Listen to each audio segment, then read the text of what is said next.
Welcome back to the wicked game. Don't you know there's a price to pay? Eye for an eye.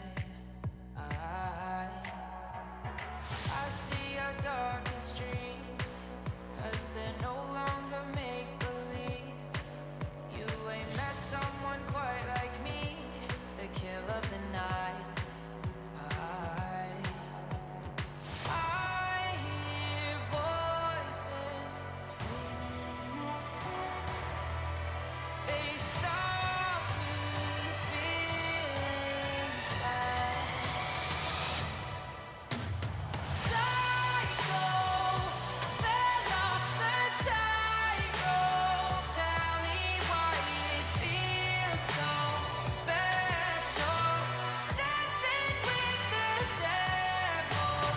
Baby, don't call me crazy. You know that it feels so special, dancing with the devil.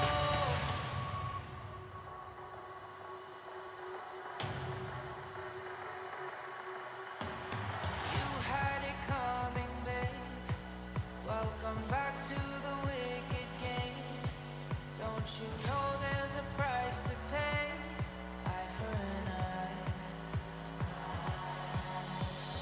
I see your darkest dreams, 'cause they're no longer make-believe. You ain't met someone quite like me, the kill of the night.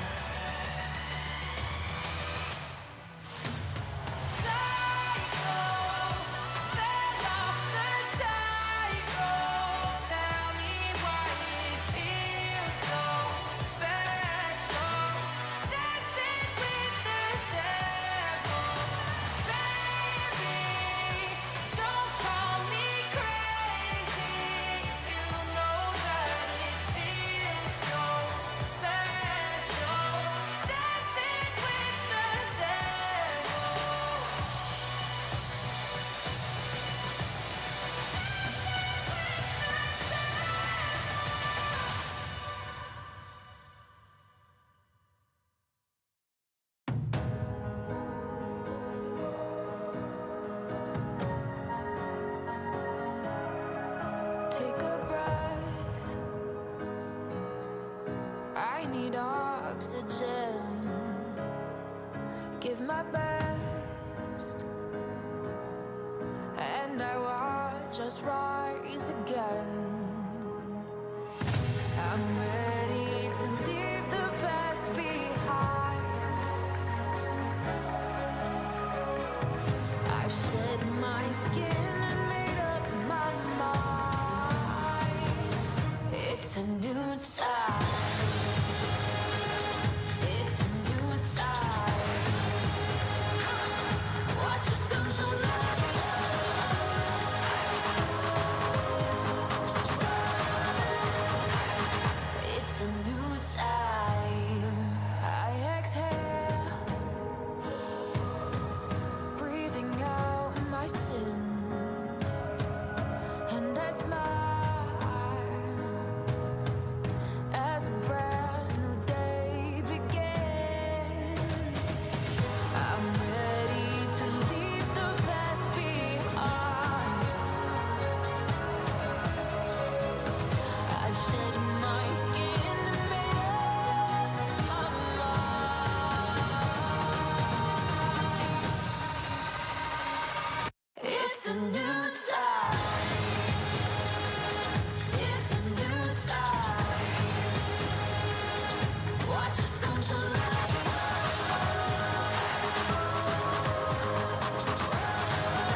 feel something dark and deep. The urge to be somebody that's not me. He's on my side,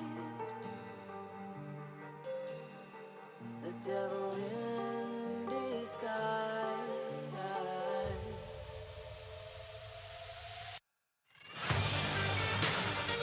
I feel it running through my veins, yeah. This fearless will break these chains.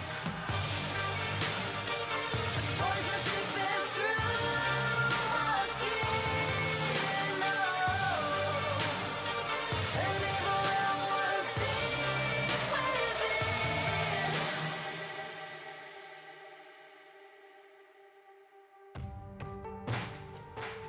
He will meet you in your darkest dreams.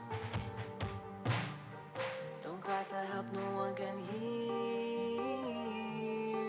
your screams. He is on my side,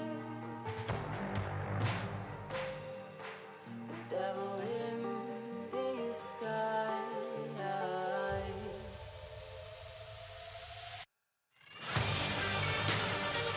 I feel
I was down to the wire. You took me on by surprise. There was summer inside. Now I can think of a time that I wasn't sober. We're on a high life and the seasons don't mind. You keep me warm on a cold, long winter night. You always know where to go, where to spend our time together. Don't mind wherever we are, we'll be fine. You keep me warm on a cold, long winter December night, December night. You know what I like. Do it once, do it twice. Heat up by the fire. December night, December night, December night, December night.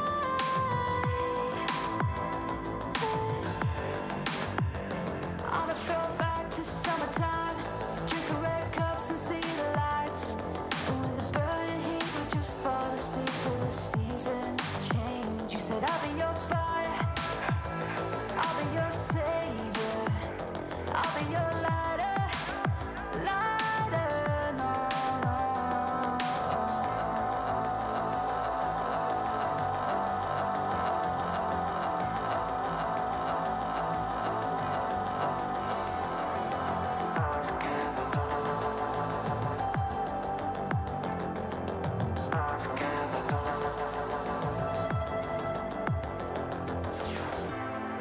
You keep me warm on a cold, long winter night. You always know where to go, where to spend our time together. Don't mind wherever we are, we'll be fine. You keep me warm on a cold, long winter December night, December night. You know what I like. Do it once, do it twice. Heat up by the fire. December night, December night, December night, December night.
An update is required.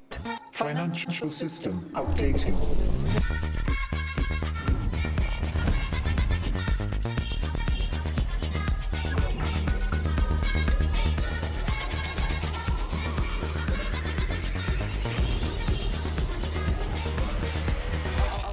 System updated.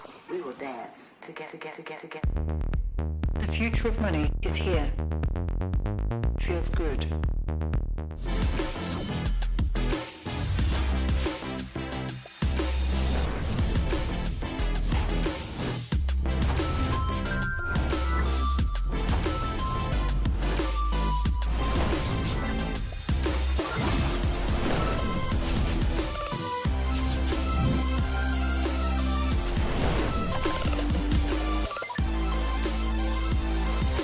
The greatest players in the world are here.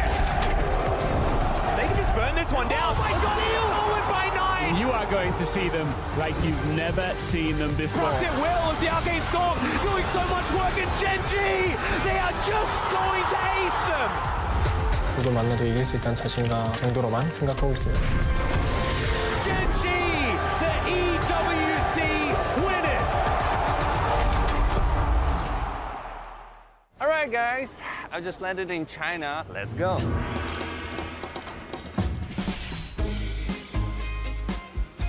Play the local way, pay your way. Have you ever seen the Great Wall at night? Play the local way, pay your way.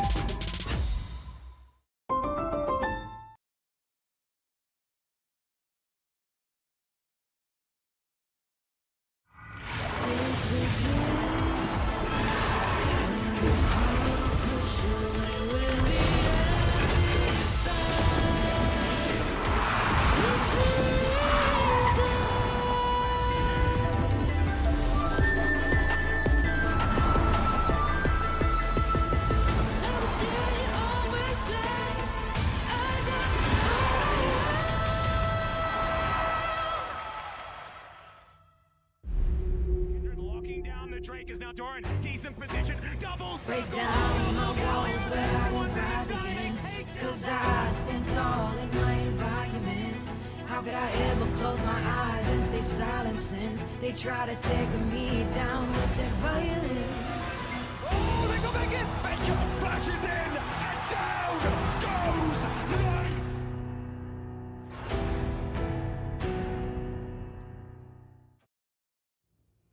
So slow. I told you I was done with basic browsers.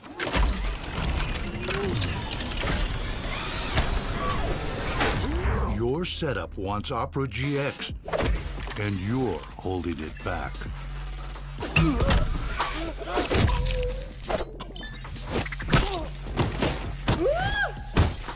Upgrade to the gaming browser. Download Opera GX. Every moment of your journey, crystal clear. Landscapes, absolutely stunning. Close-ups, sharp and full of vibe. Group shots, packed with detail. Zoom in on one face, still flawless. Colors so real, every scene, every smile, unforgettable. Oppo, Find X9 series, Hasselblad telephoto, zoom into detail.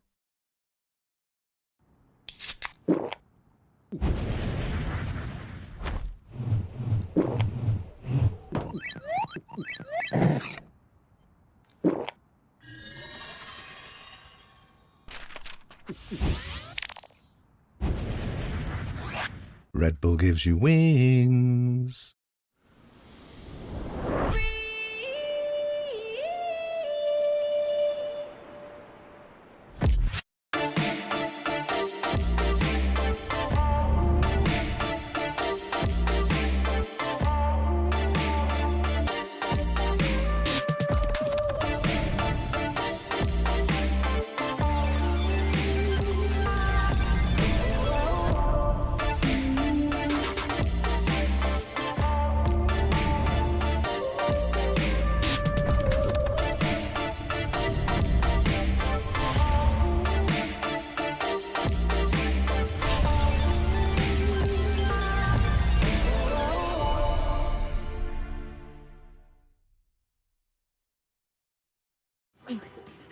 Got this old thing and the bill from the store where I got it.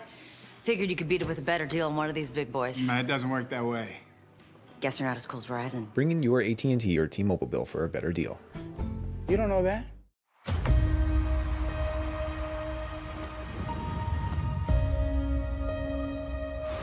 loyal, the unwavering, the faithful shall be rewarded!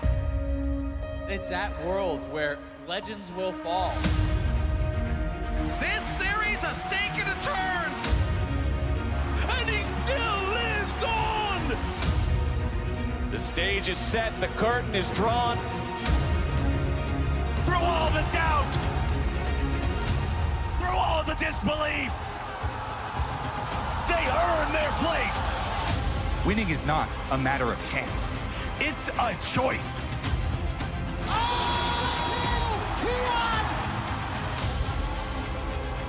It's in! He's in the enemy base! Jackie Love just found everybody! Body block from Ward! Who's he called? Pick it up! Oh, hell, the new kings! Samsung Galaxy! Double circles, double galleons! Pain Gaming have done it! Look at the teleport! He stopped him! These guys came to fight! What's a god to 5 non-believers? Oh! Are you ready?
25 live from the Mercedes-Benz Arena in Shanghai. Isn't she lovely?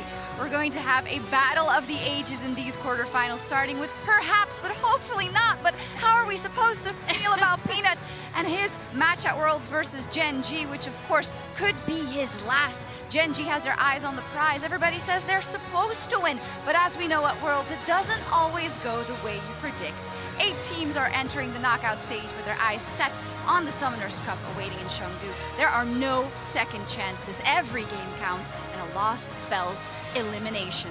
Rob, what a 6 days we have ahead of them. Stop. It's going to be the best league we've seen all year, and it's from this unbelievable arena as I'm here with Rob and Emily. I mean, it's gunpowder near the tinderbox. I am so excited. What? Gunpowder near a tinderbox. I want to set the fuse and let it go. It's going to be incredible. I'm so excited to see how these next couple of days pan out because it feels like there's so much that could just break either way. And my commiserations to people that are still watching the baseball. I hope you're doing I forgot. Yeah, we were almost an entire other baseball game. Yeah, let's hope we also get a lot of games here today. A lot of historic storylines and narratives going into these quarterfinals. And of course, to celebrate the 15-year anniversary of Worlds, Riot is posting a bracket of some of the most memorable plays over the years. Today, we have Faker's Azir Shuffle versus Bin's Pentakill. Get out. It is very tough not to have the cleanse. Stays on the flank. Here's on the side. TP coming in. Faker looking to make the flank against Ruler. Owner goes in. And again, the combos are clean. The hostile takeover is damn well hostile. T1 looking to leave no survivors alive. 369 admits the entire team will get absolutely nothing. T1 in the clutch are too damn. Now they're looking for a fight. All right, heal used by One Fang. He's got the flash as well. Zenith Blade will find a target. Scout of the Week will not just yet. Here comes Bin. And Darwana on the full retreat. SOFM hops over the wall, finds himself a route to Nagri. That means he cannot interrupt anyone else. He's being chipped away. Melted. He's down. He's dead. That's it. Canyon's finished as well. SOFM hops forward. Ghost flashes defensively and rooted in place. Bin sends him back in. Ghost gets caught out. That's the Quadra. Looking for it. Bin will pick it up. Get the pentakill for Bin. And Suning Gaming in the World Championship Final. It's so crazy to me that that was Bin's rookie year, and he got a pentakill at Worlds. I was expecting nothing out of that Suning team. Like, that was such a fun team to watch, too. I mean, that was the start of his career. It's crazy. Unfortunately, we'll not get to see him anymore at Worlds. Faker is still here, though, and I do believe that it was the Azir Shuffle that won. I mean, how could it not? As it should be. It's crazy because it's so cool to have all these legacies of the Rift, because all of this history keeps perpetuating itself, right? T1, again, with Faker, is on the other side of the bracket with Ruler on the opposite side, just like in 2017. We then had that moment also from 2023. I just love that it keeps going, and it makes me so happy to be a part of all of that history. Yeah, especially even looking at like 2017, it was Ruler was catching Faker. Now 2023, it's Faker's catching Ruler. Like, history does repeat in weird and wacky ways, and it's wonderful to see now. We might get some of that here again this week. And let's apply that to the bracket we have for our knockouts. And speaking of the bracket, we've got one hell of a week ahead of us. And if you've forgotten to lock in your pick'ems powered by AWS, you still have a couple of minutes to do so. LoLesports.com/pick'ems, and that does give us a chance to kind of fan out about how the knockout stage kind of plays out, I think, and the draw has played out. Emily, what's your favorite storyline? Okay, well, people that know me probably know that I'm a KT fan, because I don't ever bring it out about how that got me into League of Legends. So I am incredibly nervous for tomorrow. Don't say the E word ever. Are you not? Oh. Yeah. No, I will tackle you. I'll like jump at you. But yeah, I mean, this KT team has been really fun to watch all year. I'm just super proud of them, super happy that they're here, and crossing my fingers, clenching everything for tomorrow. CFO could actually be so sick. I've like become such a big fan of this squad over the last couple of tournaments, and it's so fun to watch this team of just upstarts who are playing out of their minds and just playing with so much heart. It's impossible not to love them, but it is going to be very, very hard. Like, going up against KT, you never really know what to expect, but also just, but boys, the G2 boys are in there as well. My like fringe possibility story is that we get a repeat of the 2019 World Semifinals T1 versus G2. Oh my god, subscribe. I know my head's in the clouds, but let a girl dream, okay? With that, though, we are just a couple of minutes away from our very first game, HLE versus Gen G, which is our first match of the quarterfinals. We have Peanut and Canyon going head-to-head in the jungle in our featured matchup, presented by Mercedes-Benz.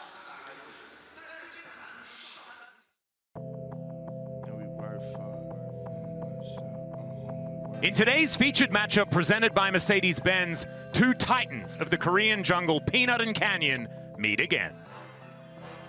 A rivalry built on years of duels, a constant dance of control, instinct, and revenge. In 2025 alone, HLE and Gen G have faced off 3 times.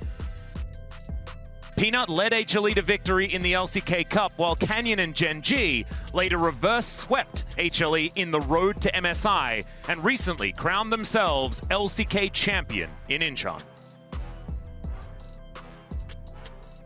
The last time both faced off in a world's best of 5 was the quarterfinals of 2022, where the heroics of Canyon brought us an all-time series. The Peanuts team on the day was indomitable.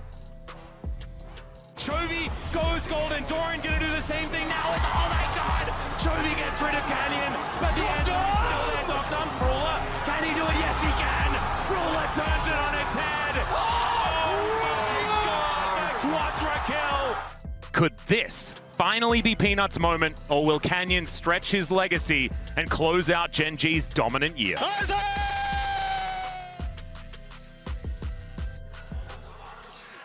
Yeah, and this jungle matchup is insane. We're going to talk about Peanut in a little bit, but I do want to talk about Canyon because I feel like across this LCK split, he looked a little bit more disconnected from Gen G, wasn't necessarily involved in as many of the early games. So this is from the TES series where he's actually gone through, done a full clear, and is going to get involved with his lane super early by doing a wraparound gank. He notices that this lane down here is pushed up in place for him. So as we play this through, he's just gonna come in. It's a pretty straightforward gank. He ends up burning Jackie Love's flash and Hung's heal, which is really good to set up this Gen G bot lane. So I really liked seeing this from him after coming out of a full top to bottom clear, right? Now this other clip, this actually was really, really dicey a few moments ago. Kanavi had actually invaded down here and he set up here. I actually think he could go on to Chovy. This is a really good spot to try to put this Yone down, but Canyon stays in and they're actually gonna end up killing off Cream on the backside of this. And this is the big clip for me because this sets up this Yone composition that Gen G really love to play. It sets up Chovy to completely take over this game, as we saw. And I really like to see this from Canyon. We know that his ceiling is best jungler in the entire world. And I think this is a really good harbinger for Gen G going forward, now that he's been a lot more proactive in their early game at this tournament. And it changes the dynamic of this matchup, because so often when we were watching HLE versus Gen G, even right the way back in LCK Cup at the start of the year, it was, can Peanut get a lead on things like the Maokai, the Sejuani, the Poppy, and try and run that into a victory then against Gen G? Or can Gen G slow the pace down, let Canyon farm up, and then come alive in those team fights later? If Canyon is now coming alive in the early game, that's terrifying for HLE. It absolutely is, and I think it paints more of a picture of the mountain that Peanut has to climb. He is such a frequent face in the KO, the knockout series of worlds, and I think everybody who's followed League of Legends for a long time just has this jungler front of mind and that question of, will he really not win a world championship? Yeah, and that would be insane. This guy's been playing for over a decade now. In 2017, he made it to finals. He's made it to 2 semifinals. He's made it to 2 quarterfinals. The Peanut has been so strong when it comes to the international stage. And I mean, for him, BLG has been the team that's knocked him out the last 2 times. They're out of the tournament. So maybe, just maybe, this could be his year in his final last dance to make it happen. He's also just evolved so much since he started on Najin EM Fire as this upstart mechanical jungler to now someone who can take over a complete early game, someone who his teammates highlight as a player who really leads them, which is, it's just been a pleasure to watch him throughout his career. Absolutely. No, seeing in Brazil him win, of course, MSI with T1 back then, the shared history he has also from that 2017 Worlds where Ruler came out on top, and he has someone to play with in the top lane. Zeus looking for the three-peat. That is absolutely insane to say, I think. And I think those two powers together might just be enough to push it a little bit forward today. Yeah, the man who changed the weight of the trophy. Yeah, as we missed the bonk in those clips. But yeah, Zeus is also trying for his third Worlds in a row. I think when we really saw this team take over in Split 1, his champion pool was something that was so strong and fearless, something that continues to be strong for them, even during their Split 2 struggles especially. So yeah, he's just such a focal point and great player to have because of his champion diversity. And necessary in this matchup. I was going to say, because it has been Zeus and Bin that were for a long time considered the two best top laners in the world fighting for that spot. But Keen has kind of kicked down the door and said, hold on a second, this year it's all about me. So if Zeus is able to take him down here, this could dictate the entire way that this series goes. I think HLE can be considered an underdog, right, in this matchup because of the history we've seen between them also lately. But for Gen G, it's become kind of a running meme, and it's not even a meme in the LCK. Well, just give him the cup, right? And we keep talking about Gen G and particularly about the Church of Chovy, like it's the rapture, like it's gonna happen. But then it doesn't happen every year that we're left here. And I think specifically the memories of that quarterfinal just last year are top of mind for a lot of people because we think, what is going on here? Why can this guy not win Worlds? Because he's clearly good enough. I mean, he's considered the best mid laner in the world at the moment. He should be up there, but unfortunately just hasn't quite been able to make it happen. 2 semifinals, 4 quarterfinals. He has, every single time he's made it to Worlds, he's made it to playoffs, but never actually hit that last final note for himself. And I think for Gen G, it has been a struggle to find that success that, even though they have us in the start of the year, stretches the entire way through Worlds. And if they can now find that moment, it could be their time where Chovy finally gets to put that trophy on his mantelpiece and really solidify himself as the best mid laner in the world.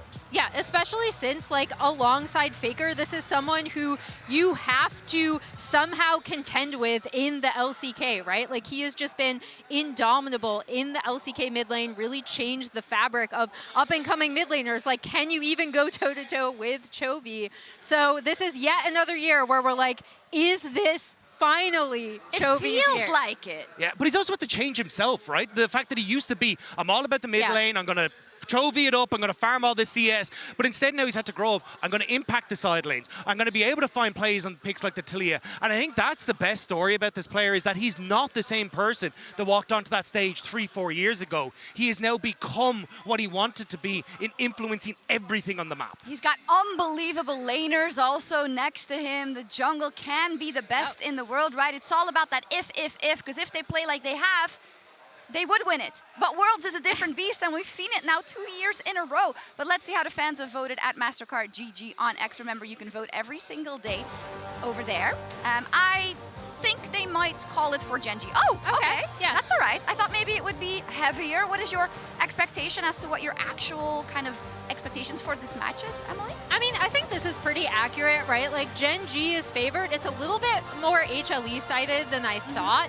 I do think, you know, the Peanut fans showing up a little bit. I think you have to kind of be rooting for him since this is his last year before military service. But Gen G should be favored here based on what we've seen this entire split, especially since, like, that Split 2 road to MSI was, I think, kind of lived in HLE's heads. That reverse sweep really did affect them a lot. So I think that it's still kind of in the back of my mind, at least. We know this team is capable of beating Gen G, but I think this is a good, like, favor towards Gen G. That's the thing. LCK Cup was the last time they beat them. Since then, they've gone 0-6. It is not exactly the best time if you want to be a HLE fan. So I think coming into this, but it's Worlds. It's maybe, but that's the question mark. That's the asterisk. That's what you're hoping for if you're a HLE fan, that it can change everything.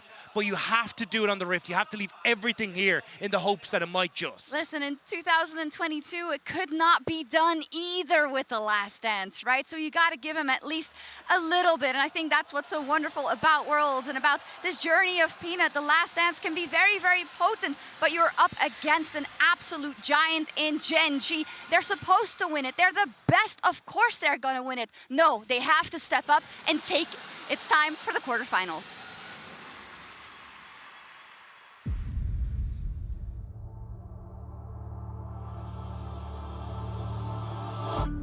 Shanghai, 魔都，风云地，英雄地，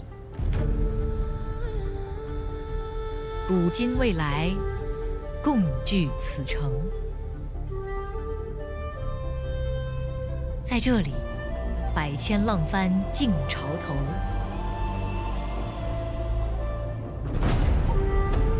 在这里，力战不退，旗飘扬。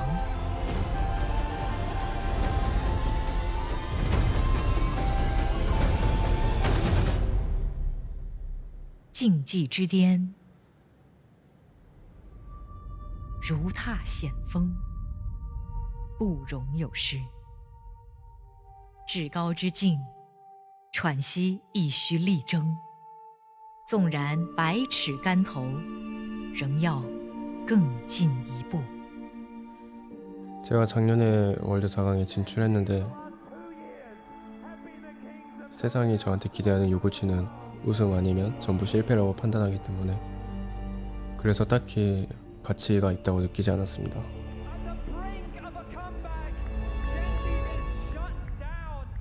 传奇是他人落笔定论。 처음 데뷔했었을 때는 온라인에서 하던 방식 그대로 대회를 했던 그런 연습생이었는데 잘 못했던 것 같고 초반에는 패배하면서 경험을 쌓았던 것 같아요. 还是自书篇章。 제가 다시 한번 정상에 설 수 있다는 것을 세계에 증명하고 싶습니다. 이미 많은 유산을 남겼다고 생각하고요. 제 커리어, 팬분들과의 기억. 그렇지만 월즈에서 우승이라는 타이틀을 아직 남기지 못해서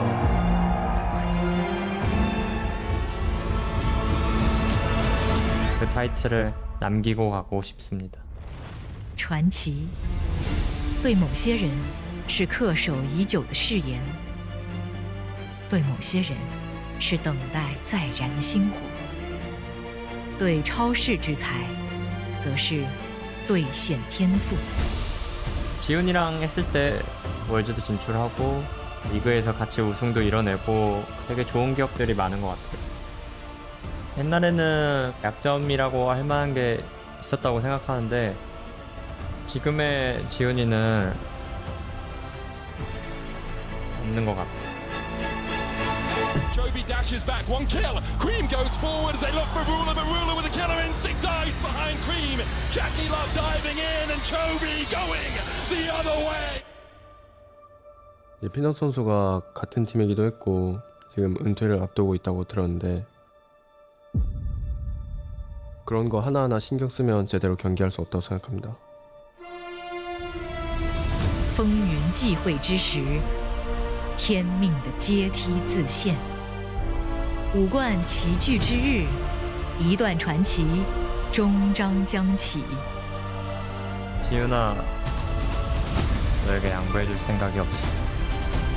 조비 선수, 승리를 위해 모든 걸 희생할 준비가 되시길 바랍니다. 22년도 때의 기억을 다시 한번 떠올리게 해드리겠습니다. 제카 선수, 먼저 당신을 희생시키겠습니다.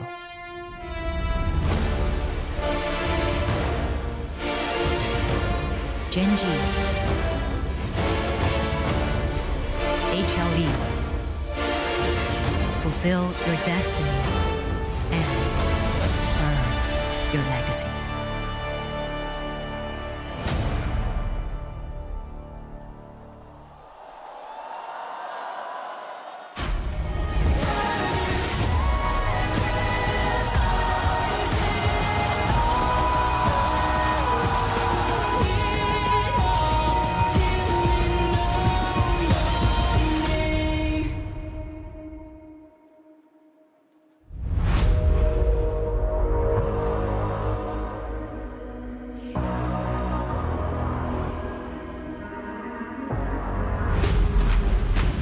全球的英雄联盟粉丝们，大家好，欢迎来到上海梅赛德斯奔驰文化中心，一起验证2025全球总决赛8强赛。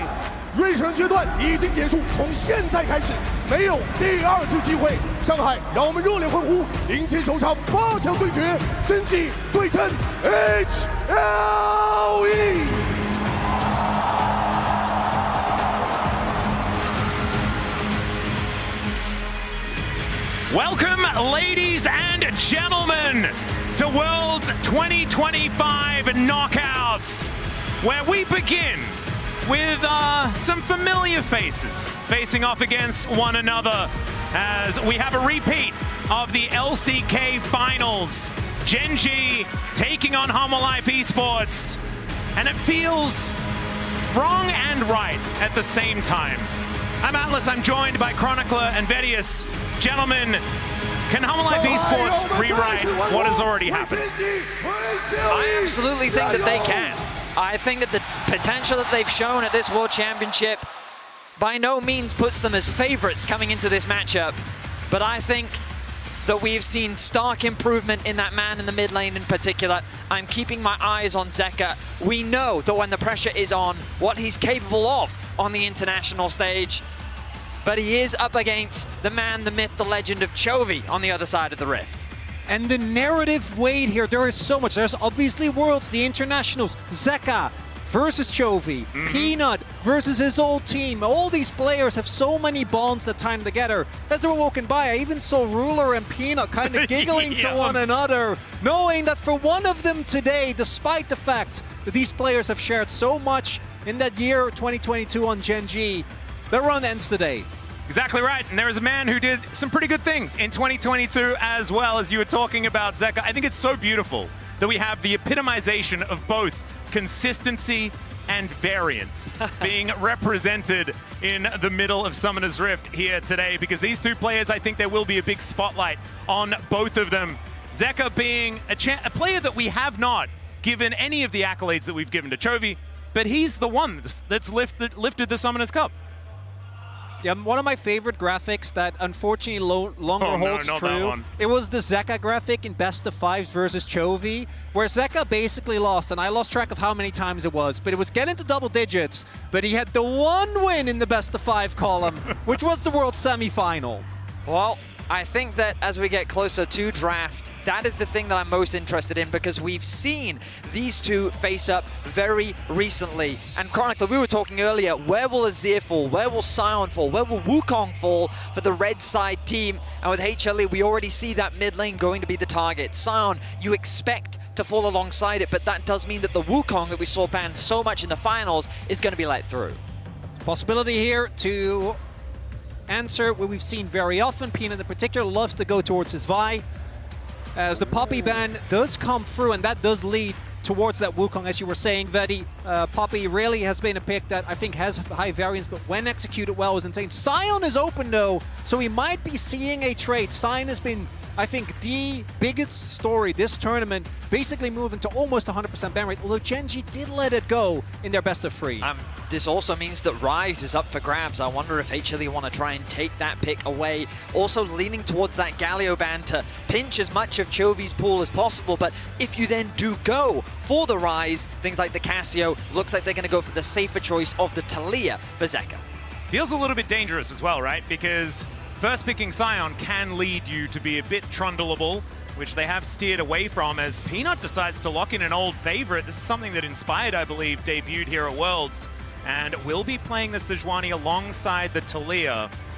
And now Gen.G, will they be locking up the Sion themselves, or will it be something else? Because honestly, the trundle value on their side has now gone up a whole lot. Yeah, a tier list pick would be Rise, which you've seen picked into Talia a lot. Chovy loves the pick. You get to have sideline impact, and obviously once you get to your breakpoint, you can actually shove in.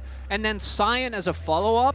Now, both these top laners are very capable of counterpicking. In these draft, I would expect Zeus to be given more freeway in that regard, as it's actually going to be the Nico, so the Sion making it through for now. Yeah, and I was talking about Trundle. That's not going to be picked because there are 2 jungles already locked away. Support Trundle is still real, Atlas. It's not. It's definitely not, and that was a whoopsie, Chronicler. We can be honest about this. I'm very, very comfortable. Okay, Zeka going to lock away the Rek'Sai, though. I'm not comfortable about that. Not at all. I know Zeus is a great player, and I feel like Rek'Sai really does kind of suit him as well. But I just don't think that Rek'Sai does it for me. The biggest surprise is that they've just let the Sion through. The fact that not only have they decided it's not a priority, they can now look to ban it away, but we know that if Gen G choose to go for something like a Sion, if it's open, it's just a tank v tank matchup on the top side. For Gen G, they now have a lot of freedom to pick apart the support pool and limit what defensive options Delight can look for. It's also calling the bluff. They're like, I don't think they're going to ban Sion now, because the Rek'Sai has been used as a counter pick very consistently. So they're just saying, we'll see what else Keen can bring. That slots in well. Rek'Sai, I do think having at least a melee solo laner makes Sejuani's life a lot easier. I would expect Delight to go towards something melee as well, so you have plenty of opportunity to set up that passive. As now Gen G should be getting rid of some of the safer AD carries here to ensure that your Wukong will get guaranteed value with his backline access. And really, the fact we have again that Nico Ryze combo that we saw used with great efficiency by CFO, if I remember correctly, is something that Viper is going to have to keep in mind. I mean, Corki right now has so much value, the extra mobility, the good scaling, the small amount of poke that you'll also provide paired alongside the Talia. There was that Kai'Sa that was mentioned. Just the amount of dive threat that Gen G have, it makes a lot of sense that they want to remove that, and taking Delight Alistair away from him is fantastic engage potential. We saw him during the Swiss stage. I feel like he was one of the most consistent inconsistencies, right? The fact that he would make these insane outplays and then at the same time make very questionable plays, which brought to, I mean, it was a joy to watch just because of the entertainment value, but I can't take away from how good he is, so it makes a lot of sense they would want to ban that away. But there's that Corki that we were talking about, going to be locked in for Viper. Yep, whole lot of power there. The Alistair ban also fantastic to protect the Nico, just because you can look a little bit silly, pop blossoming over in a corner if you get headbutted, so it can be a little bit unfortunate there as we have a bit of a Trinity Force off towards the bottom side of the map. Some build evening out here as Ruler does lock away the Ezreal. He's liked this into the Corki quite a lot as, okay, Keen. This is fantastic because it's not only a decent matchup into a tank as, wait. Pantheon support? It has to be, right? Yes. Oh my god, Pantheon Sejuani is insane because you can use the Empower W to immediately proc the Permafrost with the extra autos. That's something we haven't seen for the longest time though, but clearly a prepared response. There's also the fact that Keen picked away one of Zeus' most iconic champions, because the Aatrox has actually been obviously a comfort pick for Zeus since 2023, while also being one of the other prime Sion counters. It's also like the easiest setup for all of these skill shots, right? Like, the Seismic Shove and the Glacial Prison are difficult to hit at times. It will not be when you've got Rek'Sai and Pantheon setting up. We've been talking about Pantheon Talia since 2019. And there seems to be something that HLE came in with a plan in mind, because the early priority on the Sejuani, with the saving the Pantheon until the very end, I imagine they were expecting the Nico to come through as well.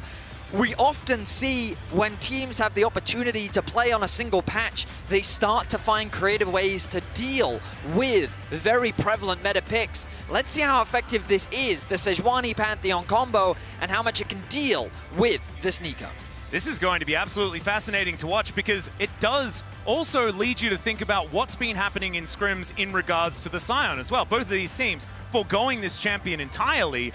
Obviously, there's something that's creeping in that's been able to take care of it. Will we see that develop as the series goes on? But ladies and gentlemen, it is time to get onto the Rift for game number 1 of our first match of knockouts here at Worlds 2025. Gen G taking on HLE as we do a bit of a rematch of the LCK Finals. And gentlemen, you were talking to me about how much HLE were the prepared team in the LCK playoffs. The fact that they came out swinging from what was a difficult regular the season was because it felt like that their draft prep was so calculated, and this just feels like another demonstration of their preparation coming into this quarterfinals. It really does. It also, for me, is reminiscent that even in Fearless, if we think back, so many big meta shifts have happened over the course of the last World Championship, going from Swiss into knockouts, as we do have some vision being secured here.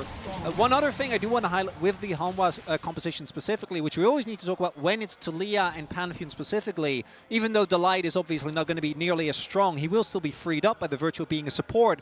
And Genji love to play with their side lanes, right? They're one of the best teams at being able to just always get advantages when you contest elsewhere on the map. It's going to be a lot harder against two of these semi-globals. And you can also move Rek'Sai around a lot as the enemy team if you do get ulted as well. So the ability to follow up from a great distance is going to be relatively handy if Zeus finds himself in an uncomfortable position. But this does feel like the conventional against the chefs. And we'll just have to see whether Dandy's cooking alongside Mogler backstage is actually going to be helping out HLE, or whether it's going to be a little bit of a problem. Because, I mean, we've seen this comp out of Genji so many times. I think the biggest thing that's a bit strange is maybe Aatrox for Keen as his first choice in the match. Like, that's it. Yeah, that really does feel like we are both seeing, we know Keen can play Aatrox, but it's not one of his necessarily preferred champions in the current meta or recently. It's because Genji doesn't really play towards the top side as much as many of our other teams. But it is, in my mind, a dead giveaway that they're just looking to pick away, right? And I think even though the Corki is really good in this spot, even that kind of feels like the setup was obvious, but not giving Ruler Corki can also only be praised because he's been absolutely devastating on this champion. Track of what the junglers are up to. It seems that both have set their sights towards the bot side of the map. And why wouldn't you? Top lane, not going to be as volatile. Mid lane has some potential, but bot lane right now with these supports seems like the easiest opportunity to look for a play. The wave state is actually very safe for both Rula and Duro. The tower is not quite within tower diving range, and they don't have enough of a minion wave to really threaten that, which means that right now I think the primary focus for Peanut is to cover for his bottom lane, and also to contest this bot crab, as right now HLE should have the prio to do. Well, we'll see whether that is exactly what is going to happen. Some herbivorous tendencies for our boy Canyon in the jungle, so certainly not expecting too much, especially on a Wukong who does like hitting that level 6. But Peanut has had a lot of plans in early games, and oftentimes, if Peanut looks like he's moving somewhere deliberately, then that is where the positive things can start happening here for HLE, as we do have Canyon moving towards that top side, but Peanut wrapping around for a potential opportunity onto Chovy. Seismic Shove does go wide, so it's not going to be too much of a worry. Chovy trusting his movement there. If he gets knocked up and Peanut can follow up, he might be in some trouble. At very least, would have been forced to flash, but not going to be the case. Yeah, a little bit of a scuffle here towards the bottom side of the map as Viper down to 100 health. Ruler standing his ground. Will be able to push Delight away as his support's backing, but he's looking for first blood. It's not going to happen. But still, I think Ruler has sent the message. That's a lot of summoner spells used between the supports. Ruler, though, with the health advantage, pushes the HLE bot lane away. He's going to be able to push this wave underneath the tower. Keeping my eyes on the minimap, and I notice, but you can see the Pantheon already heading towards that top side of the map. Viper's going to be left alone very early in this game, as it feels like Delight and Peanut are going to go on some adventures together. Yeah. And we'll have to see, because with the base timing, Genji could opt into a swap here, and it does look like that is going to be the case here. And again, to remind everyone, the way that the Pantheon W works, when he has the 5 stacks, if he does jump onto someone, the free autos you do afterwards immediately proc promo for, so Keem needs to be careful. Yeah, let's see whether he's going to survive. This is 3 versus 1. I don't think he's looking too hot in this one, and down will Keen go. First blood over to the Rek'Sai, and Zeus is on the board. A clean gank from HLE with very little time wasted. The fact that Delight was already forced back to base, he immediately moves towards the top side with Peanut. There's that synergy that we were talking about. Panther didn't even need to use it because both the Rek'Sai and the Sejuani applied the passive together. Now Delight in position on the top side of the map as Viper makes his way up to also catch this wave. Wait, are they just going to go for it again? I have a little timing window. Zay's still SCP, so he can just catch the wave, and I think that if someone walked in, they could have gone for a play, but now Zay's needs to catch that bot wave, so should be making his way over. Yep, they do spot that Zeus is going back home, but unable to interrupt it for now as Viper and Delight back in a 2v2 once again. And it looks like, yeah, we are going to see the teleport out from Zeus. Thought for a second that he was going to try and waddle his way down there, but not going to be the case, as Peanut is seen on vision. I think Peanut actually got his wolf stolen there based on Canyon getting the cam blade and Peanut flailing air. Not going to find anything there. But again, with the power of this Sejuani, as long as either Pantheon or Rek'Sai is there, they have so much CC and offensive kill threat to try and make a play. And Keen already falling behind on the Aatrox, and we all know Zeus can be a legitimate win condition, even though this Rek'Sai has been a bit of an up and down pick. Can be very oppressive, as we have seen in the right hands. Yeah, obviously, Chovy is highest in levels. The guy is pretty good at sticking around for waves, but right now in the river, looking to see whether him and Canyon can get any work done. More scuffling here towards the top side as this time Viper getting the upper hand. Keen and Zeus fighting once more, but I don't expect too much to occur in the 1v1. As Chovy is just going to be bodyguarding Canyon. Pain 6. Yeah, it doesn't let Peanut do too much. Nimbus Strike goes in. Peanut unable to really respond, but he's still relatively tanky with that giant spell. Has his Prio in mid, roaming up towards top. As well comes out immediately, and they're looking to hold them in position. Duro gets into the Shapeshifter, but there's a seismic shove. Viper picks it up, and it's 2-0 for HLE. Chovy being spotted on that bot crab, not able to match the roam. Really nicely done there by Zeka to make use of that timing window. And that is now 2 kills going over to Hanwha, as both Viper and Zeus being set up for success here. I mean, they're utilizing this Pantheon incredibly well. They're trying to play around it as much as possible. When that level 6 comes through for Delight is when Gen.G really need to be worried, because then that global presence that you talked about earlier is going to come through. Let's look back at the play. As we take another look here, at first it looks like maybe they invest in the clone, but no, Delight hits true, finds a W on the right member, and as Atlas was saying, that Talia Pantheon combo we saw as a bot lane for that exact reason. And as a mid-jungle duo, and now as the longest time, yep. And it was Chovy's team that did it, and it was when he was with Viper, and now Viper's doing it against him. It's like his own tactics are being used on the other side of the rift. Feels probably a little bit unfair, or he doesn't really care about it because it was so long ago. And as we saw in the opening video, Chovy just cares about winning.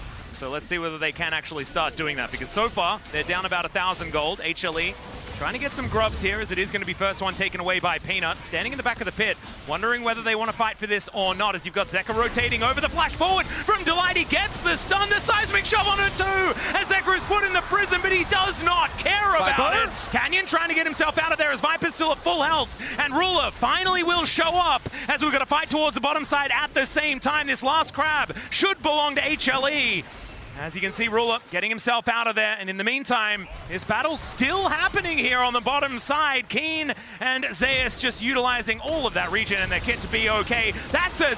What? The arcade ship for? That was insanity here from Duro as his clone goes down, but he survives. A lot happening there. So it starts off again. Great usage of the Pantheon. This is actually a pretty tricky composition for Sejuani to find a Marcus. There's double clones, both of which can block our ultimate, but thanks to the target selection, they're almost able to take down Canyon, but they do use a lot of resources, which opens up the play for Gen.G afterwards. And I mean, what a play it was. The fact that Canyon was able to get away to safety, then Gen.G converted into a kill on the top side of the map. That gold advantage that HLE had started to build is quickly disappearing, and that's how quickly players like Chovy can take control of the game. And it's important to note, Viper flashed for the kill as well onto Canyon. Didn't actually find him, so he's down flash. As far as AD carries go, Cork is obviously one of the safer ones thanks to his Valkyrie, but that could still be an opportunity window for someone like Canyon if he can find a flank. Well, let's see what happens, because it looks like HLE are angling for a bit of a dragon. That should be taken here, as no one on Gen.G is anywhere really near this area. That one likely to go their way. And this should also be some beats well and truly on the way for HLE. One more kill, one more objective, and they will be able to upgrade their shoes. And that is going to be coming in right now. So we'll be looking at that one to see whether HLE can get those upgrades. Gen.G, of course, feeling pretty good as far as the scaling is concerned, but I feel like the HLE composition has worked thus far, and we'll see whether they can get it together as we move further on and close this one out. Yeah, I mean, all eyes are on Chovy right now. He's where a lot of the gold lead is for Gen G, and now he's moving off to a side lane. You guys mentioned earlier, Gen G is a team that loves to play through their sides, and now that the Pantheon has that level 6, we'll see how well HLE can punish the side lanes. Chovy should be an easy target for them to collapse on. Peanut is hovering around the top side of the map though, but Canyon is here to cover as well. Looks like he's feeling pretty safe about his top laner's position, given that he's going to go back to base. Ooh, and there is Delight making his way over, but with all that vision, I think Keen should be fine. Delight's range not quite that big, and Gen G seemingly thinking that, okay, we're waiting for particularly the one-item spikes, right? Triforce, double Triforce is such an insane power spike, so I think contesting the Dragon, or not contesting the Dragon rather, does make a ton of sense. When it comes to the actual scaling in the game, I think it's actually interesting in that it is so hard to play side lanes later on. Oh, the Realm Warp, not going to find the mark. Will be answered by another R button, so we go R for R towards the bottom side, as here in the top lane, the Infernal Chains connect, and Zeus going to have to just tunnel his way up. It's fine. You're seeing that the Aatrox can win out on these skirmishes though, and it's much harder for the Rek'Sai to really trade back, especially given that Rek'Sai, very short range, needs to be in the face of the Aatrox. That makes it much easier to utilize the 3 procs of your Q. Meanwhile, Delight making sure that Zeka has a bodyguard. We talked so much about those side lanes, and look at the positioning of Peanut in the river as well. On the bot side, clearing out that vision, providing Zeka with the safety that he very much needs. The problem is, he is down a level, and that Rod of Ages isn't even completed for Chovy yet. The man is already getting quite the lead here in Game 1. Yeah, ahead by a couple of waves as well. But you can see that they were listening to you, Betty. You know, they were saying, yes, I think Chovy is going to be a problem, so they try and overload his side of the map, but playing a little bit too carefully, as we could see. But man, this is exactly what we wanted out of this game number 1. Things extremely close here at 12.5 minutes. What's interesting to me is, throughout the LCK, I know you guys talked a lot domestically about how Zeka wasn't quite the player that you expected him to be, and part of the reason why they struggled in the latter half of the year. But coming into this tournament, I felt like Zeka really has stepped up in terms of what you very much expected from him, and we've already seen that in his most recent series where it felt like he already popped off against CFO. And even though he's behind in gold, I do think the play towards topside was very nicely done. Good punish of a window of opportunity. And yeah, Zeka really has kind of had the full arc where at first it was just melees, then he was just good for a large amount of time. And then this year, since Road to MSI specifically, we've seen him struggle a little bit. But I agree with you, Vedi. It does feel like he's bouncing back. But you do need a pretty substantial bounce back to keep up in gold when it comes to Chovy, who does now finish his Rod of Ages. Triforce isn't quite done for Canyon yet, though. And I do think they're going to be looking towards that. We have 2 timers basically on the same time for both Herald and the second Dragon. So we'll see what the teams are going to prioritize there, because thus far, it's been a pretty even early game, even though the kills initially favored Hanwha, currently sitting at basically even in gold. Yep. And I feel like the trophy factor is coming into play there, as you can see about 700 in the lead. Zeus trying to tunnel his way out of this one as Keen, even though they did try and keep him down, he's kind of said no. And will still just be winning in this 1v1 at this point in time. Sundered Sky, a heck of an item, but does... You know, there are completed items on both sides of the matchup. Now with some steel caps also completed for Zeus, maybe he'll be feeling a little bit better. There's also, if there's a guy on Gen G one to be behind, it's Keen. Because he is the one that is always able to have an impact, no matter the game state. We've seen this man bounce back. You're remembering that Gwen game, aren't you? Oh, yeah. Oh, there's the Gwen game. There is the amount of lane swaps this man has played. And I mean, Keen, I really think, has had a phenomenal year. He feels like such a complete player as a top laner. And, you know, often people categorize top laners into certain roles, whether they be bruisers, tanks, or, you know, carries. And it feels like the Keen just has the plethora of options available to him, even if he's very well known for things like his Keen Sante, for example. And I think this is a great demonstration that Sundered Sky is such a powerful item on the Aatrox, and we've already been seeing him win out on these skirmishes, but it's these fights that we are getting very close to. Whenever you get these LCK matchups, watching the setups around these neutral objectives is probably the most important part, because the fight itself, it's usually the setup to the fight where we see a lot of the action kick off. Yeah, the most important thing is the Dragon timer. That's when you know when things are going to happen. Oh, I thought you were going to say Earth, Wind, and Fire. Well, I mean, that's what I'm kinda looking out for throwing here. Me for a loop there, Atlas. And I want to highlight what you said, Vedi. When it comes to setup, Gen G ideally, I think, want to just be together, not get picked off. And if they can get a 5v5 with Wukong and Nico, I think they're in a good spot. I don't think they're going to get that, though. Yeah, Zeus making his way right into the back of the pit here as Shelly down to about 2/3 health. Gen.G don't find too much joy with the True Shot Barrage, and it's a lot of jockeying for position. Delight in a good one of those, as we can see. But he flashes for it. He knew that they were coming, as Canyon gets himself out of there. Glacial Prison, not quite getting too much done here, as Zeus is going to have to tunnel his way out. Shelly had reset, but it looks like Gen.G have claimed control of the area. And there you see the trigger pull doesn't work, and Hanwha Life need to either let this go or look for a re-engage. Well, let's see what they can actually make work here as Zeka goes in, puts the wall down, gets out of there pretty quickly, as we do have the Rift Herald going over to Gen.G, and now they're looking for Zeka in the back of the pit. He didn't want to use the flashes. Now Canyon could be in a bit of trouble. Viper flashes away, but it's Zeka that's in trouble. Keen gets his revenge as he takes down 2.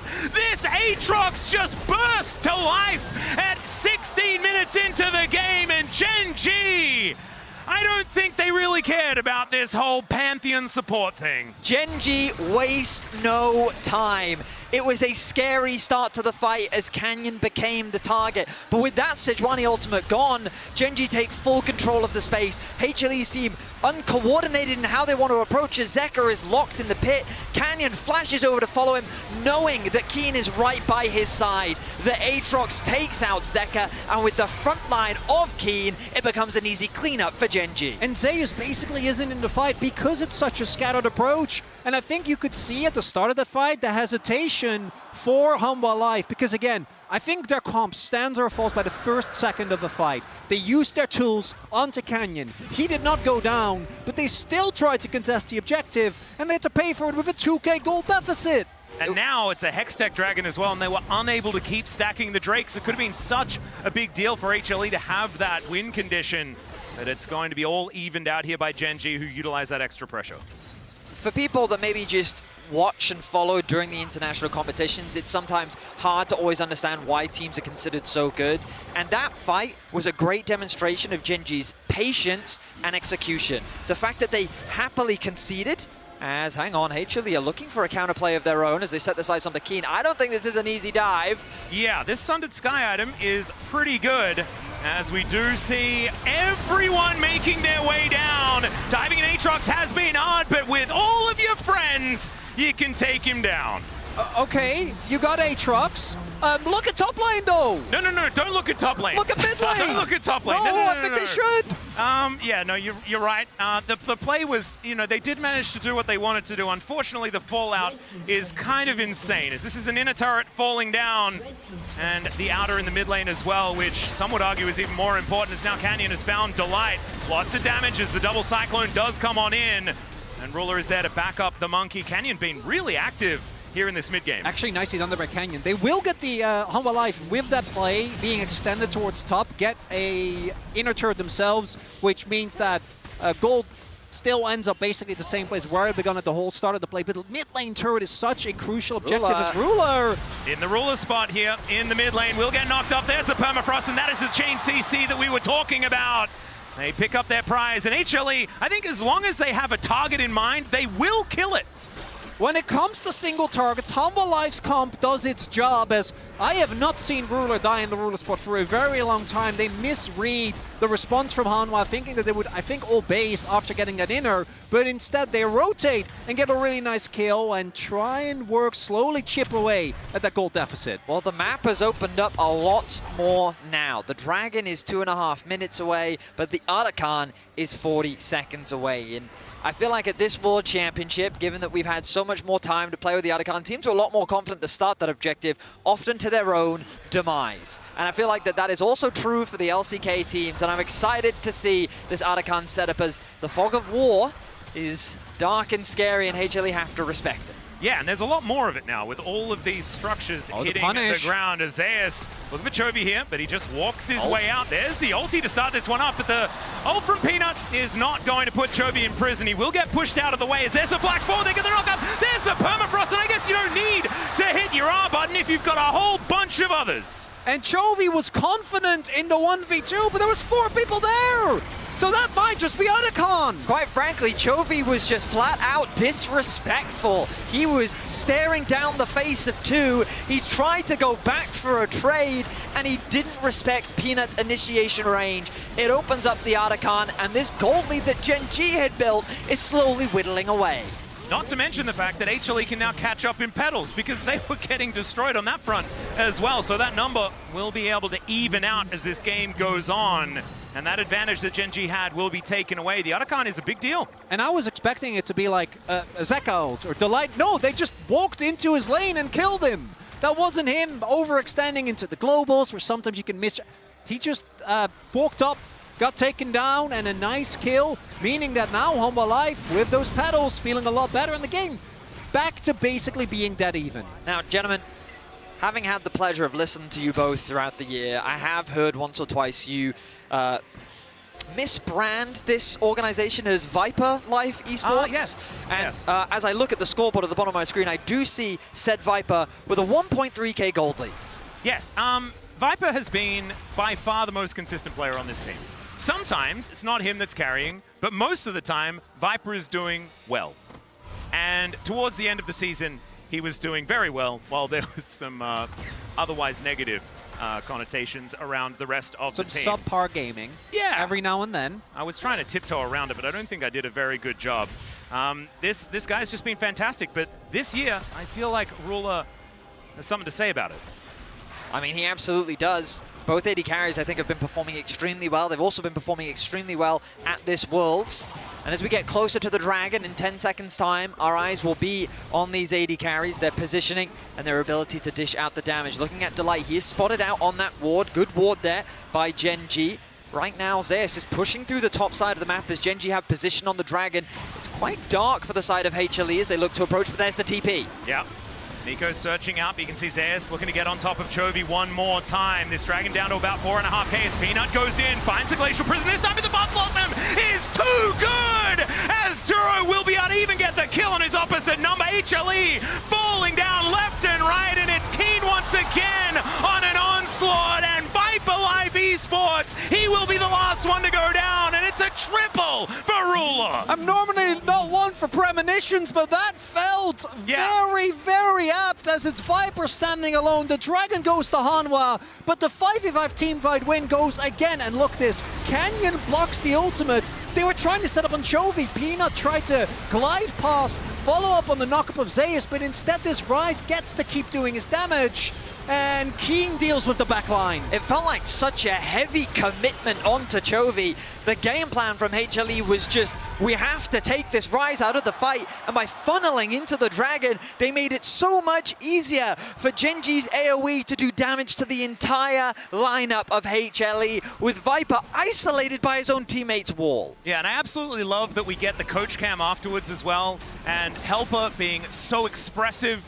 And we're lucky we have that because Coach Kim isn't. Oh my goodness. So we get a lot of that information as, yeah, Viper being able to pick up a couple of kills in that last fight ultimately wasn't enough. And yeah, the numbers are just a little bit higher across the board on Gen G's side, as Keen is starting to get more and more ridiculous in this game. He's found Peanut, infernally chained him, but Peanut is relatively tanky.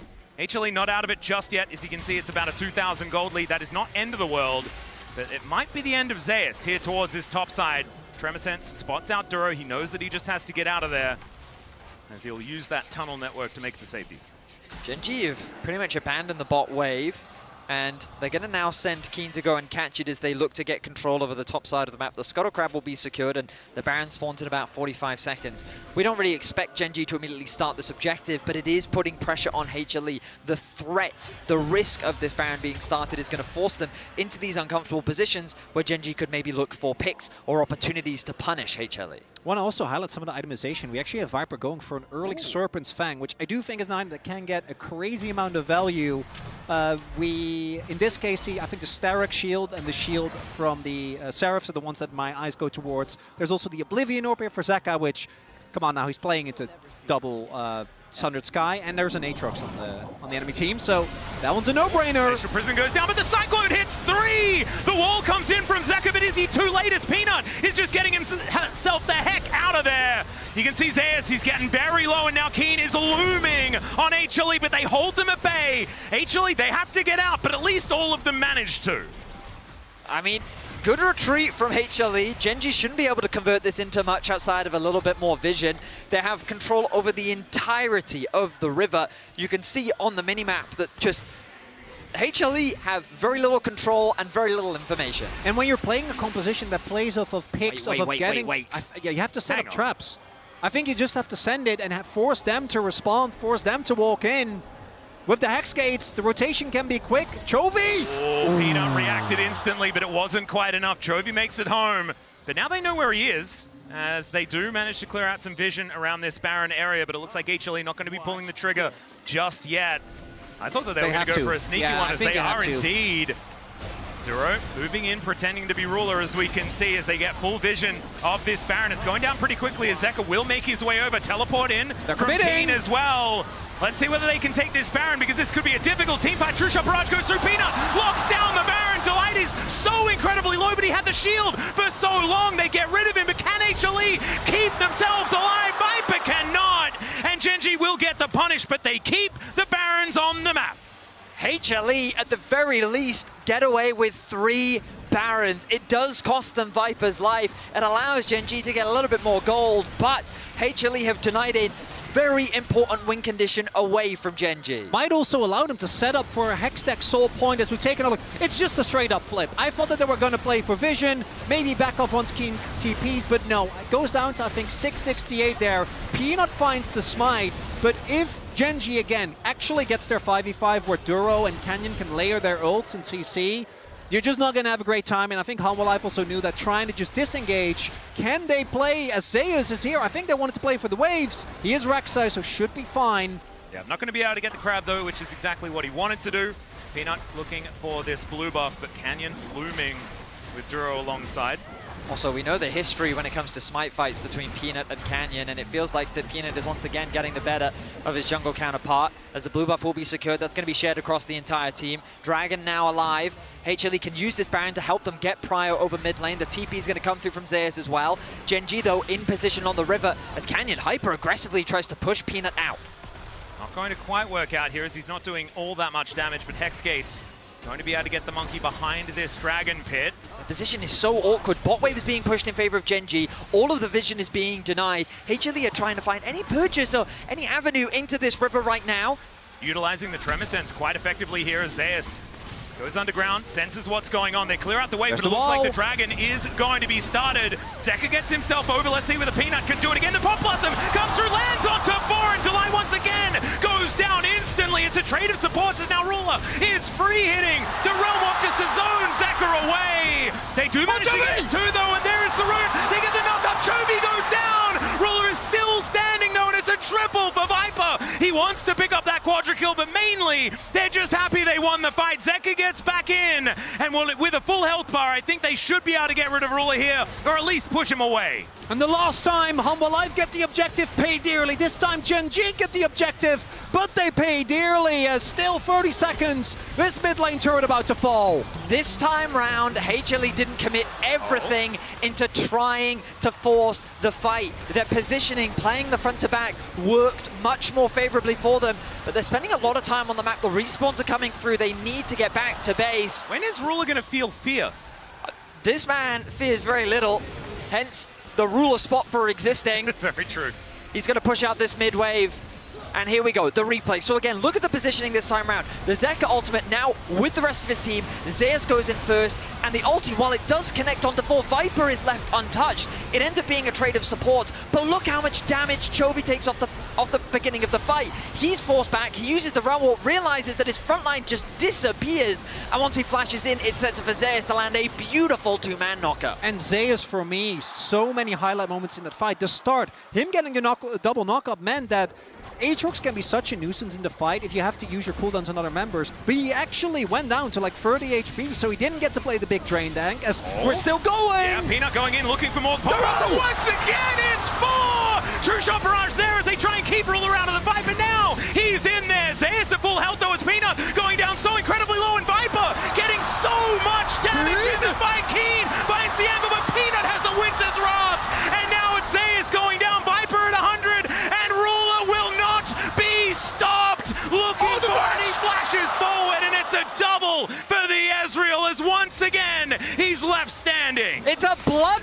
the LCK Finals rematch. We've got 30 kills in 30 minutes as it ends up being a 3-for-3. No objective will be converted, but what a statement from both teams. And both teams know in a best of 5, getting that game 1 win is such a big deal. They always talk about it in every interview as Peanut starts it off. It's on to Ruler, but this turn from Duro, I want you to look at how close the health bars are, because if Keen starts resetting earlier, if the light doesn't live there, this could have been a completely different fight, but instead, it takes a while. Zeus again is unmovable in the front line.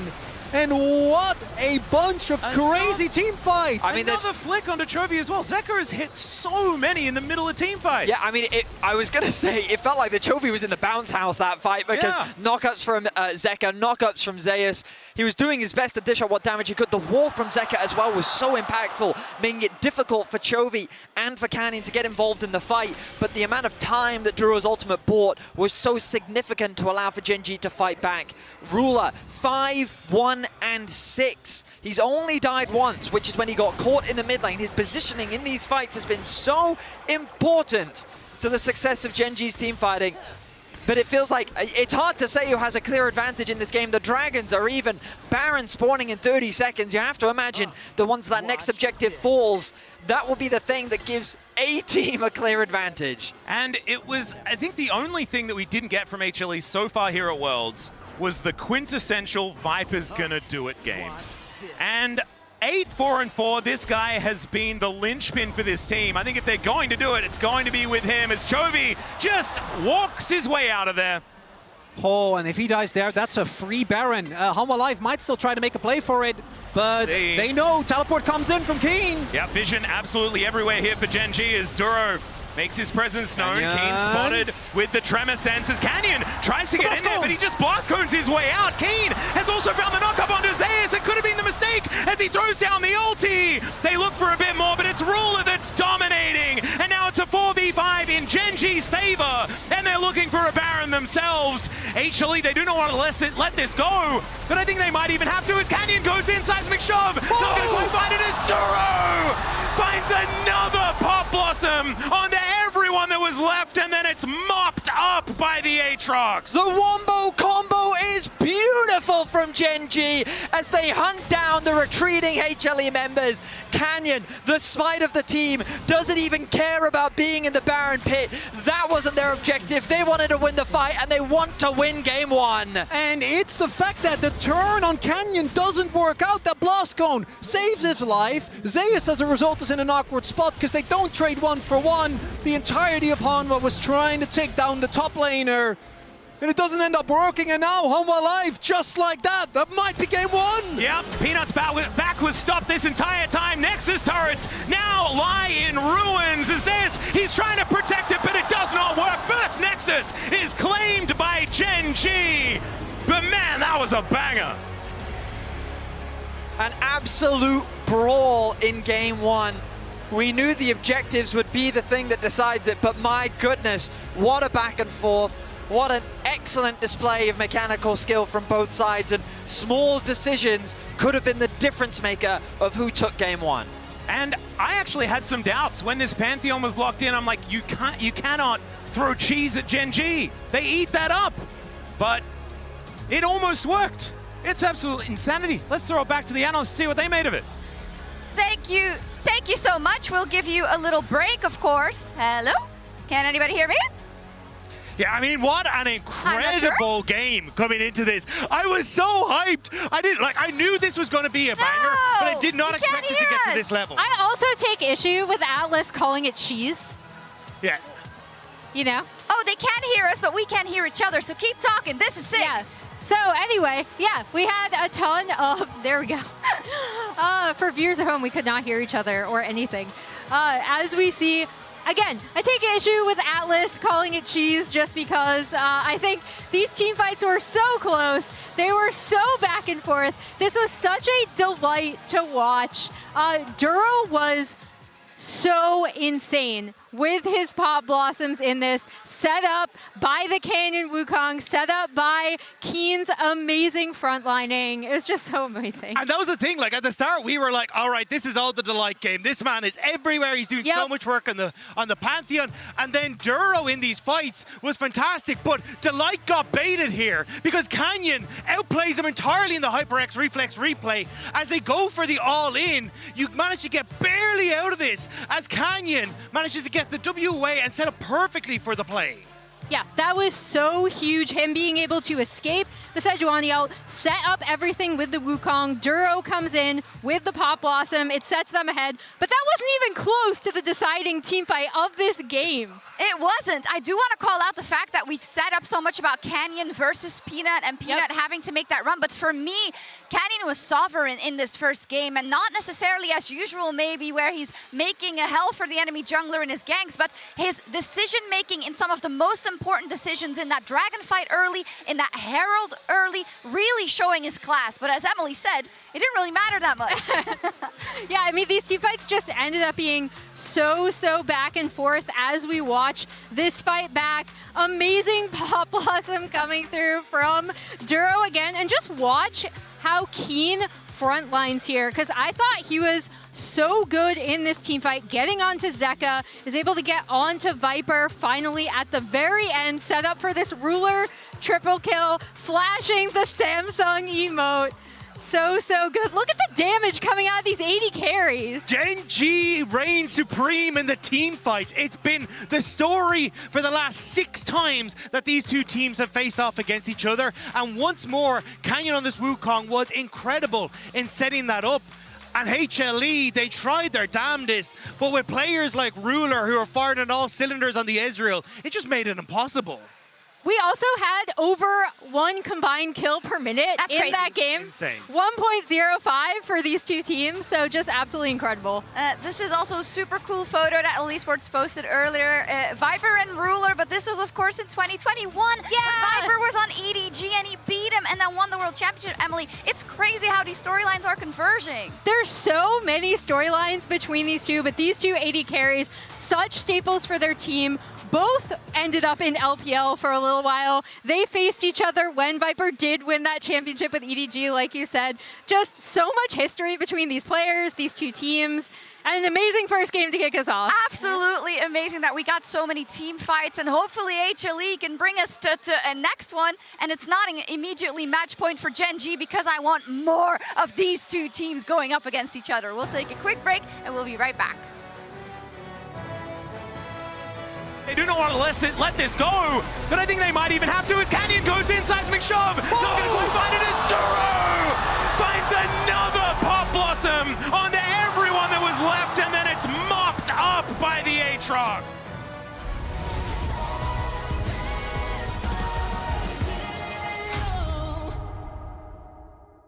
An update is required. Financial system updating.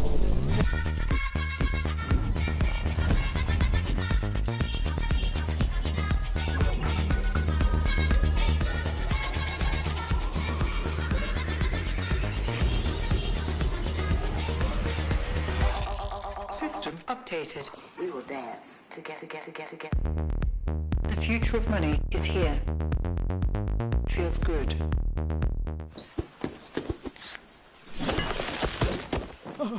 Red Bull gives you wings. So slow. I told you I was done with basic browsers.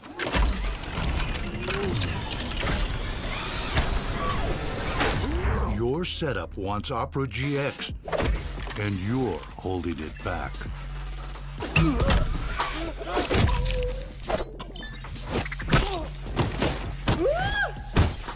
Upgrade to the gaming browser.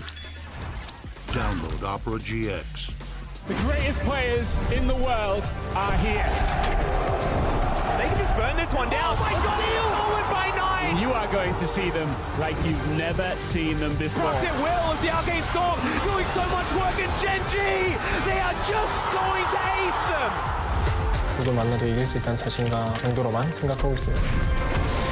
Gen.G, the EWC winners.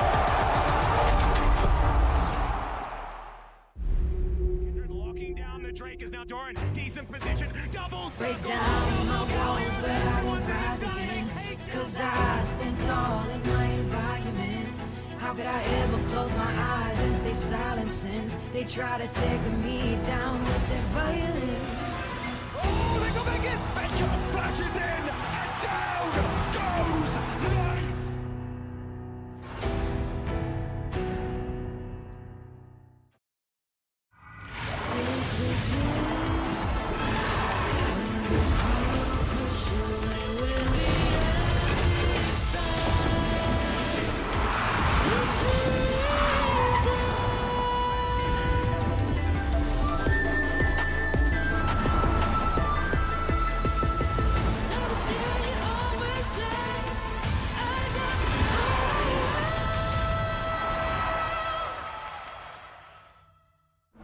Every moment of your journey, crystal clear.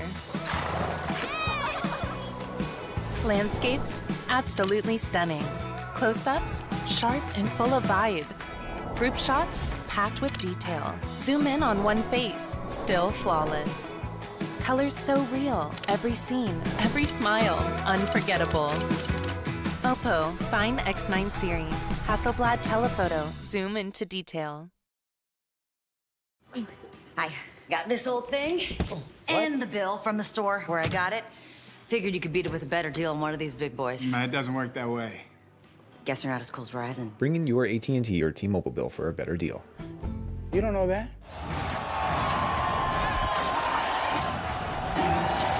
Red Bull gives you wings. The First Lands have long stood against great evils. Much has changed. Much has not. The mighty still walk this world. March with us and shake the earth.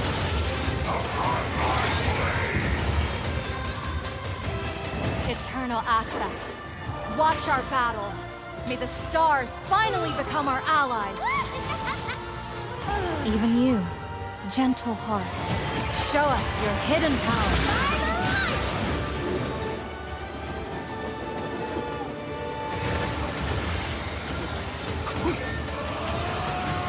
There is much to be learned. Weapons to discover. Techniques to master.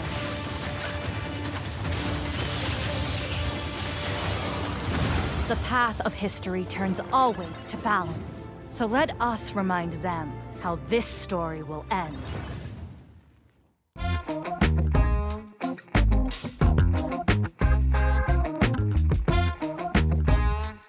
여기 옥상에 와서 촬영을 하는데 풍경이 좋은 것 같아요. 사실 프로 생활하면서 상하이 와서 경기하는 게 처음인데 되게 설레고 재밌을 것 같아요.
to life.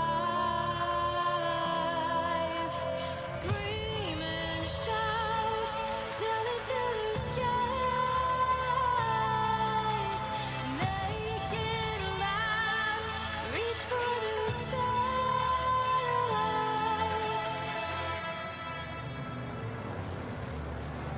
Is this the legacy we wanna live?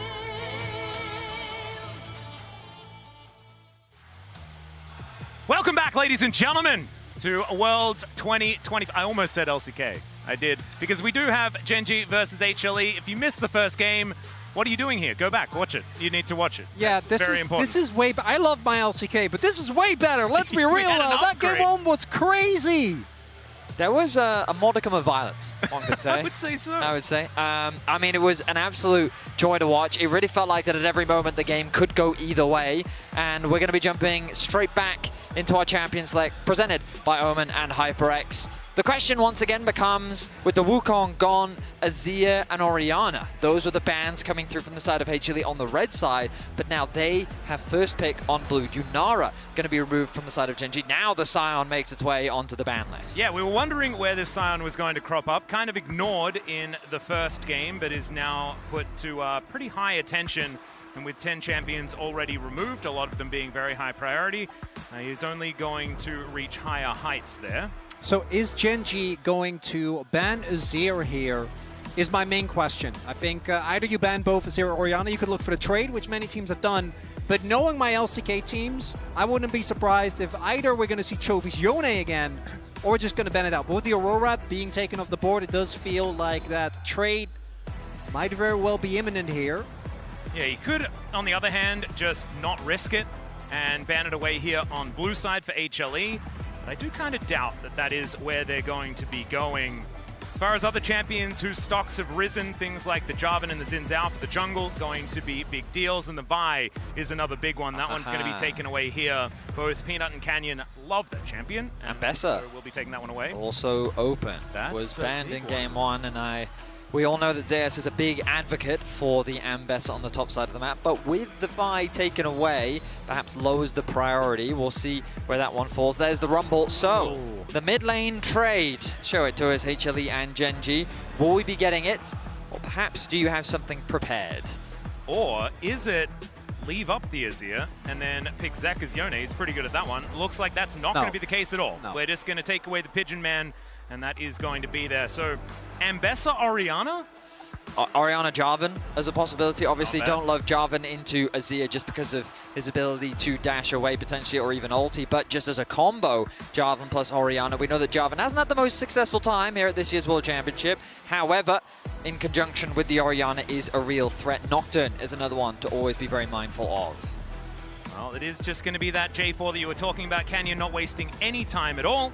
We'll throw the picks over here to HLE as Peanut. This would be one of his all-time best champions here in the Poppy. Something Poppy that we trusted here. him on a whole lot, but instead, he was baiting us. Yeah, I was about to ask you how likely do you think a Skarner/Poppy is, because I remember throughout this year, Skarner Azir felt like the go-to combo in the LCK. Right now, he is flirting with the Azir option, and it looks like that is going to be secured. So nothing too surprising. A very reliable, well-rounded jungler right now that has found a ton of success this year at Worlds. Works in a ton of compositions. Also has been one of the picks that Canyon this Worlds has had a ton of success on.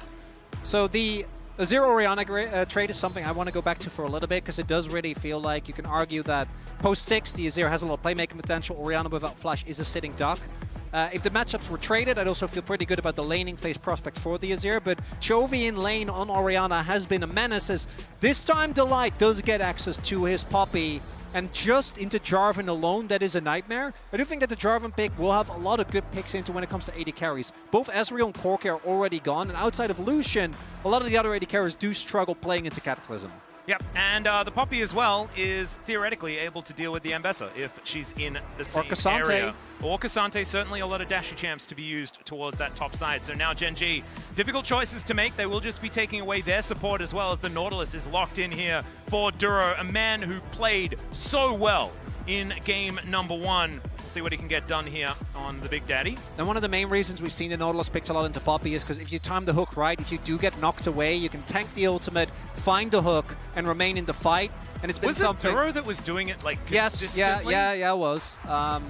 It's a little silly, and then obviously having the ability to set up for a guaranteed shockwave is nice as well with the Nautilus ultimate. So we're looking towards bottom top lane.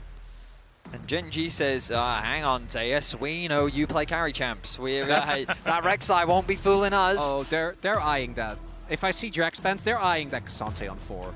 Ah. That's what I'm looking towards. I mean, also Ambessa is also another champ that I'm thinking about. Kai'Sa's another. Yeah, we did talk about it. Oh, I mean, Kai'Sa Nautilus, yes. A very consistent combo that we've seen at all levels of play. Sivir, though, going to be the option from the side of HLE. We know that Sivir, very well-rounded and great scaling AD carry, provides a ton of damage as well.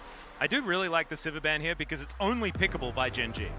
Because they have the Jarvan, and Sivir doesn't like being put in a cage. Oh, no. So the time. A pretty good idea to make sure that no one has access to that champion. Let's see, is it just going to be the Ambessa ban here? They don't necessarily have to if they want to pick it, but instead it's going to be the Jhin taken away from Viper. Already a lot of consistent damage represented by the Azir, so I wouldn't have minded it as much as I normally would.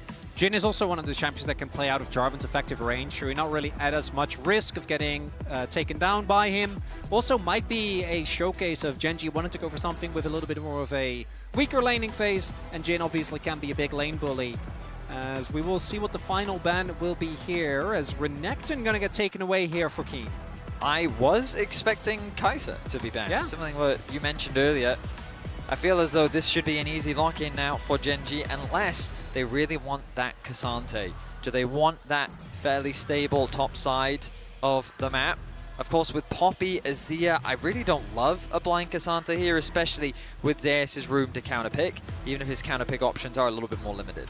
And I was wondering about the fact, because Ruler did play Kai'Sa into Poppy, as we'll remember, in the game against AL, and Kyle did kind of boom him in that team fight that ended up winning the game. They played everything into Poppy, and it didn't work. As Ziggs just going to be locked in. There is the Ambessa alongside it, and with the Renekton banned away, there's not a lot of fantastic picks into it. Wow. As Keen is thinking about taking the on, this would certainly be a little bit more of the scaling option, but if that is going to be Lethality Varus, they may lack a little bit of oof later into the game. The thing is, you need more engaged than you have, because Azir, Ziggs, like, you think Azir is long range, and then putting a Ziggs on top of it, yes, it's a lot of magic damage. Oh, he's going to lock in Gwen. He locks in Gwen, okay. He says, no, I want kill threat on the back line. I'm looking for flanks. I'm looking to make their poke redundant as I run straight towards them and look to snip, snip, snip. That was not what I was expecting. Oh, no. No, there were a lot of different angles. The Ornn to me made sense because, as you highlighted, Vaddy, there is so much disengage available. Literally 4 out of 5 champions on Hanwha Life have tools to create space one way or another. And then Zeus will just be off on his own diving in, backed up by the bomb.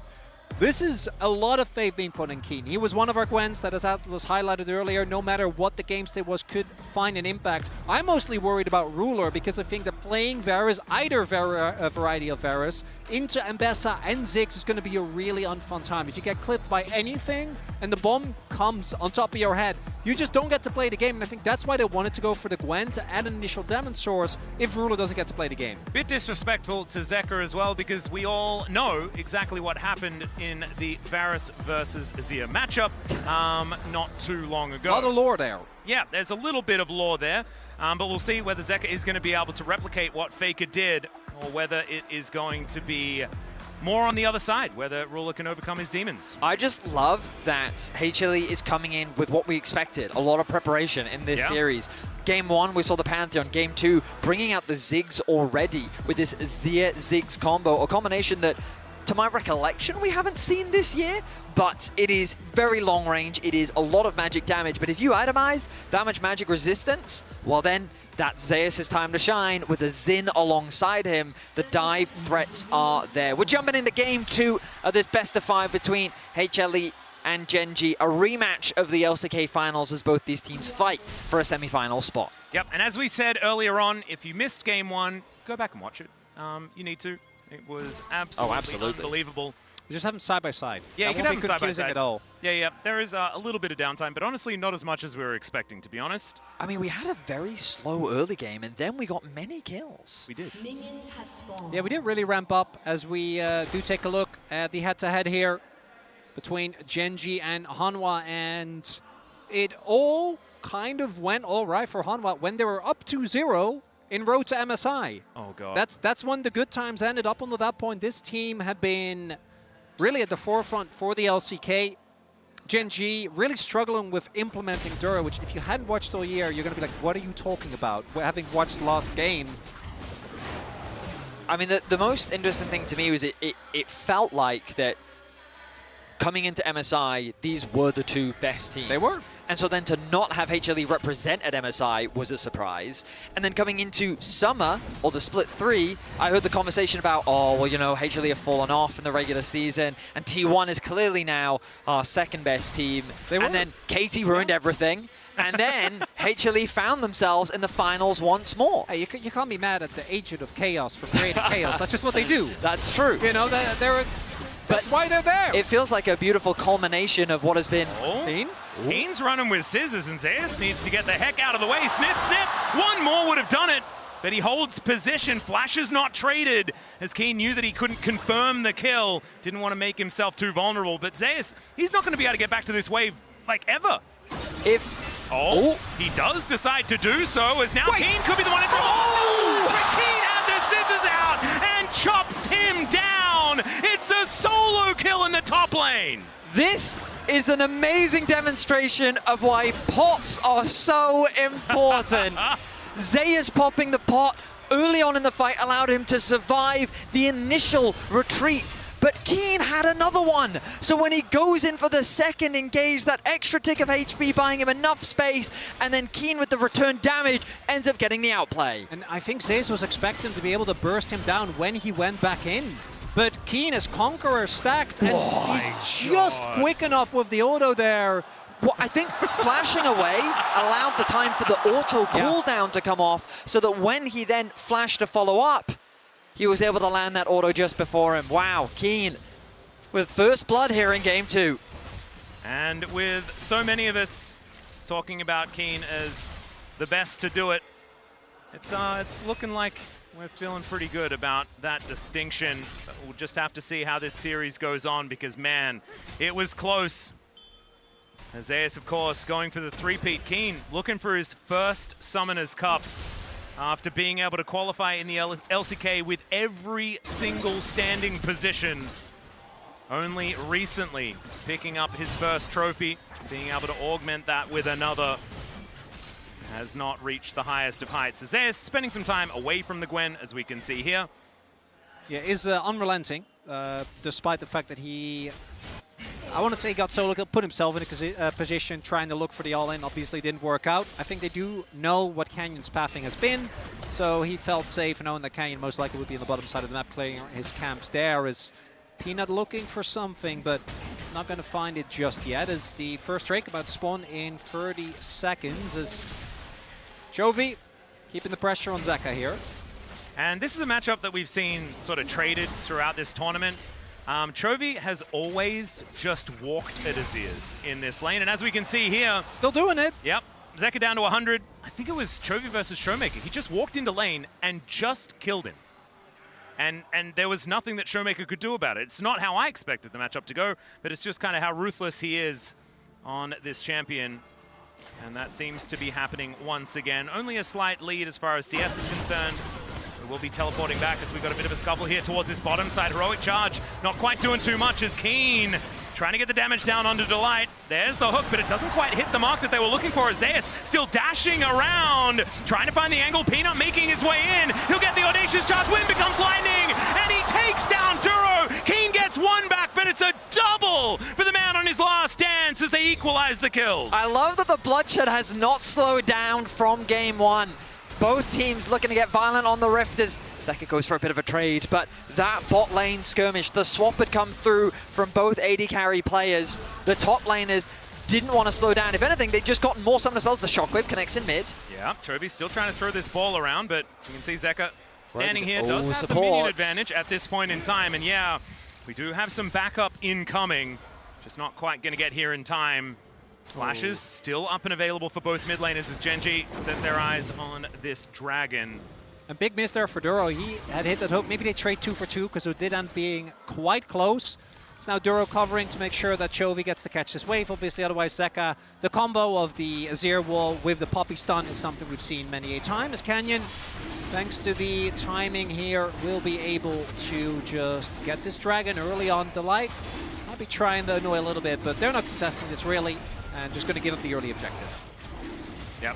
Having a look at it here from the side angle, it's just Canyon finishing this one off. It's pretty interesting that even though Keen has 2 kills, because of how far behind in farm he's fallen, the gold is, well, now dead even. Of course, he will have this wave to try and catch, but Zeus definitely not in a bad spot as Peanut.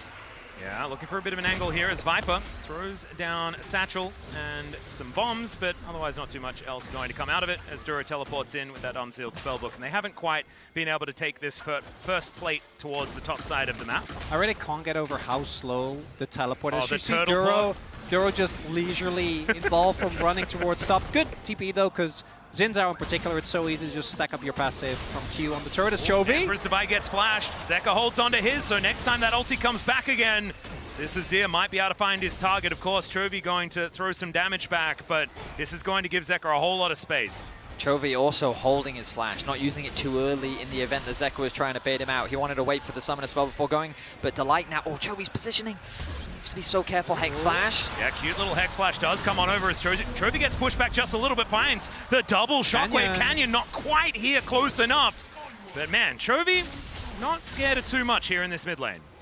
He's used to being the target of relentless ganks, and he's able to stave that one off as he finds himself with about a 10 CS lead. He's looking to push in one more wave as the resets come through. Zeka doesn't have the TP available, which means the Viper's going to be the one to catch this.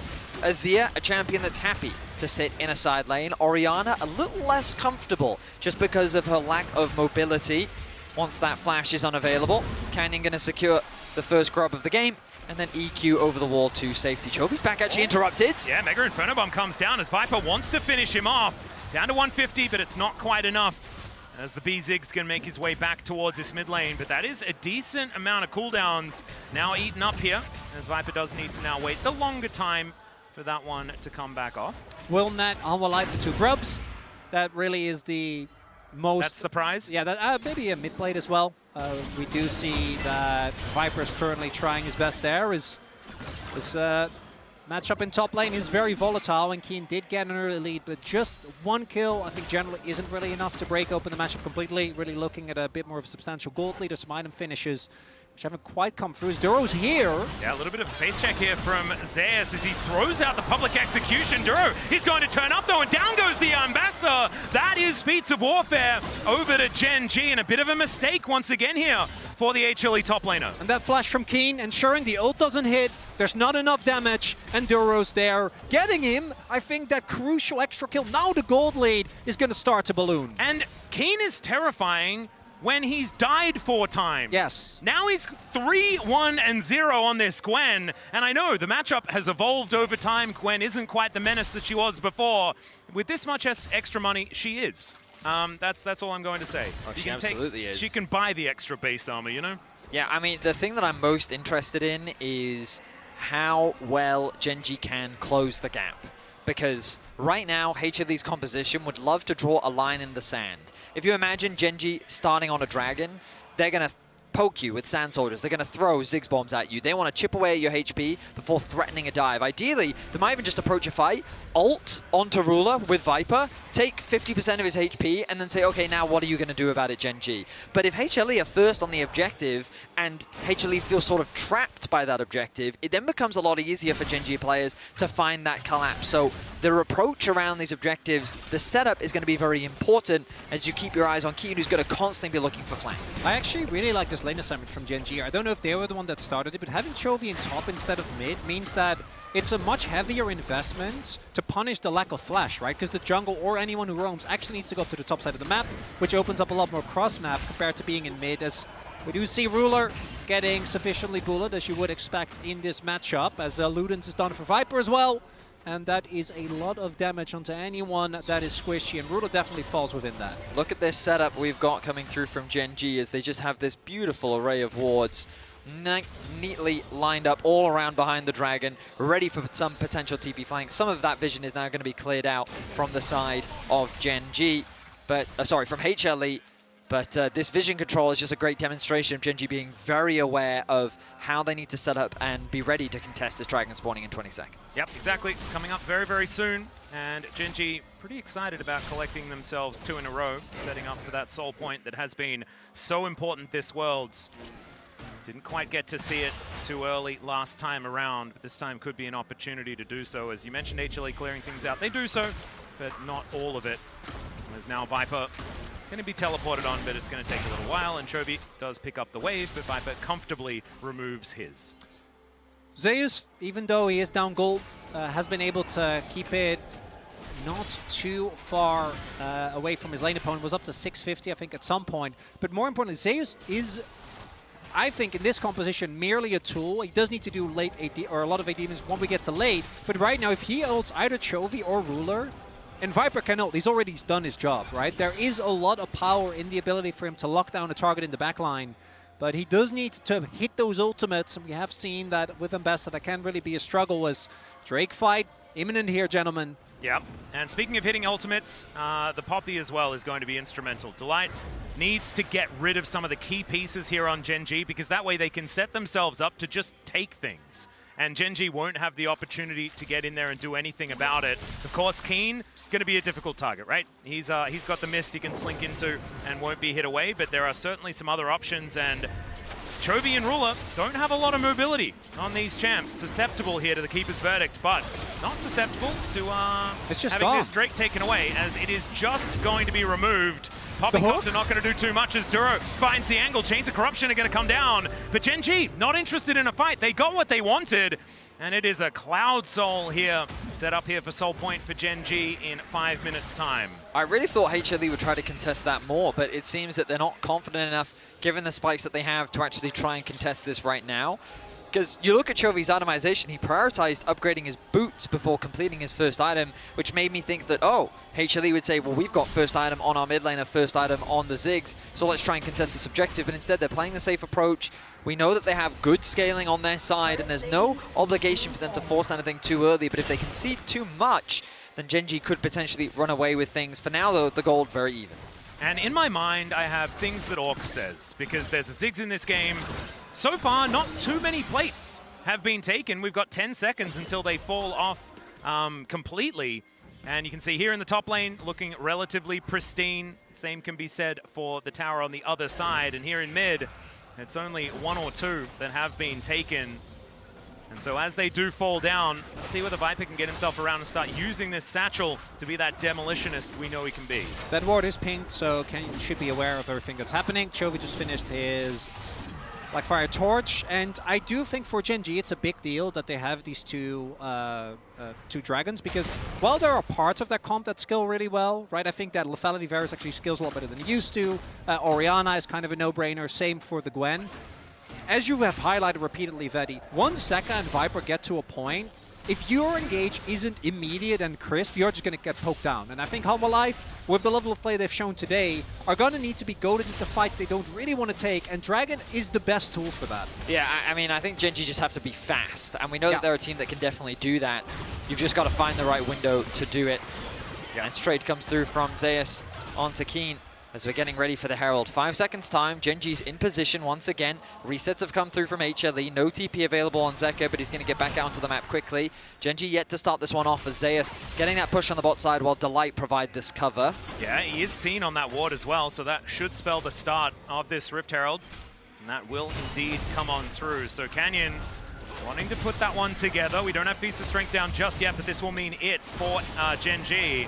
As Peanut goes in, not wanting to give this one away. As you can see, the Hextech Minefield doing so much work. The flash out of the way, the Mega Inferno Bomb was necessary. As Zeus, it's a teleport overextension as he flashes away back into the pit, but it looks like Peanut might be able to take it. There it is. As they look for the eye as well, Peanut will be able to collect that one. Keeper's Verdict gets rid of the Jarvan, and now Keen has to be the savior for Gen G, and he may be just that, as he takes down Peanut first, and then just dashes out of the back of the pit. And it is a 1-for-1 trade.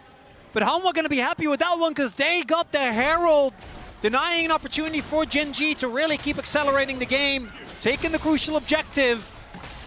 We'll see if they're able to get more here with mid lane turret. Possibly under siege, but they're not going to commit. The start of the fight is a great demonstration of how HLE want to play the composition. You poke, you chip, you don't fully commit to anything, and Aduro is basically out of the fight. This means that Genji's forced to retreat, but the TP here from Zeus, it looks like he wanted to ulti Canyon, who is stuck in the pit, in order to try and set up a play. While they do secure the Herald, the arrival of Keen really changes the dynamic. It's a 4 versus 5, even though they have the health advantage. That shockwave onto 2 with the damage from Keen mean that fight was a lot closer than HLE were hoping for. And it had no business being, because as Duro went in, Canyon got knocked out. So Canyon wasn't even there. They didn't get value from the Jarvan whatsoever as Duro in trouble yet again here as Delight looking for a bit of an angle. Doesn't quite get there, but when the wind becomes lightning, does get the slow. Peanut, another audacious charge as Canyon comes on through. Mega Inferno Bomb! And that is so much damage the Nautilus could not take. Peanut says top of the morning to you, and it's another kill here, evening things out for HLE. 4 members committed from HLE on the top side of the map, allowed for Ruler to push in that mid wave, but he doesn't have the threat onto the tower to really convert it into anything. So just an easy pick secured for HLE. And similar to game 1, we find ourselves in a very even mid game. And the thing that was happening in game 1 was HLE were overloading a side lane, but then Gen G on the cross map were doing so much. What's the best thing about Ziggs? Well, he doesn't need to walk very far to help you overload a side lane, so back into the mid lane he goes, and this turret remains quite healthy. And so I think the adaptation here for HLE, based on this draft and how they're playing it out, seems to be working quite well as we check out the Coinbase gold grind. And Keen getting a lot of money, has been a little bit behind as far as CS is concerned the entire game. But this guy's a problem. I mean, it's 900 gold. He's 4-1-0. We're used to the 4 being in the other column. It's only going to get worse from here. That is, to me, the strongest part of the Gen D composition. As Herald's dropped mid, Hanwha Life really want to deny the possibility for a soul point here for Gen G. As mid lane turret will fall. That's the first turret of the game as well. And I think Gen G have had better setups thus far in this series for objectives. But Hanwha Life want to try and poke as much as possible as Duro again, getting taken low. But you can see in the setup, the poke comes through from Viper. And again, they're quite happy to allow Gen G to just start this objective off because they know that once you're trapped fighting the objective, that's when the Ziggs poke can really be lethal. And this is now feats of strength. As you can see, we're all tied up. Whoever gets this objective will be able to lock that one down. There we go. Already, Gen G have started it. Control ward goes down. This ward in the back of the pit trying to get all the information that it can. Not going to give this one up without a fight. Mega Inferno Bomb is going to be there. Let's see how much damage it's going to get down on both of the carries into that backline. Is now Duro once again going to be eliminated, but King finds the backline. Delight going to be the first one to go down as Ruler is able to do it. Peanut gets in, but it's Canyon with the smite. This time around, Soul Point, some cool shoes, and let's see whether they can win this fight at the same time. Great knock-up onto Zeus as he's trying to dash his way up, but Zeka finds the angle onto Ruler.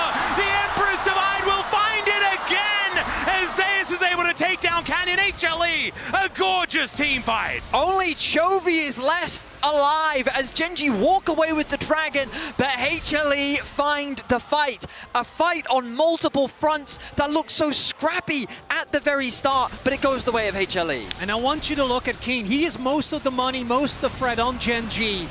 The bomb does a lot of damage to the backline. Duro miraculously stays alive and they get the counter kill. But look at Keen, he doesn't actually get the kill on Viper. If he gets the kill on Viper, I think this fight is won. Instead, he goes down, Viper gets a shutdown, stays alive, and now him and Zeus can cut off this exit avenue as Ruler gets knocked into the knockup from Zeka. Oh, Delight though! Yeah, we're straight back into the fight as of course this is a Poppy. And so does get shockwaved, but isn't too worried about it. We'll be now going back to base. Otacon on the menu. That's why we have R buttons being thrown around. And I really value our Cloud Soul, but falling behind against the Hanwha comp when you are Gen G, you're going to get to a point where even if you find an engage, if they're not caught off guard, you will just get shredded. Like, just the minefield alone is going to completely blow you up. But again, like, when it's a fight that's playing from range, I just feel HLE have the advantage. Of course, Varus's poke is one thing, but compared to Ziggs, it's not comparable. And so as long as Viper is landing those bombs, it is very difficult. And now, especially in these choke points, if Gen G try to approach, it's so difficult. So this should be an uncontested objective. But as I say that, Canyon's making his way down. Yep, they're looking to fight for the Otacon. They're not going to be able to stop this tower from falling down. Yep, 2 teleports bring Duro and Keen into the fight. The Otacon down to 50%. HLE do need to be careful. Steadfast presence is decent, but it's only onto Duro, and Delight is already taken down. Viper getting closed in onto Chovy. Is Zeus looking for Keen in that backline, but I don't know whether he wants that fight as Peanut so close to dead. The Crescent Guard doesn't work, and he's thrown into the sky by the Demacian Prince. Now the Otacon should go over to Gen G. Unless Zeus can do anything about it, it is going to be there, and Zeus also going to get picked off, although he's looking for Chovy before he goes down. Chovy barely survives, and it's Ruler that picks up the kill. Empress Divide used defensively here as HLE limp away. This fight was just so one-sided from Gen G. They converted pick after pick after pick, as it felt like HLE, the uncoordination that we saw from game 1 sprouts up once more. And it's the mark from Keen onto Zeus. Last time he was trying to 1v2, that doesn't work out. But Keen keeps Zeus out of the fight, and even though this Mbessa isn't necessarily in the best of spots, if he finds an ult onto Ruler or Chovy, they will still die just from the ult. But instead, he gets marked, they are shredded from Otacon, and I think once a double TP comes through, they should have just backed out. But look at the chain CC that comes down onto Delight as well. The front line is eliminated. Then Azir is rooted on the left-hand side, so Peanut and Viper on the bottom. Chovy gets a good ulti onto Peanut, saying, you know what, I can't get in range of Viper and Zeka anyway, so why bother, just kill the front line. Zeus, as you highlighted, completely removed from the fight. And so Gen G just play pick after pick. And when the Orianna is walking into the Xeno, you know that's not good. That's not a good look for the fight, as he just follows up as...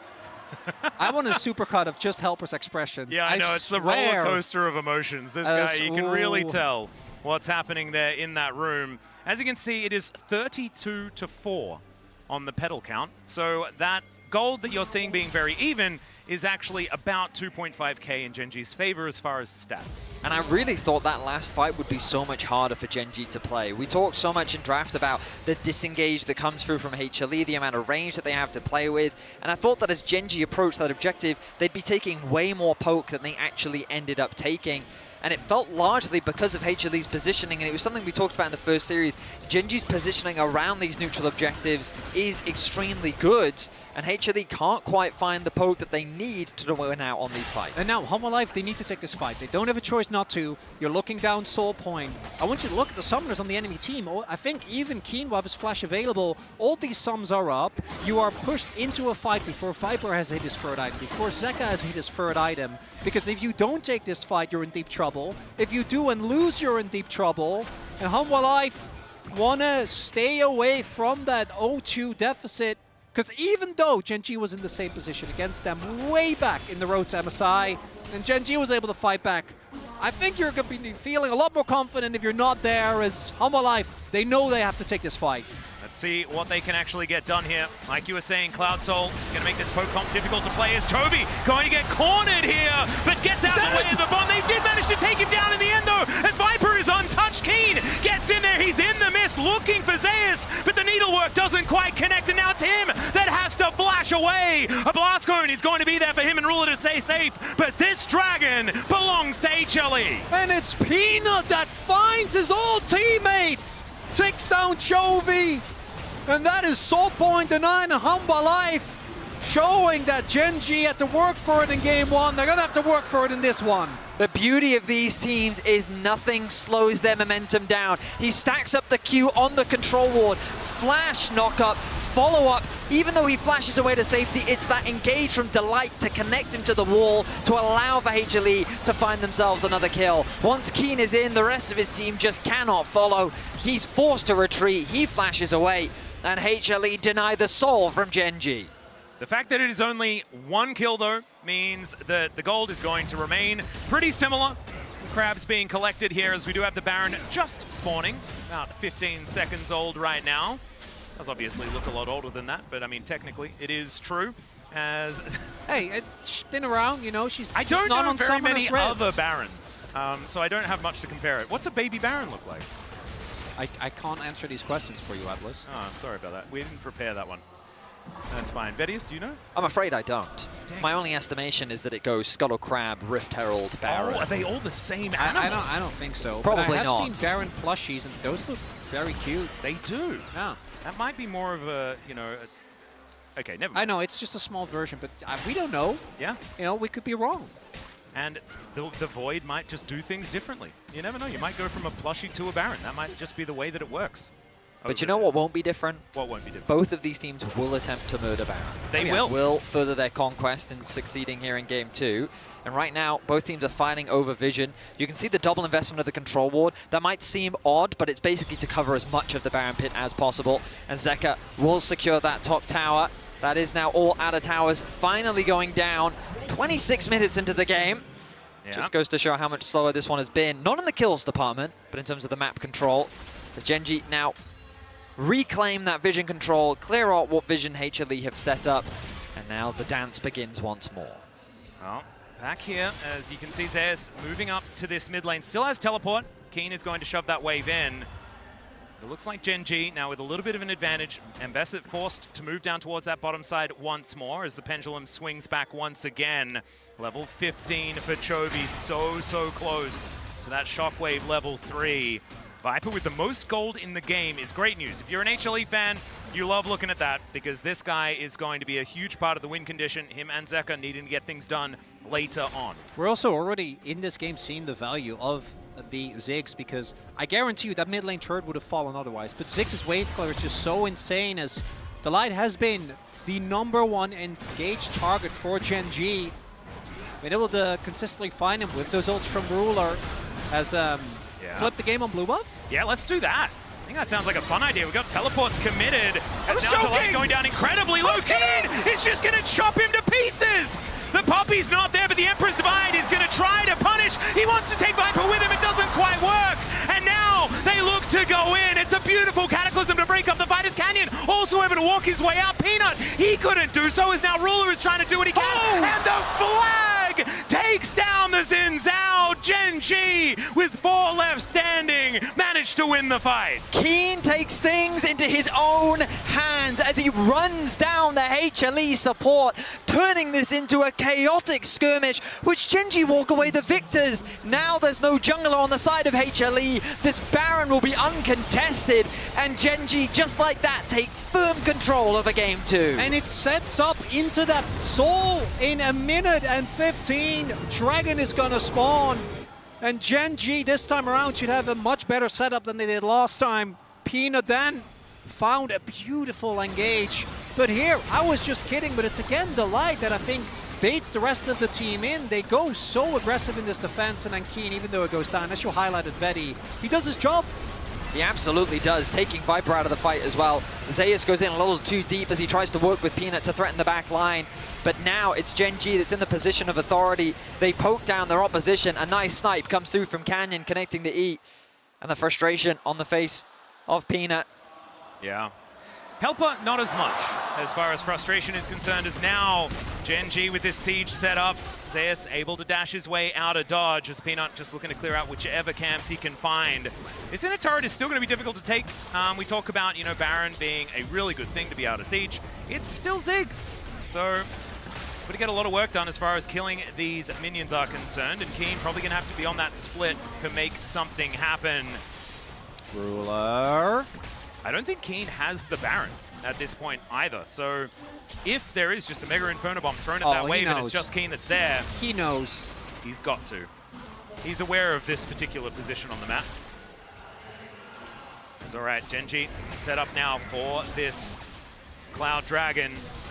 Delight off to the side, wanting to try and make this helicopter work for him. If this Keeper's Verdict lands, it could be such a big deal. Chains of Corruption, he's going to start this fight as Peanut. Crescent Guard there to keep himself safe.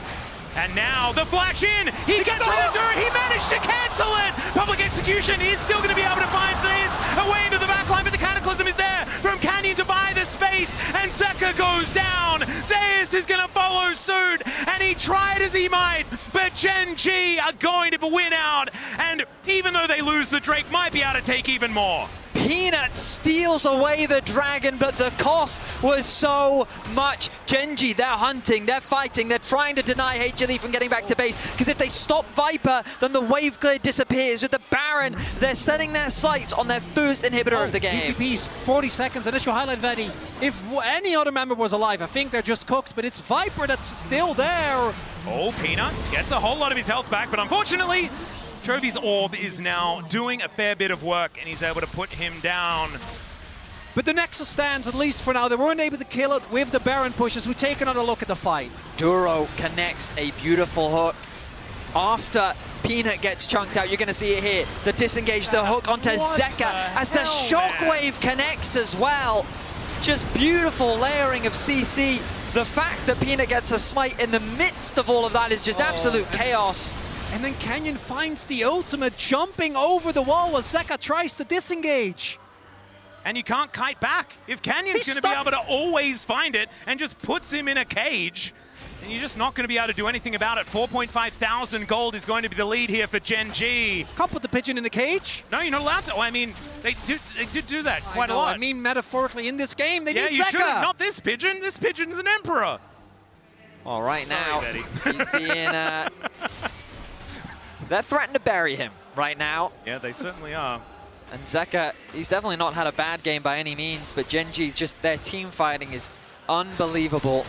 It feels like that every single player is a threat. We're using a different name every single team fight. But now, the one shining light for HLE is Viper Life Esports. Death cap completed for the Ziggs. The wave clear is monstrous. And as long as some poke connects, there's always a chance for HLE to find a fight.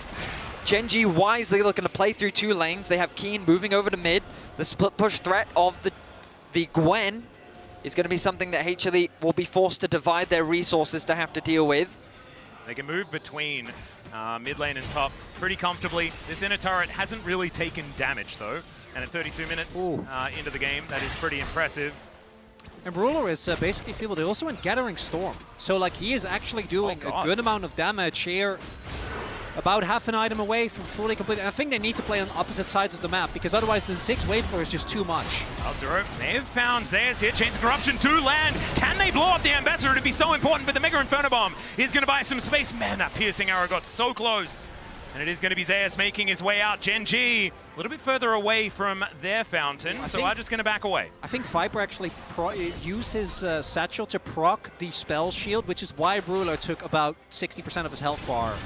Just from the ultimate as Peanut. He goes in, gets the knock up here onto Canyon. He's relatively tanky though.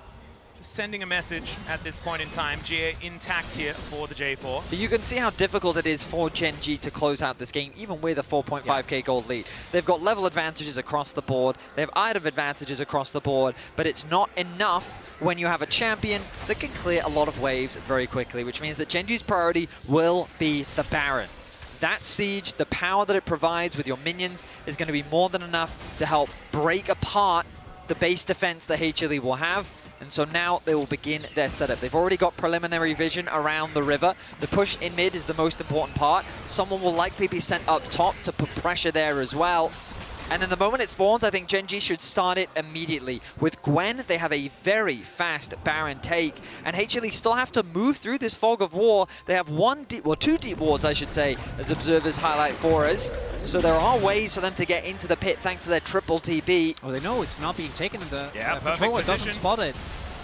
That's really, really nice. That control ward flanked by those two wards that were already put in place. Zeus off to the side here as Peanut dealing with his wolf camp for the moment. HLE spread out quite wide, but as we can see, the Baron is going to get started. The full information over to HLE here. As let's see, that Keeper's Verdict going to once again be so important. Keen on that flank angle as we can see. Zeus taking a bit of poke damage, but Gen G need to be decisive. Otherwise, these bombs will start to hurt. Look at Canyon. Yeah, looking to get that flank happening, but just move straight back to the Baron. Could be the opportunity here as HLE get that Sun Disc set up. Peanut on that angle. A full vision still. Look at Viper's mana. He's getting a little bit low. The Baron's dropping. Mega Inferno Bomb to try and soften them up, but it doesn't really land. Ruler already down to 50% though. Zeus, oh man, you can see he really wants to kill that Varus. If he can find an angle, he will certainly go in, but the defense here from Gen G is fantastic. Canyon didn't get out of the way. Yeah, not going to happen. So the Poppycopter not going to find too much of anything, but the poke is. Goodness. It's so tense right now. Teleport back available here for Viper if they do want to continue this, but now it's the soul that's in the minds of Gen G. What they want to do is make decisive calls. Well, a whole bunch of extra movement speed certainly going to be helping out with that one as they turn their eyes on the other pit on the map towards the bottom side. Delight needs to replenish his wards, but Dura's already done that, so he's making his way back out onto the base. TP from Delight comes through from the spell book. He's going to make his way into mid lane as well. It's HLE that have position on the river. Yeah. Peanut knows what's going on as Canyon turns his way in. Minefield comes down, Mega Inferno Bomb, a lot of damage onto Ruler once again as Canyon continuing on that flank. Zeus is Spots on out the exactly ward. where they are, and Zeus, like you say, is on the ward. Oh, Canyon, they spotted that ward. Yeah, King goes over to the side and now is going to show himself. Peanut is alongside him, but that means he's nowhere near the pit.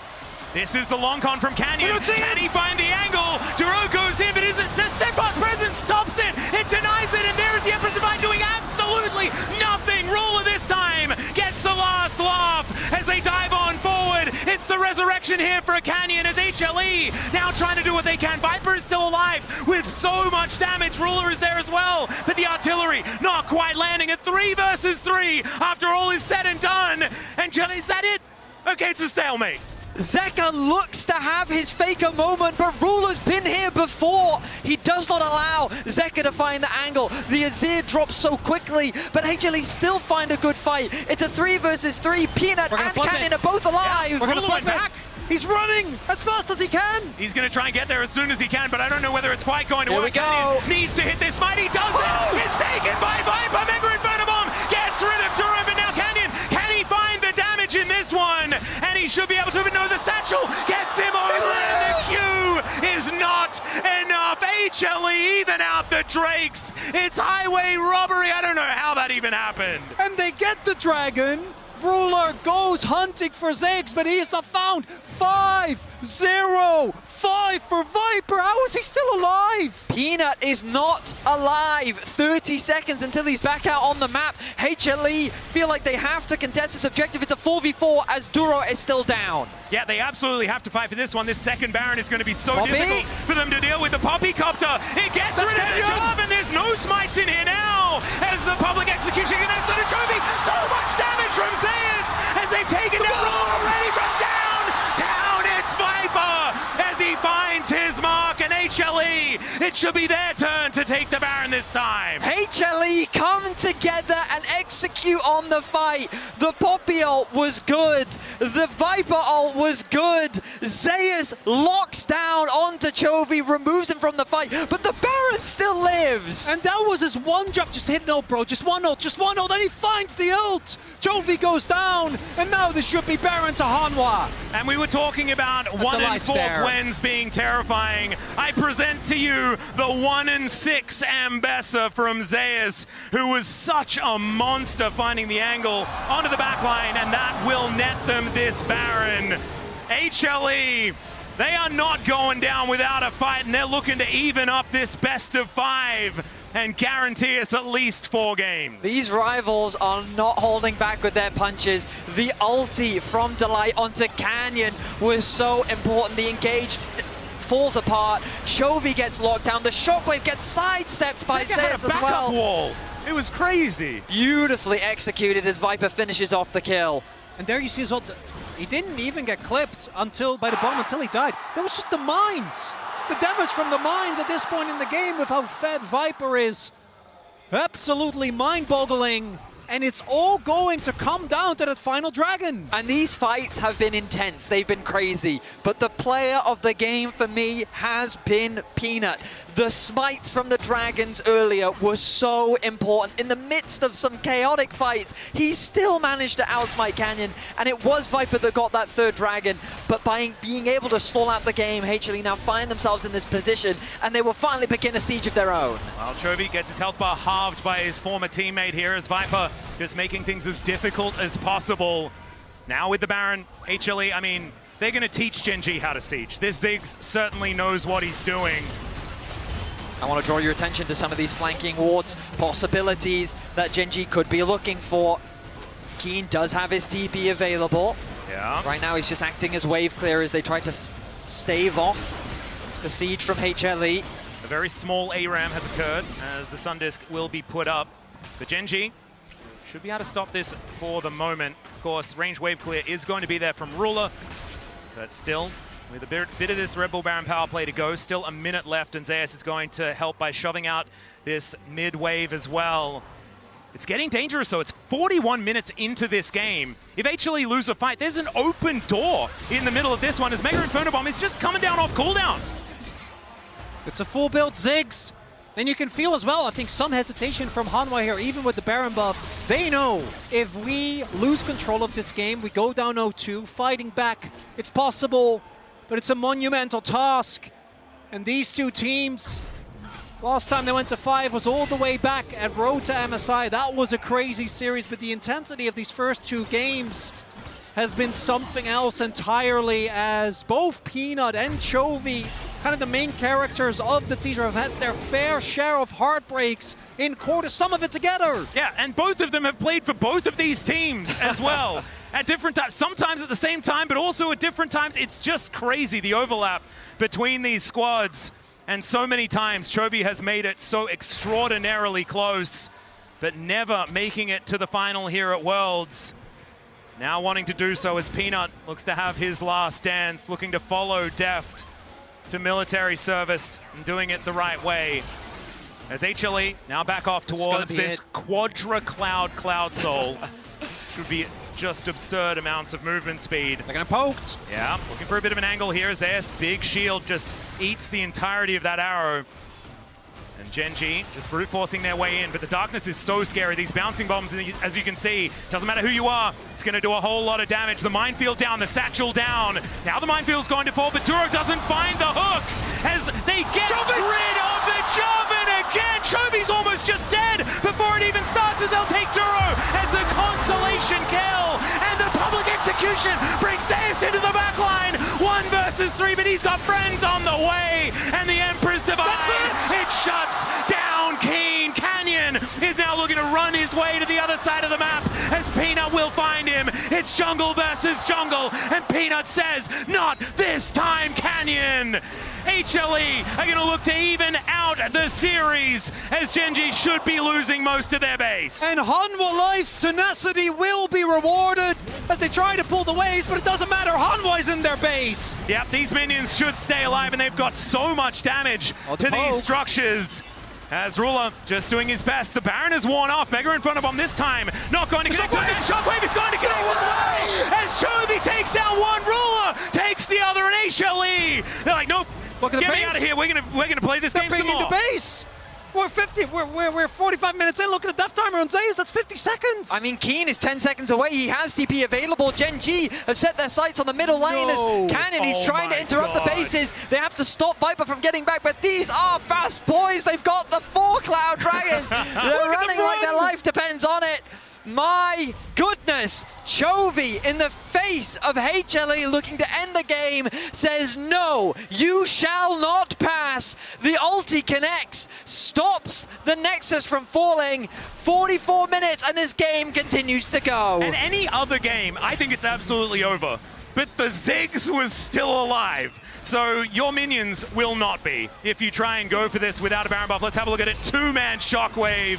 Just gorgeous from Chovy. Absolutely beautifully done. And you could see that HLE was hesitant, but with the Nexus in their eyes, they wanted to try and end. The fans are feeling the exhaustion, but imagine what the players must be feeling right now. It's only game 2. We are at 37 kills, 45 minutes. HLE, the gold doesn't matter anymore. Everyone is full build. Shockingly, Viper remains deathless. He has yet to die in this game. He's done so much damage. Yep. We're back to Baron. 3rd Baron. This is now officially the longest game at Worlds, and it's not looking that close to ending just yet. Satchel is decent there, as let's see what the Poppy can get done. It hits 2, it's Ruler and Chovy, and Zeus looks to get in there, and now Duro should be the first one to fall, but no one's gone down yet. Settle is the first one to go, as now Zeus gets chopped up by Keen. bombs are still there though. Viper is at full health, but Gwen is immune. Chovy is... Okay, the Baron lost interest, and thank goodness, because otherwise that could have been very weird. Both junglers fall. It ends up being favorable for Gen G, but my goodness. If Viper's alive, it's not over. There's too much to track. The ulti goes in from Viper into the pit. It's looking good for HLE. They're landing their poke, but then Zeka dives in. He gets the ulti onto... Oh, but the ulti from Peanut knocks it back! It actually saves Ruler! They weren't coordinated, allowing for Ruler to get the safety. He continued to dish out the damage, and then Keen on the front line just melts through HLE. Here we go. Joey, just stop watch! Okay, he's Onya's it, but still has to walk through the minefield. Now he's at 50%. It's Baron. Not quite so much. And we've got the Hex Flash from Delight. Let's see whether he can buy the angle. He doesn't have the ultimate, but he does have the smite angle. Chovy also now having to deal with the Baron, but they get rid of the Poppy, and down goes the Baron. Absolutely required. Is that it? Gen G want to win this game. Six is still alive. Gentlemen, we have on our hands absolute cinema as the third Baron goes down. One of the Barons, yeah. The Elder is 2 minutes away. My goodness.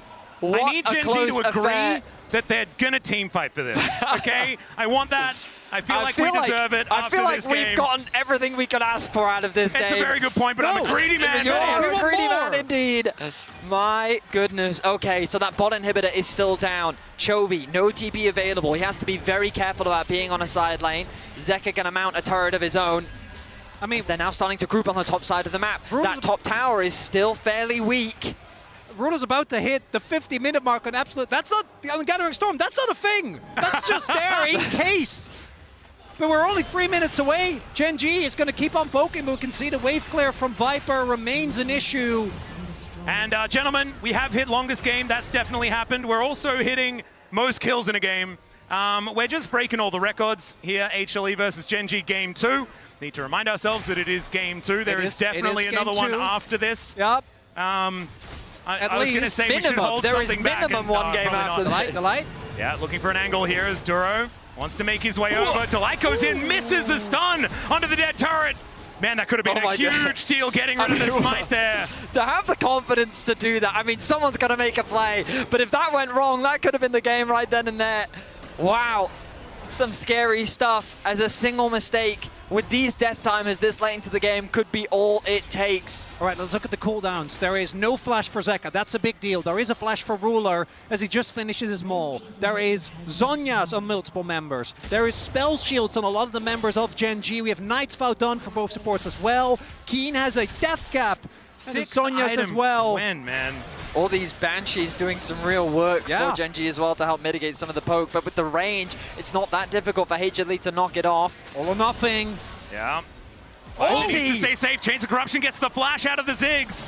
Could be a huge deal, and that cooldown is not long. As you can see, a quarter done already. Zeus spotted on a flank angle as well, as now Canyon gets into the pit. Haven't started the Elder just yet. And HLE still healthy enough to fight for this one. Gen G have to be so careful. HLE's poke is deadly.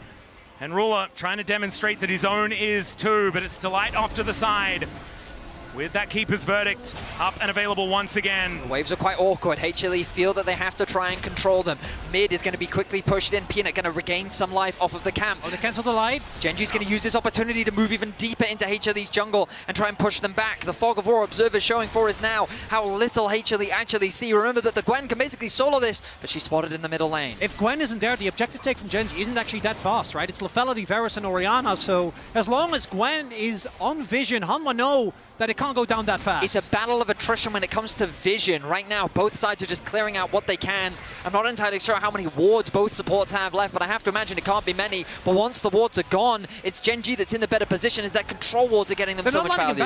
Yeah, they're desperately trying to get Delight back home. There is the hook connecting. Steadfast Presence doesn't do too much. There's another chance of corruption, but it's not going to be enough to get the kill. Peanut on that flank angle, like you're talking about, these bouncing bombs are so scary as we crest the 50-minute mark here in game number 2. And the Elder Dragon lies forgotten as everyone is just looking to get the ideal setup to start this fight on their terms. I mean, there's a few control wards left, 2 in the inventory of Duro, which is why Delight has to get back to base as quickly as possible. The Elder started. Yeah, there is the hook connecting here as it's onto Peanut. Can he actually keep himself alive? The answer is yes. Mega Inferno Bomb into the backline breaks the shields. And Zeus, he now wants to be able to find that angle. Heroic charge from Delight as he's trying to be a hero. The shockwave is going to connect, but Zeus gets into the backline as well. Out goes Canyon yet again, but Zeka is dead. And the hook connects from Duro. Stun comes down, but Zeus, I mean, he's Ambessa, so should be able to get himself to relative safety as Peanut looks to pick up the wave here in the mid lane and buy as much time as he can. What are they going to do? Gen.G can either look to end or they can play for, it looks like they're playing for Dragon, making sure they get this Elder, which should lead into Baron, which, that's going to be it, right? The 4th Baron, the 5th Baron does the trick. Elder Dragon is designed to end games, and Gen.G is looking to do just that. Zeka dying in the midst of the chaos allows for Gen.G to take position around the Drake, but in that war of attrition, it was Gen.G that held strong. HLE, they couldn't threaten the backline like they could earlier. The ulti from Viper just knocking off those spell shields. Oh, down to 4. He's waiting for as long as possible to ensure they have the biggest amount of uptime. Yeah, they've got the most of it to fight around this Baron. But the TP coming in from Zeka, he's not at the start of the fight, forces the ulti early, but that ulti from Viper doing very little. Now just watch the ball, watch Chovy as he sets his sights, the hook connects, the combo comes through, the one shot onto Zeka. He doesn't even get a chance to throw out the Zhonyas.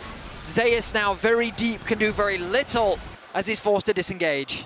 Yeah, and I won't translate that for you, ladies and gentlemen, although if you know, you definitely know. And it's understandable as we do finally see that back come through from Delight. Canyon and Duro. Exodia about to be exampled. Yeah, exactly. This is looking pretty good as we've got just over 1.5 minutes of Elder still remaining. Viper, what are you doing down there? The good old split push and zigs. He has the TP, he can always join at a moment's notice. The vision control is just so much superior for Gen.G on the top side of the jungle though. HLE can't afford to fight, they have to stall, and they have the chance to do it. I love this from Homa. So what they're doing is making sure that there's no multiple waves for Gen.G to play off with the Baron buff, forcing them into a fight, which if they overextend, if Viper can stabilize, who by the way is still deathless, there's an angle here for Hanwha to hold on despite everything, and you gotta imagine after a game like this is Keen. Keen could be in a little bit of trouble here as they look to take him down. He's flashed, and there's the ulti out of Zeus. Are they looking to just go for a base race just right here? Keen buys a bit of time, but he is now dead. And they've got a minion wave coming on through. It looks like Gen.G might be able to get it done, but Viper is still here. The minion wave is not. As Zeus is looking to stop these backs. He's got a GA, and never mind. They want to go for the team fight. Out goes Canyon yet again. He's magnetized to these ultis from Delight. And gentlemen, this game will continue. Phenomenal! Absolutely phenomenal how both teams continue to find ways to outplay the other. 53.5 minutes. HLE get a pick onto Keen. And the biggest test, gentlemen, is for this new HUD. 3 digits. And then they nailed it. Beautifully done. Don't expect that to happen every single time. And the Elder's wearing off. And the legacy of Teddy's not enough. Elder is about to time out. And still 20 seconds on the clock. It's not an Elder. We need a bigger Elder. We must order one. Let's see. As Mega Inferno Bomb comes down, but it's eaten by a whole bunch of shields. As, oh my God. Okay, Viper, calm down a little bit. There's some wards behind them, but Hanwha Life. Yeah, there's one ward. I can highlight it real quick. Really do respect Keen coming back up as... All right, well... Oh my God, the exhaustion! By the way, the game is even on turrets. It's 7-7. Both teams have taken 2 inhibitor turrets. The biggest thing is the fact that we have 3.5 minutes on this inhibitor respawning on the top side. Gen.G will have a bit of inherent control. And the Baron is still there for 55 seconds, even though the Rebel Baron power play says 700 gold, and 700 gold means approximately this zero, is a rounding maybe error. Look, junglers have never been this late into the game. They don't know what to do. They just have to keep building. They have to keep it for vision. They have to. You've even got the support item coming through. Oh my words. Gen.G, the Baron buff, still 30 seconds left, but it feels like that we're just waiting for another Elder. The wave clit of Ziggs Azia I mean, it gives me like Season 1, Season 2 this is vibes. some Froggen and Nivea stuff happening here. That's all right. HLE looking to try and defend this inner turret. It's probably not the hill that I'd die on, and they are not going to. Well, we did almost end the game. Remember when we thought the game was going to end over blue buff 25 minutes ago? Remember that, guys? That did happen. I think I was a much younger man then. Right? That did happen. So young and naive, full of You know, promise. this may actually be the longest game I've ever cast in my 10-year career. For the 92-minute. That was Papa and Achilles. So this might be my longest one as well. I don't think I've broken the hour. And yeah, I don't think I've ever broken an hour before. I don't know, but hey, I'm all here for it. An LCK matchup I was already excited for, but for it to deliver in such an LCK way as well. And hey, it might be over an hour, but it could also be over 3 hours in theory because it has not ended yet. But let's just see. I mean, all the items are bought. I mean, Umpty's not in this game. He's the one that ended the 92-minute game. Actually, who else? Is it only, I didn't check, is it only Ruler that has Gathering Storm? Because the amount of AD that man is going to be getting very, very soon is going to be ludicrous. We need the Gathering Storm check. Who is Gathering? See who's getting the most value out of that one. Obviously, we're just talking right now for the viewers at home, and that's because we're just waiting a minute until the Elder Dragon. When you're this late into the game, that's really all the game is about. The gold is pretty much irrelevant. Everyone is at full build. They're all buying pots. They're all just spending the gold wherever they can. Canyon's abandoned wards. He's bought a Knight's Vow. He's got no boots. No shoes for Gwen. Yeah, we're that late into the game, and so all that matters is securing this Elder Dragon. It will all come down to execution. And to be honest, even if Gen.G win a fight, if they don't kill the Ziggs... Who is Deathless? Who is Deathless? Really, that's why the game's still going, Chronicle. We've been telling you this whole game. Actually, that is, if Gen.G kill Viper, I think they win the game. That may happen. You might be right, but that's proven itself difficult over the last hour that we've seen them play. Not to mention they can run away from anyone at a moment's notice because they have 4 Cloud Drakes. All right. Here it is. The Elder has spawned.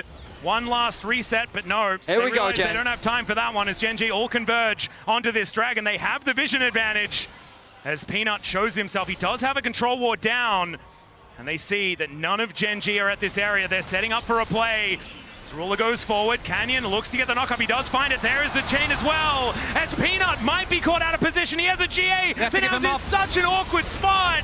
He tries to get himself out of there, and he survives. He's dodging the needlework. He finds the heal, as Canyon might be traded for this one. Delight goes in, looks for the angle, but they've managed to take 2. And now Gen.G, they move themselves forward. Viper's still alive. The Empress Divide doing a fair bit of damage, but it's 1 Ziggs and an Ambessa against the wall, and Ruler is flashing on top of Zeus.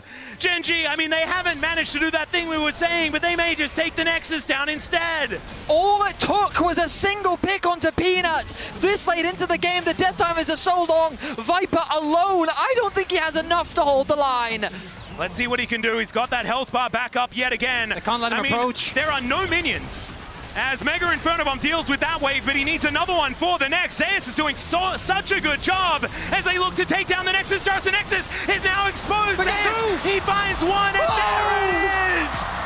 Gen.G will reach match point in the knockout stage for our first best of 5 in the longest game I have ever cast in my life. Analyst S, please, please, please take it away.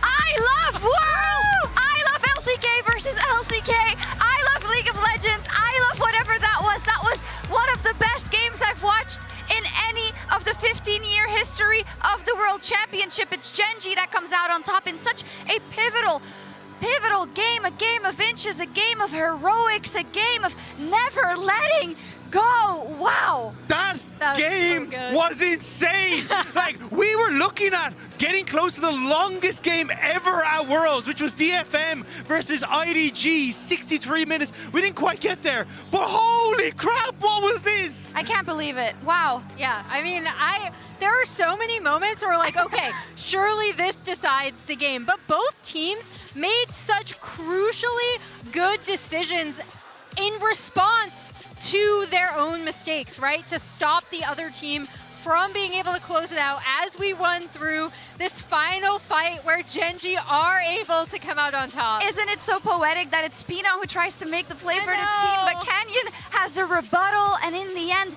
it's Gen.G that win that fight. But it could have gone either way at any point in time. This was so close so many times. And we gotta say, we gotta give props to the man in the mid lane for Gen.G. Every second counts, and thanks to the reliable Cisco network, Chovy actually saves this game. Make no mistake, he did not want to let them pass. We were getting into positions, we were like, okay, we're gonna go 1-1, HLE is gonna go up.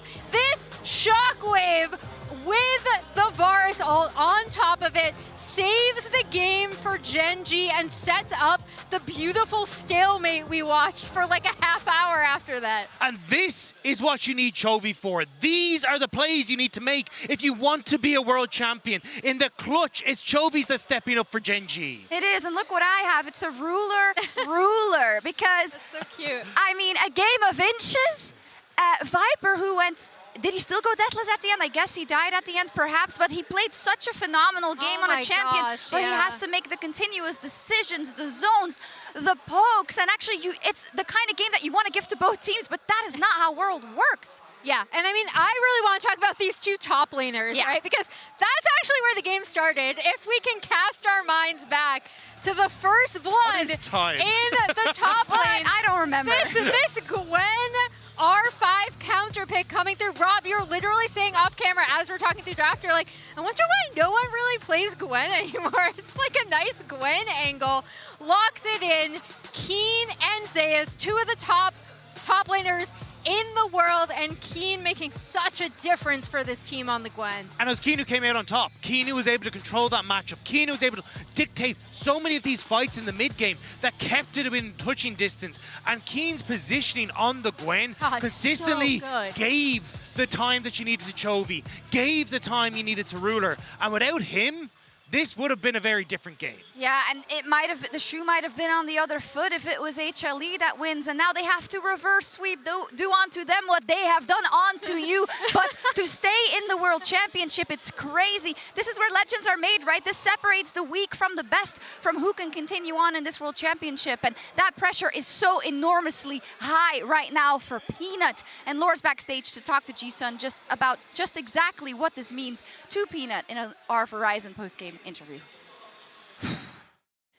This HLE versus Gen.G matchup is looking like everything we've seen in the LCK this year so far, G-Sun, sadly, but the only difference is that we know that it is Peanut's last dance. It is his last chance to prove himself.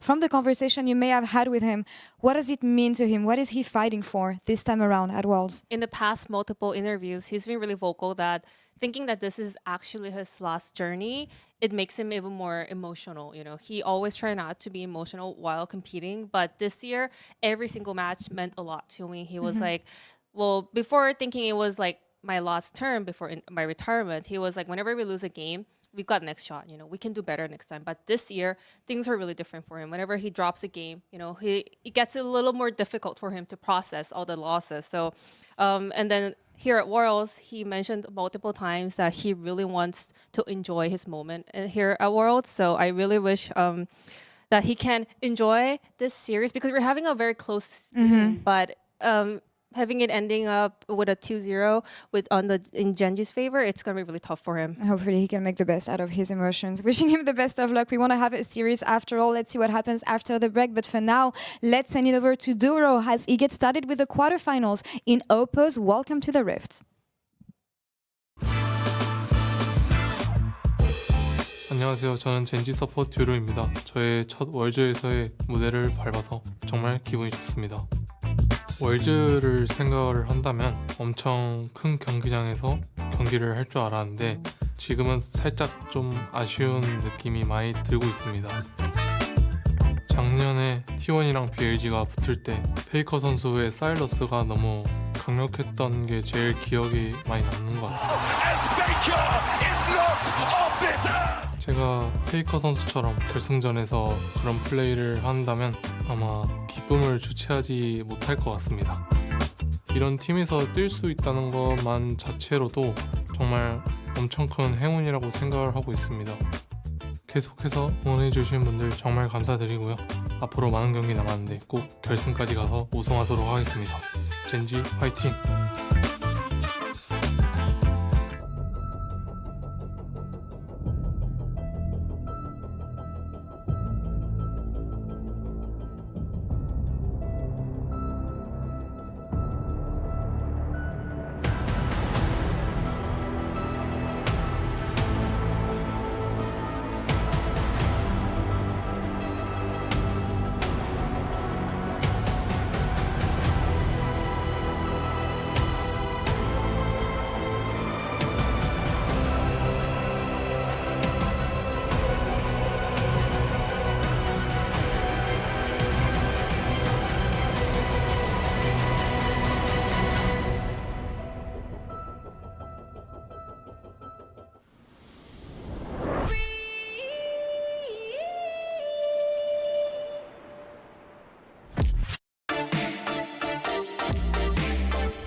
Red Bull gives you wings.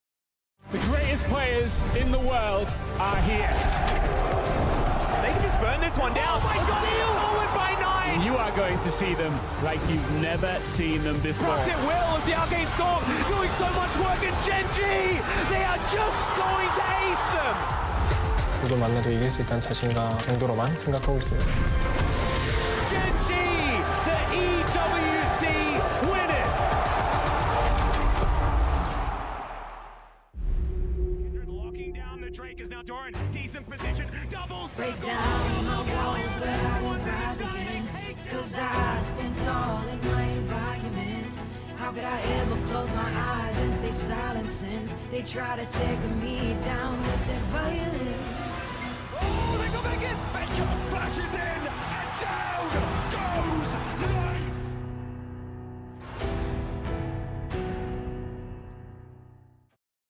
Alright guys, I just landed in China. Let's go.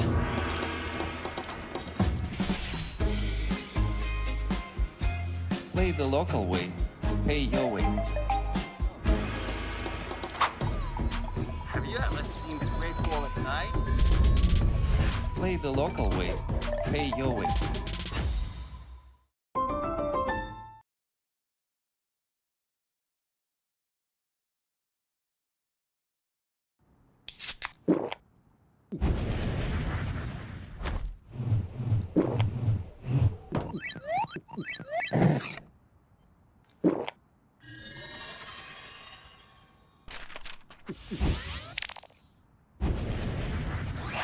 Red Bull gives you wings. Dreams stuck in our orbit. When we shoot for the moon, we go the farthest. Yeah, we're doing this our way, and we're never gonna fade away. No, we're never gonna fade away.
I want a love that's so medicinal. Gets me high just thinking about it. Get even higher when the two of us are in the same room.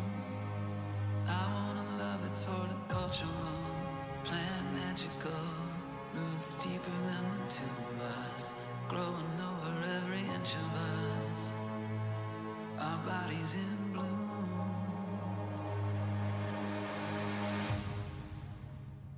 I want a love that's so medicinal.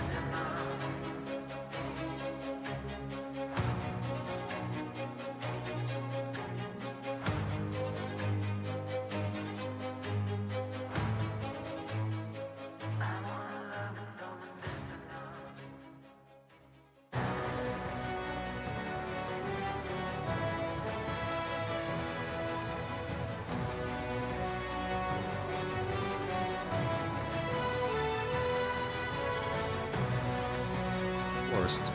Now it will be looming. Yep.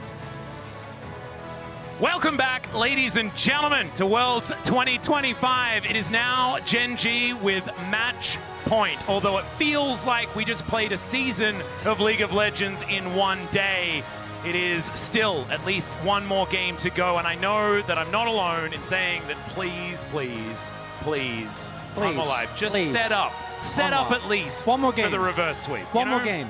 I mean, if the finals is anything to go by, there should be one. Hey, this is where Hanwha was in the position that Gen G is in right now. Wrote them aside. That was this year. Yeah, but I mean, even the finals, Gen G was up 2-0. Hanwha Life then came back in game 4. Like, these teams, it would be uncharacteristic for it to end in a 3-0. And I think that Hanwha Life have demonstrated that they have the capacity to go toe-to-toe with this team. A team that, I mean, HLE, there were so many question marks around what level they would come in at, but my goodness, what a level they are providing with us today as we jump into our third draft of this series. And for me, one of the big talking points coming into this tournament was Duro. Obviously at MSI, the nerves did not hurt him, but that series, a game that goes that long where you are the prime initiator, having a performance like that, and then on the flip side, Viper. We have ran out of words to describe how good Viper was in that last game. But trust us, it really defied all expectations, and he was the #1 reason why that game, I say series, but it did really feel like about that same amount of time. Yeah. Went on the way that it did. It's, oh my God, I haven't even finished my sentence. There it is, the respect to Duro. The Blitzcrank ban does come on through. There is one thing I do need to say, a little bit of a PSA from the last game. I did say something wrong. I said it was a 92-minute game. It was a 94-minute game. So there, Achilleos, I corrected myself. I hope you're happy. One last ban to come on through here for Gen G. We'll see what they do take away. It would be very funny if it was a Silas ban. Silas? Because Silas. Sion? But No. I guess it's not going to be either Well, of the Trundle is side still champions. up. Yeah, is Sion just... Well, these two teams just said, yeah, Sion's bait. Well, they banned it in game 2. So They definitely are aware of his presence at the very least. The question is, do they feel confident enough to blind pick it for Zeus here in game 3? You can see they're deliberating. So far in this series, it felt like game 1 and game 2, HLE had a very clear game plan of how they wanted to approach the series. Here in game 3, though, they're going to rely on comfort, and why wouldn't you? I mean, backs against the wall, match point in favor of Gen G. Zeus going to get his signature rumble. Well, the Ornn still up and available, something that Keen can go towards, was actually thinking about playing it in the last one.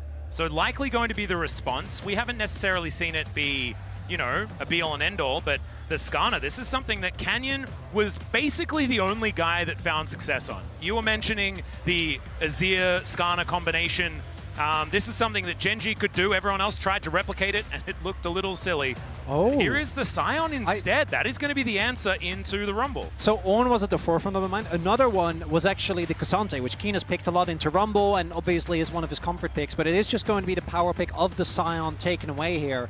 And I think the Skarner consideration is mostly because Skarner Rumble is such an insane combo for the team fights, and really... Hold them over the barbecue, right? Yeah, it's very, very obvious that this series will just continue to come down to team fights. That was the case in Game 1. It's the case in Game 2 very, very clearly. And this would track with that. Would give the opportunity of a counter pick. Is this not just a Trundle? It should be. It's a bit of a denial opportunity here as Peanut going through some options. Oh no, he's playing with our heart. Yeah, not this.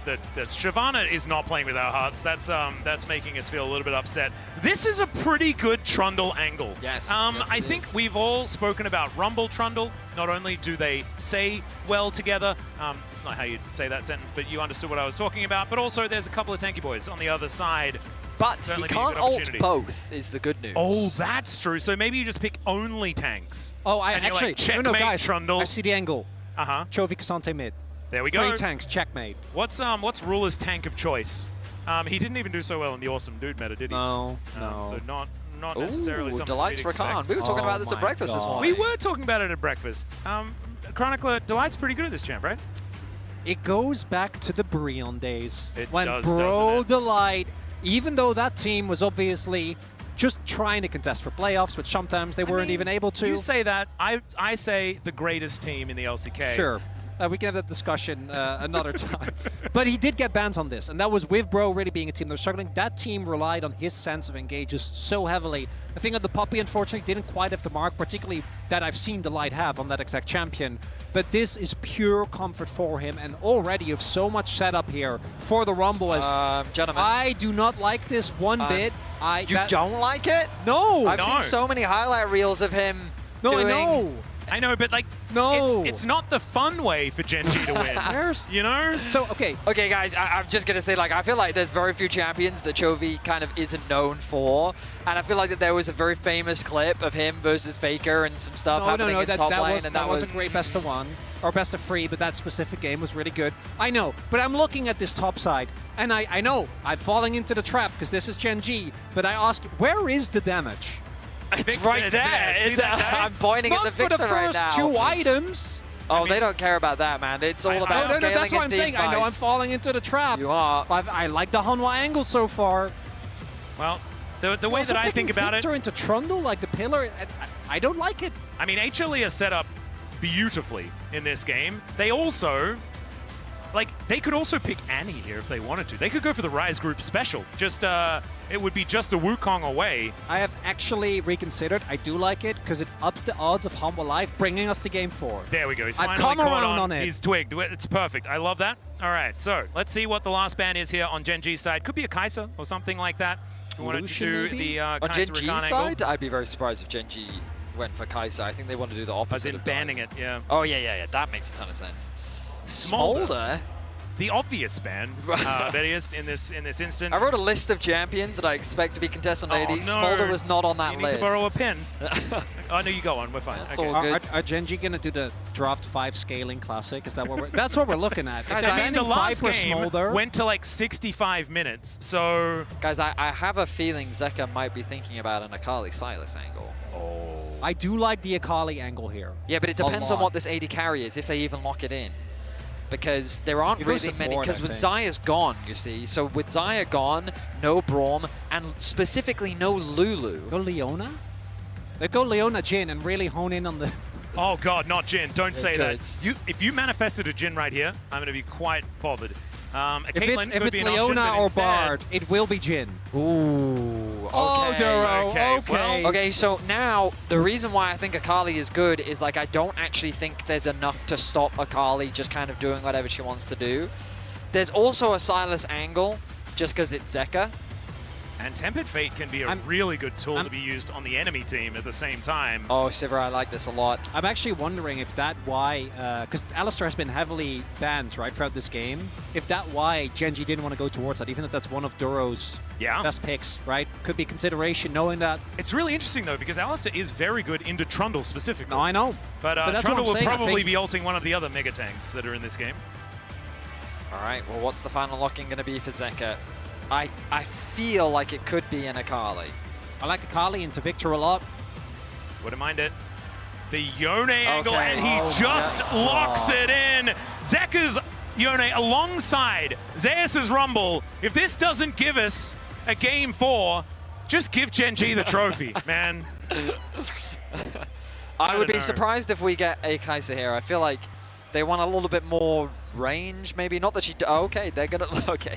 So the only reason why it surprises me a little bit is because while Kai'Sa definitely has poke, especially if you go for the hybrid build, thanks to her W, she wants to threaten backlines. Yeah. And the rest of the comp doesn't really. They want to play front to back, and they want to play with range, and they want to play around their tanks as much as possible. Yeah, and you'd really like to have someone that can pump out a lot of damage because you only are a 2-carry composition, right? That Well, I do think Kai'Sa can do a lot of damage. I agree, but she will put herself in harm's way of Rumble and Yone. Well, I also think that Kai'Sa Bard is... I think this is a very miserable... Yeah.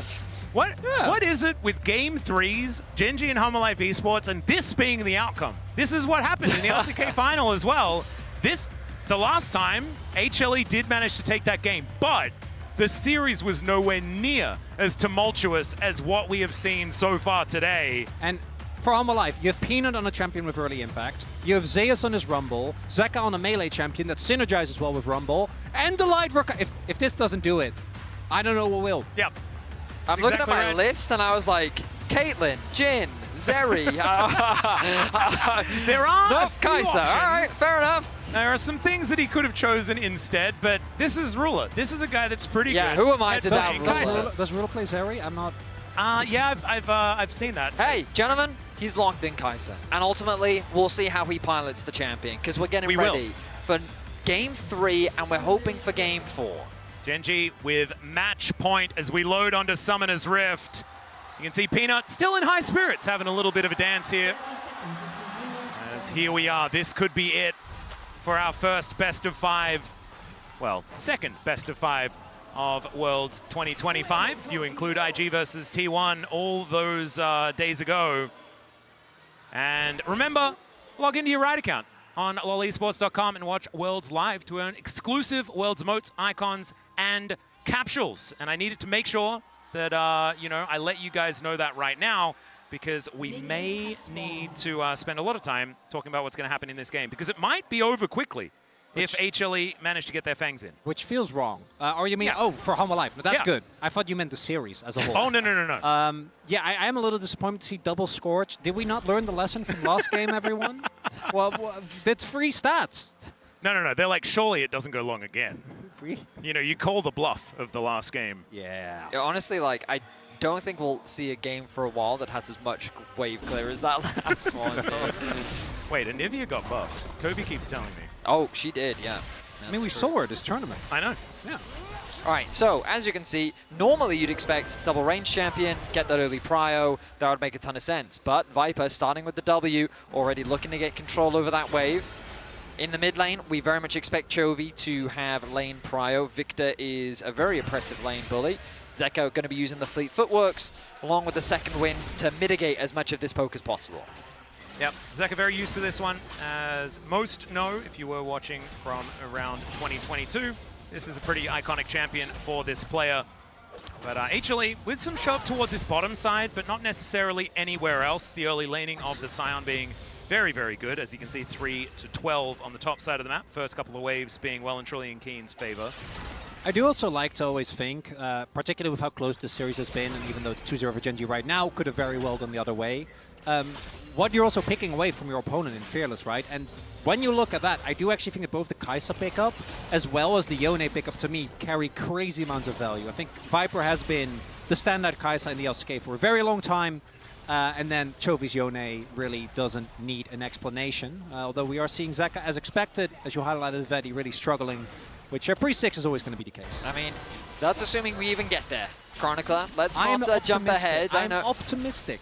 We are obviously very excited for the possibility of more games in this series, but right now Genji have just been getting the better of HLE when it comes to the team fights. Those have been the deciding moments, as Peanut looking to leverage the bot lane push as he steals away a jungle camp from Canyon, and he's going to secure the bot crab as well. I like the skin choice as well, when you get to put down a traffic cone, and Canyon has an ability that basically turns him into a car, and so does Keen. It's just kind of nice. Like oh, Peanut, I love this, because he knows that, Kenyon's going to try and double cross him, but there's a ward. Because Peanut knows... immediately turns around. Yeah, Peanut knows he wants to play, and he doesn't have bot side prio. He does a mid lane prio, though, and Chovy is... Delight is moving up. Thought that he didn't catch the wave. Well, Delight is going to move in. Duro's on a ward as Viper is going to move up as well. 2 versus 3 as Peanut makes his way over. Canyon does manage to get the crab. And HLE not quite able to punish as, never mind, traffic cone goes up again. Canyon's like, I'll reverse out of here. It'll be fine. Well, I will say this was an ambitious play from Peanut. The idea being to deny as much away from Canyon as possible, but a lot of time was spent, which not really... That supercharge didn't really result in any benefit gained. He will now move towards his Krugs. But yeah, his jungle camp clear timing is now going to be a little bit awkward. He'll have to reset and then path back towards his top side where he'll look to secure that top grab, I imagine. Yeah, right now HLE building themselves a little bit of an advantage as far as how these lanes are doing. Zeus managing to pull himself back in the lead. No, this guy is pretty good at playing the Rumble. We'll see how it develops as this game goes on. And Zeka is a great Yone player, but you're always just going to have a tough time at this stage. I gotta say though, I think he actually already bounced back really well. I think Chovy was really trying heavily to push the wave to help his jungler, right? Because Canyon wanted to play for the crab. And Zeka does have a lead, which is crazy. Yeah, looking at those health bars, I was like, well, obviously, he's been having a tough time. Yeah, once the wave is catch, I think it will basically equalize. But what happened is I think Chovy used all his skills on the wave, trying to get push so that he could rotate to help Canyon. But then Zeka obviously won the trades because he wasn't getting poked down because Chovy was trying to just keep his control. And that does mean, like, if you go into 6 with no deficit, that's just straight up winning, right? For Yone, he just wants to get through lane. Also didn't have to teleport. He holds onto it, walks all the way back to lane. Well, I think the other big thing for Yone as well is just early on, you often prioritize Zerka's Greaves just because it's just such a good item on the champion. But you'll notice Zeka picking up Vampiric Scepter because he knows how much damage Chovy's going to be throwing out. So when you combine that with the mitigation from the second wind, along with the lifesteal from both the Vampiric Scepter and also the healing he's going to get from his fleet footwork, it's going to make this laning phase a lot easier for him. Chovy's back as a result is a little awkward though, because he wasn't able to actually pick up Lost Chapter, which gives him a lot more longevity in a lane where you're always going to be out-sustained, both because of the sustain and the fact that Silas is resourceless. Oh, now, whoa, Peanut, you do not have mid-prio. Does not. Still on this dragon though, is Canyon moving his way over. Keen here towards the bottom side, laning against Viper, which is interesting. Knockup not going to connect onto Chovy there as Duro makes his way around. He's looking for a few meeps in the river. As Equalizer is making sure that tempo is controlled here by Zeus as he looks to push Ruler away. Still a good sidesteps here as once again Peanut tries his luck at the dragon. Some double teleports coming on forward here at the same time as Delight and Zeka make their way back onto the map. The benefit here of Zeka making sure that he held on to that summoner spell. Peanut could be in trouble though, as you can see, only level 5 for the Trundle. He'll have to flash if he wants to get out, and he does so. Canyon doesn't necessarily need to, and he decides to double back. Viper in a lot of trouble as the Arcane Storm doing so much work. Duro gets flashed on though as Viper looks for the angle. He doesn't get stunned up by the Cosmic Binding, and in the meantime, HLE also pushing them out on the other side as Duro going for some funny business, and Delight throws up the Genji emote as Genji still do manage to back away, but the Bard is lying on the floor of the jungle. A very awkward interaction as, quite frankly, Peanut didn't have the authority to start that dragon off. He was forced to flash out very early on. He was collapsed on by Genji, but Genji have their AD carry top lane.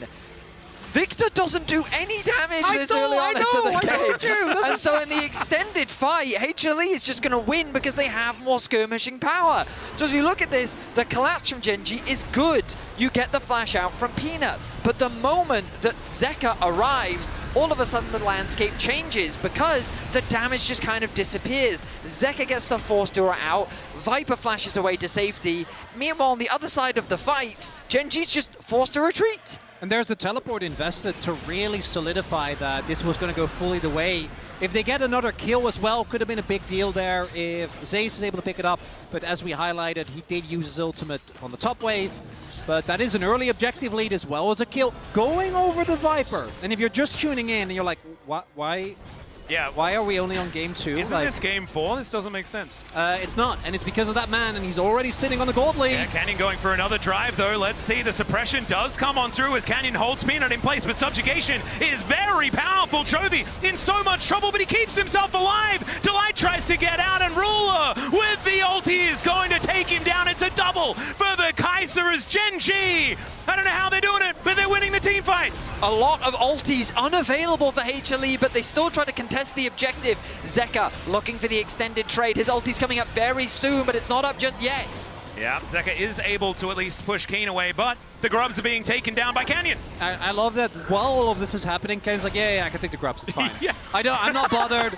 Starts emoting in his face. Yeah. And he is scarring us, obviously. The light with only a hammer, not going to be able to chew through him. As this time around, as you highlight, Vedi, a lot of key cooldowns not available, and it's immediate segmenting off of Peanut, and Chovy somehow making it out because Zeka doesn't have his ultimate. That could have been the lockdown that would have allowed him to take down that Victor. I mean, yeah, HLE should have just accepted, hey, we got that earlier dragon, we're happy with that, but they wanted more, they wanted to deny Genji as much as possible. And the key difference, Ruler was there in the fight this time around. Viper may not be there on the map for very much longer, but does have barrier to keep himself alive. And so Chovy is going to be able to push him away, but not able to quite get the kill just yet. Gold now incredibly even, but as you point out, Chronicler, that's a very large Ruler. And maybe this is what we forgot to take into account, is the fact that it's just the Ruler factor. And maybe his Kaiser is just going to be enough to bridge them towards Chovy having 3 items and he has his doing license. way too much damage. He's allowed to play Kaiser. Yeah. You know, he spent the appropriate amount of time in the LPL. That's what you need. He just paid his LCK. LPL dues. No, can't do that. As Ruler currently sitting on 2-0, and him being in a good position is a very big deal because, again, if either of your 2 carries fall behind in a composition like this, you are really going to struggle. The fact that Chovy was able to pick up 2 early assists is also a big deal, really accelerating this Victor. So, the only concern I have for Genji, and I'll use some language that I learned from my friend and colleague Kadrol. What will Chovy do when a Rumble ult and Zeka's ult is dropped on his head? Flash or die? Yeah, I mean, maybe just say, hey, Ruler, can you kill them all? Maybe that's what he's going to do. Because the problem with these compositions... Zeka, going to be slammed into the wall here momentarily. Does throw out the ulti, and Canyon doesn't stand in front of it to try and catch that one out. But still, now it's on cooldown, and HLE lose a big tool for the next fight. Zeka actually had to flash to make sure that he didn't get caught. True, yeah, okay. so that was very close to hitting. Chovy. Oh, might be in trouble here. Does have his flash. Zeka doesn't have all of his tools available, as we just saw, so not going to go for anything just yet. But I do agree that for me, the Homo Life composition just has so much pick potential if anyone ever oversteps. Well, here might be an example. Unless Zeka just dies, he takes the gravity field, gets stunned up, but then does just go back, and Chovy just lives. Yeah, he just walks. Whoa, the Kaiser W as well. Chovy, I really thought he was going to get his Siphon power up once again, but maxing out his E, doesn't have the cooldown just yet. Wow, very close one there. At the very least, they get the base off for Zeka. There's a small gold lead for now, but that minion wave is going to disappear as Chovy drops the E. Fortunately for HLE, Viper will make his way over towards mid lane to catch this wave. Nothing really lost on the other end. So a very close game once again here 12 minutes in. Dragon is alive.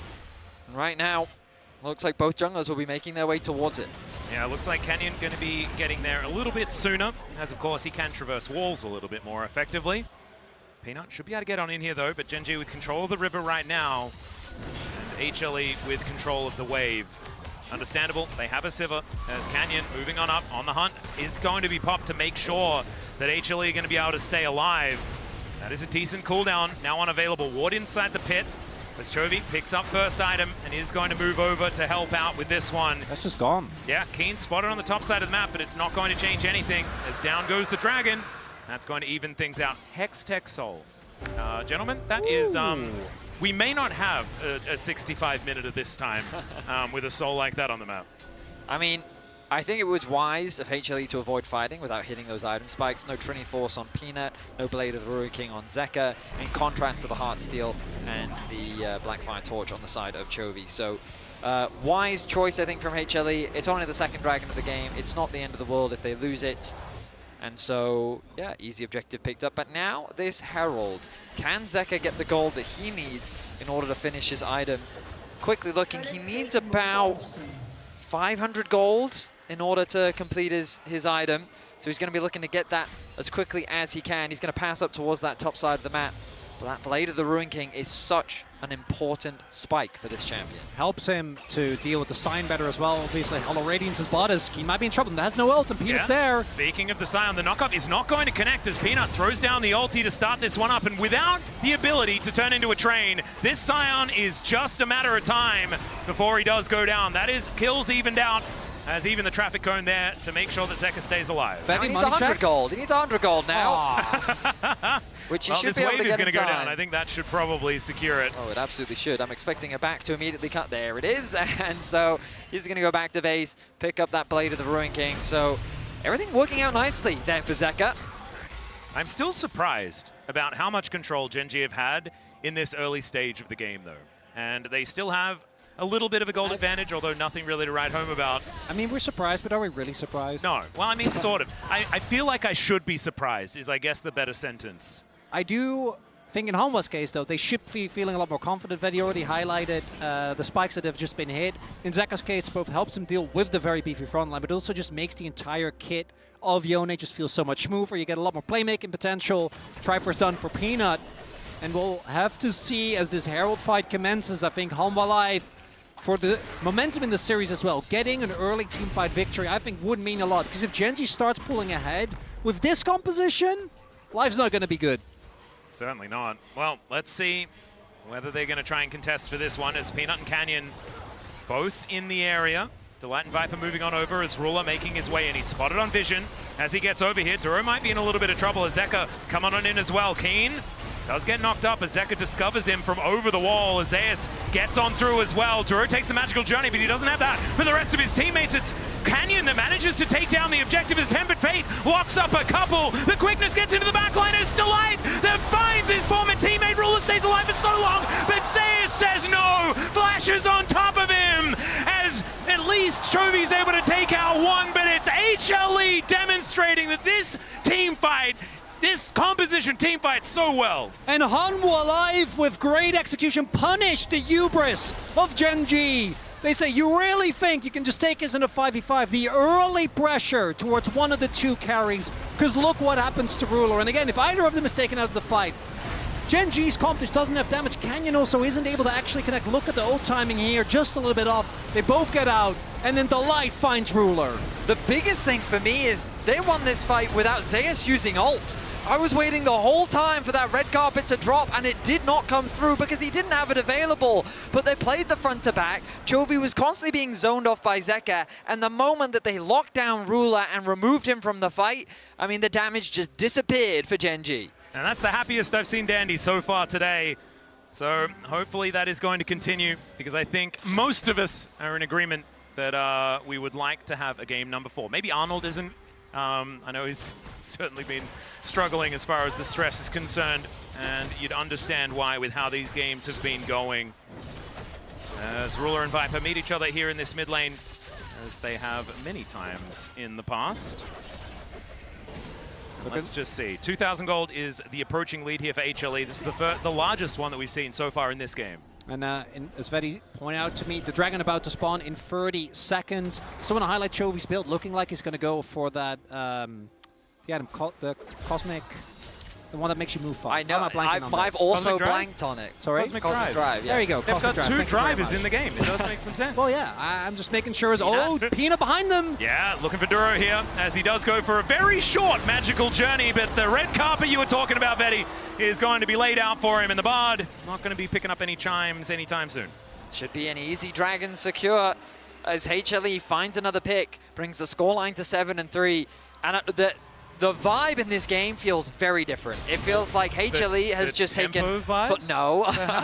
HLE have just taken full control over this game 3. And after winning that fight, they're just running away with it. There's a lot of towers left for them to secure. I mean, a single tower hasn't actually dropped yet 18 minutes in. So maybe I'm speaking too soon. Whoever gets that is going to get feats of strength as well. So this first Drake is, first turret is going to be a big deal. All right, Zeus knocking on the door of this bottom outer. Top outer was just pushed in by Zeka as well. And the 1-3-1, seems like it could be something pretty scary here for HLE to wield, because they have a Sivir. She clears out waves in mid very, very effectively. One of the things that Genji can look to do is try and play around, now that Ruler has hit level 2 on the ultimate, is play towards sides, right? Find the ability... Zeus moves out of the way of Canyon at least, but I don't know whether it's quite going to be enough to keep him alive. The Impale is going to be invested as he lasts a lot longer than we expected, but that is going to be still shut down gold going over to Keen on this Scion. Even there you saw it. Ruler was actually pathing over. He was like, oh, it's for me? Free kill? Can I get that one? But not actually working out. Zeus there know that he has to dodge the ultimate from Canyon, so he's just waiting and waiting.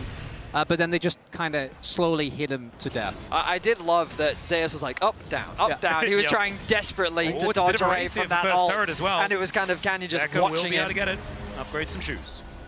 So they were not impressed. They're just like, we have Hollow Radiance and like, we're autoing you to death. It's like that scene from Indiana Jones. Yeah, you know? yeah. Oh, yeah. All the flourishing, the left and right. Yeah, I know that one. That gave me nightmares as a kid. All right. It did. Are we talking about the same scene? Temple of Doom? No? It took a very long time to do it. Okay. Which one are you talking about? Are you talking about the gun out, sword out thing? That one, yeah. Ah, yeah, that's a different one. Yeah, I thought so. Mine was a bit more morbid. I'm not going to lie. All right. You might know what I was talking about, though, and Truly it is relevant to that. Does feel like an LCK cast now. Thank you, Veddy. I'm glad you brought us this. This is good stuff. If Atlas doesn't go off topic at least once... Doesn't feel right. Doesn't feel right. Viper going to be able to spell shield the Void Seeker, so not going to be too worried about that one. And so now we're waiting for an Otacon. And oh man, oh no. He has I'm not going to say what I'm not going to say what I was going to say. I'm just not going to. Excellent. I'm not manifesting things anymore. Good, I'm not doing good. that. That's in my past. This is a new me. I don't know what you're referring to, He but wants I to guess write that's it good. down desperately, though. Yep. He really just wants it to be... Nope, I'm not even going to mention it. It's obvious, but I'm not going to do it. Yeah, not going to do it. I'm completely missing it, but I think that's good. HLE are going to start off the Otacon, There are 3 and let's see how it goes. I have no, yeah. That is... There's the TP. Yeah, Herald's there as well. Okay, I like this. I think they got what they wanted. Just back off. It's Yeah. good. I'll take that That one away. ball wave is quite awkward, though. Has his teleport, so now he has the advantage. Are they going to start it themselves, though? Doesn't look like it. Rift Herald is going to be driven into this outer turret. Still going to be able to get that charge, but let's see if Canyon can get himself out of here. Zeka finds the knock-up onto Canyon. That's the smite to be taken down. The quickness invested, and Canyon should be going down, although he does spend some time driving. Delight now, 50% as the equalizer comes on in. Tempered Fate finds absolutely nothing as Chovy flashes to get himself out of the way, but Zeus has a flash as well and a flamethrower to boot. As now Ruler turns up, but he's turned up to a fight that he is not winning today. And Peanut with a full health bar comes on in. Viper finds the kill. And this could just be an ace as Keen is still left standing, but the rest are on the floor. What does Victor do when a Rumble ultimate is dropped on his head and there's a pillar in his face? He has nowhere to run to, nowhere to escape. Chovy is taken out. Ruler is dropped. And HLE find a convincing fight once again. And it's again the hubris from Genji. I think what we see is Canyon starting off. He wants to try and dodge the pillar. Well, so he by wants to dropping get it into the charge. wall, it gets the extra charge. Exactly. Instead, so he ends up going down. They do a great extended engage. You can see here, whittle down Canyon. That's one. The light follows up, forces Chovy to back off. And then even though Chovy only gets slow, takes a little bit of damage, watch this flash from Zeus. Zeka's ulting to make sure he gets on top. And Zeus says, with this Rumble, I am dragging us two-way game free as he's toasting the Genji backline. And then Ruler here knows he's dead. Probably could have just not gone for the whole play at all because this is so many summoners invested. And Hanwha Life with what I feel like, and this is a very cautious statement, the biggest lead we've seen so far in this series, maybe? It's feeling like that, but this is also the biggest engage from Delight. There we go! As Viper goes unstoppable, taking down Ruler. Tempered Fate will be avoided, but works as pretty decent disengage. But the damage has been done. 20 seconds on this Drake, and that should be soul point for HLE. I mean, HLE are no strangers to this composition, but you can see that they clearly know what they're doing. Oh, enemy AD carry. Okay, I'm going to press R. You press R. Great. We'll all just press our R buttons, and we will just run them down. There's nothing that Ruler can do. And it's, again, the risk that you run when you go for these dual carry compositions, especially against a Rumble. Once that ulti drops, your carry's just forced to retreat. Yeah, or die. Yeah. Yeah, or that option. Yeah, that's the other one. Zeus might be forced to do the same thing here as He's just quite running. able to catch up. He is just looking to run away, almost tries to dodge, but the Arcane Storm, it goes down, and Chovy is able to collect the kill onto the Rumble. So the answering Drake is going to come on through, but that is sole point for a Rumble. And I think you probably take that if you're HLE. Good deal. Not bad. Gentleman Viper has found his way into a 5-0-4 scoreline once again. He has a habit of doing this series, does he not? Does. He does, in fact, find a way. As you mentioned earlier, he just finds a way of being good, you know? He does do that. That's like his base level. Just Yeah. good. Yeah, really good. I want to highlight Peanut as well, right? There's been, particularly in the 2023 Gen G years, Peanut really struggling to perform internationally the way he does domestically, where he was obviously doing an incredible job in the LCK. It was even when he went as far as Busan, it was still too far. Still a struggle. And things didn't quite work. Yeah, we thought out. it was his powers were tied to Seoul, but as we're finding out, thus far on the Trundle actually having a crazy impact in, again, what could be his final series if they do not complete the reverse sweep here. Yeah, we have to say thanks to LGD for making him feel at home when he was here last time around. Maybe channeling that to get some comfort as HLE get the knock up onto Duro. Still able to go through the traffic cone. Still barred. Yep, still magically journeying, but it's still going to be a red buff taken away. And HLE are just moving into the enemy territory and taking it over. So there are some very deep wards on the side of Gen G, but I'm thinking, like, who would use them? Like, if Keen is TP flanking, then you're not really getting the front to back that you ideally want. Tempered Fate did connect onto Zeka. Oh, yeah, so he buffered his ult, so he was able to make it out as it hit him. Aha, there we go. So gets over the wall, carries a Tempered Fate with him. But the Baron was started. Ulti for ulti is the trade, so you're not going to be too upset about that. As Gen G, as Peanut takes away some chickens. HLE kind of slowing down as far as the tempo of this game is concerned, though, and they do probably want to keep pushing, but I still think that they're probably fine as this game goes on. Yeah, and I really don't think they need to, because obviously they don't have a traditional front line, but I think that eventually you get to a point, particularly when Viper finishes his fourth item, Zeka already does a great job, as does Zeus, in burning through front lines. They are playing for the timer on this Hextech Soul, because once that is taken, I think the game just becomes nigh unplayable for Gen G. Well, I honestly think that the game plan for HLE is even simpler. So Zeka's about to hit level 16. Once he gets his Infinity Edge, which seems to be the direction that he's going in with his third item, you just put him in a lane, and then you just let him be. Oh, and then he kills the Nexus, and then the moment two people show up, you go to Baron. And then if they don't go, Zeka ends the game. And I feel like they can work on that angle. Yeah, HLE, I feel, have so many options with how they want to play it. And yeah, I think that if they want to keep it very simple, they don't need to rush, because I don't think their scaling is bad. Like, Sivir, 3 items, late game, like, I don't think that damage is a problem by any means. And this front line, like, yeah, I don't think the Sion, as scary as Sion has been at this tournament, is tanky enough to weather the storm of a Trundle and these 3, well, killers on the side of HLE. And if he's not there, there's another tank for Peanut to siphon all of the stats out of as well. So certainly a few theoretical checkmate options He's not here on wrong for HLE's choice. side. I also think that Ruler is obviously forced to go for the AD build, but to me the AD build of Kai'Sa really feels like you need to get, which sounds obvious, but you need to get way more autos off. But into the composition of Home Alive, that's so much easier said than done, because there is so much AoE damage as well, right? There's the ricochets, there's anything that Zeus does. There could be a stray couple of autos or a Q3 from Zeka, and I love that Home Alive pulled the trigger here, trying to get themselves the Baron in this game number 3. And Ruler actually took the Southern Hex Gate as well. They have no idea about this. The Baron is just gone. Yep. And Canyon just going to be blocked here by Delight. Ruler comes on over with a Boomerang Blade, and they say, thank you very much for this cute purple worm. There's a minute until the Hextech Soul, and they have Baron to get them the control. HLE not wasting any time. They garner information of where Gen G is on the map, and they quickly convert it into an easy Baron secure. Arguably, this is looking like the most convincing game of the series so far. HLE do still need to close things out. Obviously, we have commentated on how we're not confident in Gen G's composition to be able to turn this game around, but Gen G have proven themselves before. Yeah, the players, a different story, as we do have Ruler finishing off that IE. Now looking to move his way over. Knockup connects onto Peanut. Look at the just trying to soften him up, as there is the equalizer right into the choke point but not exactly getting all the value that they want. We have Redemption there as well. It's okay, HLE will be able to push out this wave, utilizing the Baron. The flash is Zeka gone. gets himself out. The flash is gone from Chovy though, and that's really all they wanted. Now the backline threat is very real. Yep, Zeka armed and ready. The Drake is going to spawn. HLE, let's see whether they fight for this one. No equalizer for it.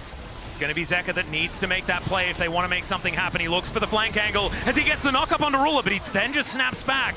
Immediately, Zeus just holding them at bay, and man, that Harpoon did so much damage as Keen drives in, but it's Delight that takes down Duro to start the fight off. The bottom lane has been eviscerated, and Zeus, he goes into Zhonya's at exactly the right time, and Chovy overextends to try and kill him. They do take down the Rumble, but again, they're happy to pay that price to win this game. Exceptional execution from HLE. Zeus almost able to get out of the fight, which would have made it a perfect ace, but they'll be happy with a 5-for-1 and a soul to boot. And I was going to say, where has this HLE been this series? But they've been right here. These games have been so extraordinarily close until right now as they come alive. I think it was an outdrafting at the same time, but you have to say, as far as momentum is concerned, this is a huge deal to bring HLE back into this series and maybe queue up some silver scrapes. As I say that though, it's 2 inhibitors going down. We're singing the praises. No, okay, but Atlas, I think it might be. I'm feeling good. They have Hextech I was getting Soul nervous. You know, I was getting nervous. And an 11k gold. I want you look at the ricochets and the harpoons. Duro and Ruler are just dying to poke.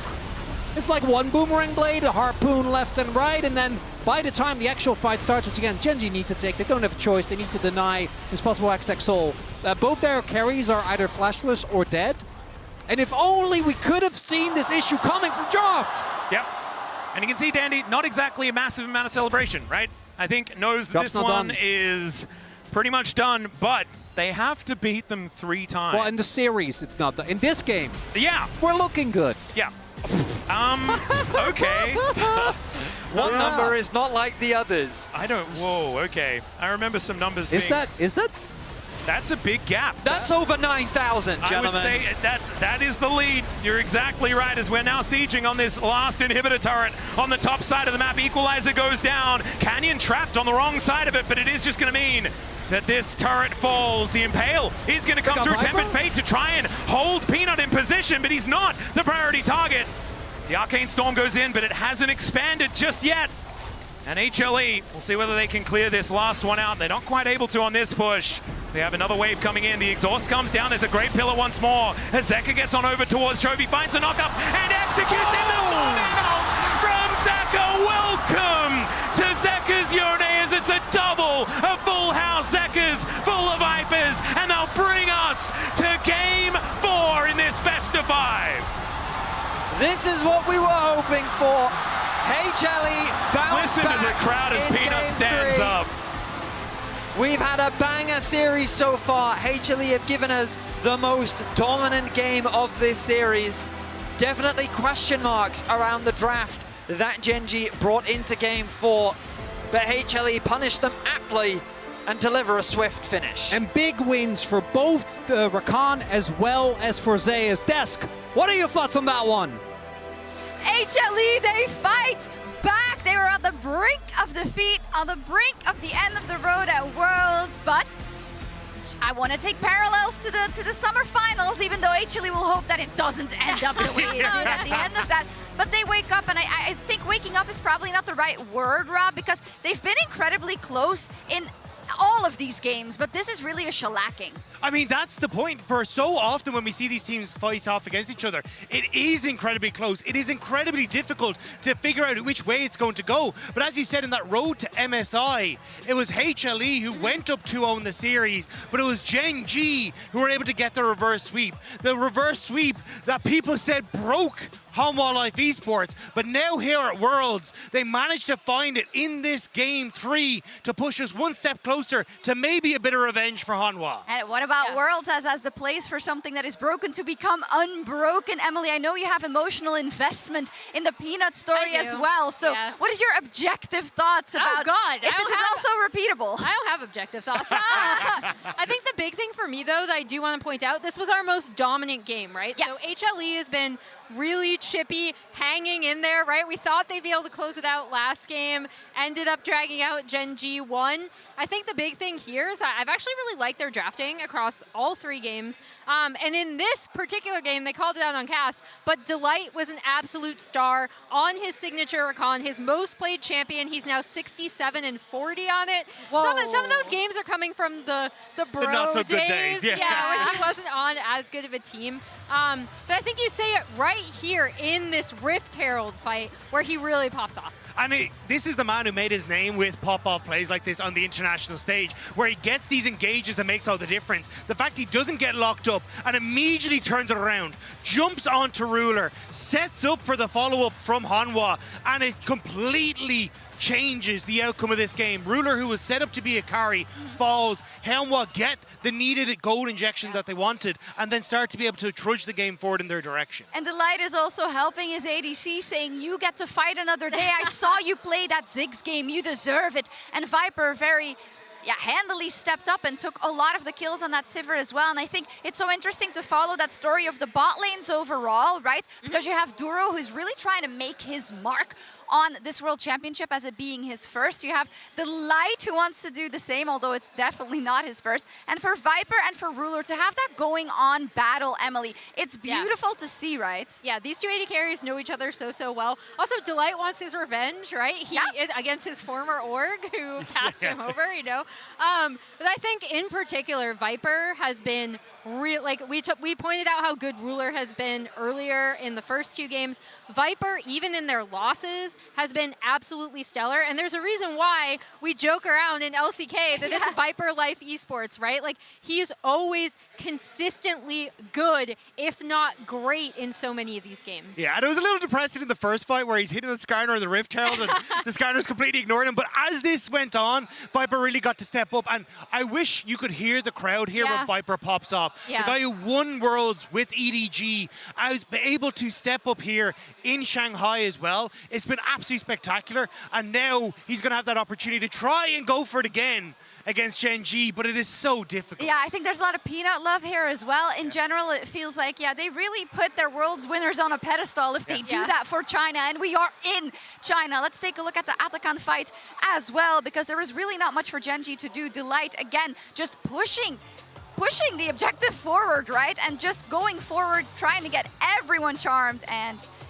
it's a wash. Yeah, and it started much earlier than this, right? With Gen G kind of trying to do that Rift Herald play on the top side. It gets pillared, and then Delight just kind of takes over as the Vanguard, highlighting essentially targets for the rest of his team to pick off. And in particular, it's the patience in that fight that stood out to me. It's when you get Delight going for the engage on Rakan, he doesn't use the grand entrance. He just takes the charm, knows it's enough to get the Skarner, and then uses it onto Chovy, which starts that follow-up play. Same with Peanut with the ultimate. He's so slow, he managed to get the Scion pick at the very end, which sets it up. And that's why you can see on your screens, like, that was the turnaround play in this. It was, but listen, I still don't believe, I have to say, I saw this just a couple of weeks ago as well. It was that one off game from Gen G, that one game where then it was Silas for Zeka, right? He had a great game here. Viper and Delight had a stellar one. Have you seen enough from the first 2 games? Because I think that's the difference with that summer finals game, that we can see a continuation here and a possible reverse sweep angle. I think the thing is, people will be looking at the same draft issues again, going, hey, there was in that game 4, there wasn't enough, game 3 for Gen G, there wasn't a huge amount of damage. That's why we got to that game 4. In this one, you took Scion and Skarner and just left Trundle across. There is still those draft questions, but for Hanwha, they have stepped up, they have fought, they have been grueling their way through every single fight, and that's why I think they can do it. This has not been an easy series for Gen G, and now game 4 and 5 potentially here for Hanwha. They're powering up. We want to see it. They want to fight another day. They want to bring us possibly to silver scrapes, or will Gen G just slam the door in this next one? We'll be back after the break. Oh! Decker finds the knock-up onto Canyon. That's the smite to be taken down. The quickness invested. And Canyon should be going down, although he does spend some time driving. Delight now, 50% as the equalizer comes on in. Tempered Fate finds absolutely nothing as Chovy flashes to get himself out of the way, but Zeus has a flash as well and a flamethrower to boot. As now Ruler turns up, but he's turned up to a fight that he is not winning today. And Peanut with a full health bar comes on in. Viper finds the kill. This could just be an ace as Keen is still left standing, but the rest are on the floor.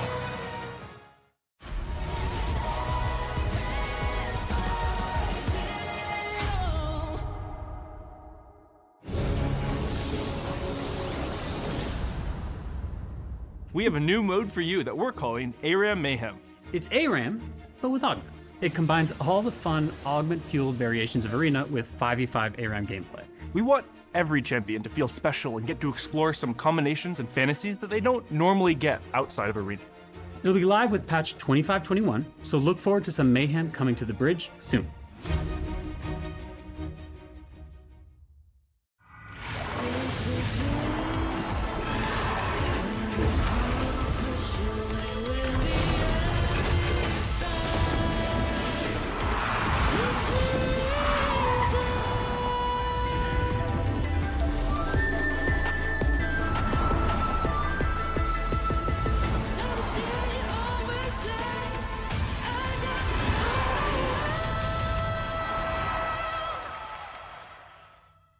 The greatest players in the world are here. They can just burn this one down. Oh my god, he'll forward by 9! You are going to see them like you've never seen them before. Propped it well as the Arcane Storm doing so much work, and Genji! They are just going to ace them! 누구 만나도 이길 수 있다는 자신감 정도로만 생각하고 있습니다. Genji, the EWC winners! Kindred locking down the Drake is now Doran. Decent position, double Break down my walls, but I won't rise again. Cause I stand tall in my environment. How could I ever close my eyes and stay silent since they try to take me down with their violence? Oh, they go back in! Bishop flashes in, and down goes Knight!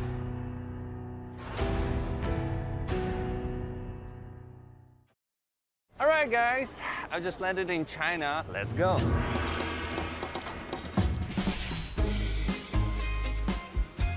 Play the local way. Pay your way. Have you ever seen the Great Wall at night? Play the local way. Pay your way.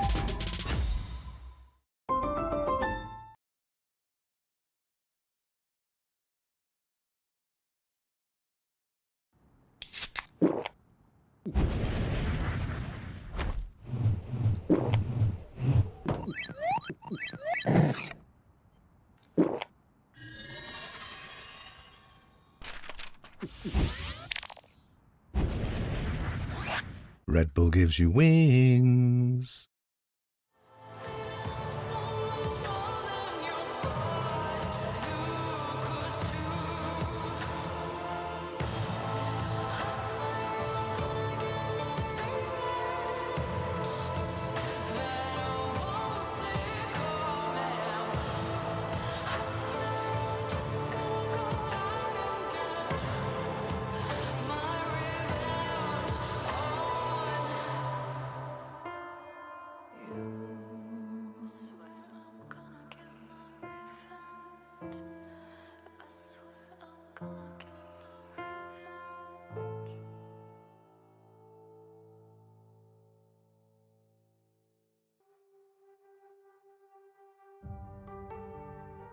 I feel the pull of something dark and deep. The urge to be somebody that's not me. He's on my side. The devil in disguise.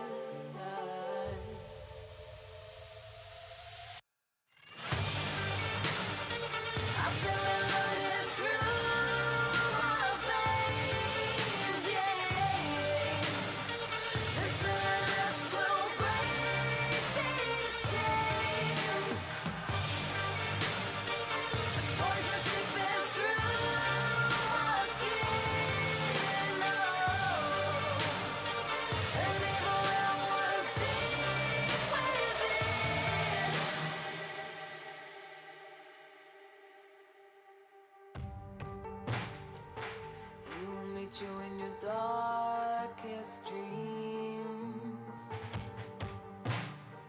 Don't cry for help, no one can hear your screams.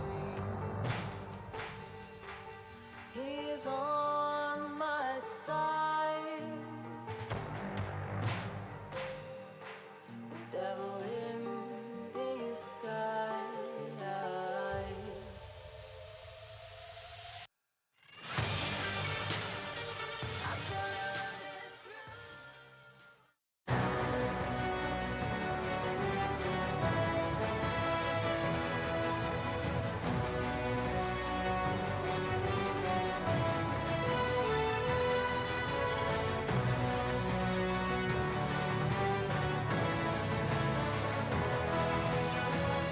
Welcome back, ladies and gentlemen, to Worlds 2025. This is our first best of 5 of the knockout stage. Gen G retains match point, but HLE have managed to find a nexus in our third game. The fourth, it could be a timeline returning from the LCK final, but I think most of us hope that it's not. And honestly, gentlemen, I couldn't have asked for better casting partners to cast a phenomenal series because it's been absolutely action-packed.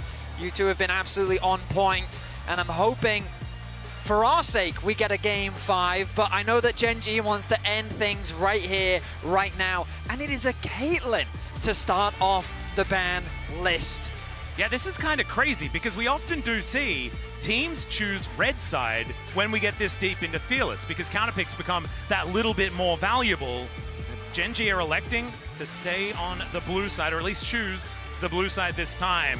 We'll see whether the HLE can capitalize on it, as the Kiana is going to be taken away from Canyon. An interesting ban because he hasn't found a lot of success on it, but obviously he has been putting a lot of time into the champ. This Galio, I think, is a still very important pick. HLE have put a big focus on taking it away from Chovy, and I feel like they have to keep doing that because the moment that it becomes open, I have this instinct that Gen G will want to grab it, so I imagine Galio will join the ban table next. Kiana already been removed from the side of HLE, and there it is. So they want to still remove that option. For any long-time Chovy fans of this, you'll know how terrifying he is on the pick. And there's many reasons why we have so much storylines going into Gen G Home Alive. There's obviously the two teams and all the members on them really having, I think, so many different crossovers you can think of. You can go back to Griffin, you can go back to even the way I think Adura and Delight bursted onto the scene when they were brought into Gen G.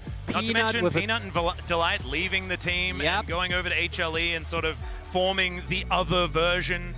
And then there's with different colors. The fact we have had Peanut and Canyon, obviously, in some of my favorite quarterfinals of all time, that Damwa or Deep Loss versus Gen G way back. I mean, this combo of junglers stole my hair. They did. That did happen. Well, I wouldn't say stole. You did volunteer it. Well, I mean, a 10k gold lead should not be surmountable. That's B1. Wow, okay. Ruler Yunara is the risk that HLE are going to take. They banned Braum over Yunara. I mean, you know this is coming, so they must have an answer. They have to. Oh, it's this. Is it the Smolder Yunara? Are we going to get the Smolder Yunara answer in Game 4 with their backs on the wall? I do think putting all stocks in the Viper basket is a good call. Yeah, based on how this series has played out. I mean, they're going to have to lock the Dragon here if they want it. Oh, I mean, not necessarily, but theoretically, Chovy could pick it away. Aurora is also open. Yep. It's a big deal. Maybe the Aurora trade is going to be the option here, as Zeus and Zeka both play this champion very, very well. Peanut? Also, junglers, like, the pool is getting pinched. Yeah, Nocturne. Oh, the Aurora Nocturne. This one's going back a little ways. Not quite the same wombo combo, but it'll get the job done. Especially if that Yunara doesn't have her flash available. Of course, she will have the dash with her ultimate activator, but still a very scary dive threat to come through from the side of HLE. Already, I'm wondering whether you would be looking towards some of the best peel that's still available, right? We're talking Kench, just to keep the Yunara safe. When the combo comes in of this Aurora. I mean, Lulu possibly. Of the Nocturne. Yeah, Lulu's another one. Then you always look at, like, what is Lulu good with? But a lot of the best skirmishing junglers in the meta have already been taken out, right? The Lulu Zinzao is one we always go back to. And this is a blind pick coming through here from Keen. And I do think, as you highlighted, it's important to remind everyone that this Aurora is still flexible. So This is the only opportunity for Zeka to slam a Sylas, but blinding Sylas into Chovy feels really bad. So I would imagine that they go for something a little bit safer, which this could be. Well, the Smolder, if they wanted it, they needed to lock it in here. And that is what we in the LCK have sort of deemed the theoretical answer to the Yunara towards the bottom side of the map. Allows you to kind of match the scaling and things like this. They can also swap, play the... Yeah, true. The little dragon whose name Smolder. Yeah, that's They can Smolder. play Smolder Been into a the long day. Cassante, and then they can just have, I mean, I'm assuming this Aurora is mid for now, but they can play whatever Zeus wants to bring to the bot side of the map. Ornn is a completely fine pick that they can have act in the 2 versus 2 if that very much becomes their early game plan. As we move into the second phase of bans, naturally Gen.G will target that support pool as HLE want to mitigate mid lane options. Ahri going to be one of the champions taken off. Interesting one. Yeah, Ahri has not been super successful, but that is a sign that Zeka is playing this Aurora, I do think. There's also the Renekton, which does still provide a ton of value at this point, and it's something that Humble Life could go towards if they want to run that into the Cassante, because we are rapidly, as highlighted, running out of picks. I was actually expecting a Sylas ban, even though there is clear signs this Aurora is going to go in. I think Zeka Sylas is for a very good reason. Very, very much feared. And Alistair alone, I think, makes that pick just so busted. Exactly. I think it almost needs to be banned. As That's my Gen.G, read, yeah. Yeah, they're not going to take it away first up, but they do have another ban left. Let's see whether Chovy is going to get targeted again. Instead, it's the Canyon Lee Sin taken away. We were reminiscing about Canyon's Lee Sin only earlier on. Well, Nidalee? Like, Yeah. is that something that Canyon thinks Cassante about right Nidalee? now? Can he play that one? I think so, maybe. I mean, I don't think it's good, but you know what? When I see Canyon lock in a pick, I'm just like, all right, Canyon, I trust you. What about Renekton Nidalee mid-jungle? Oh, yeah, okay.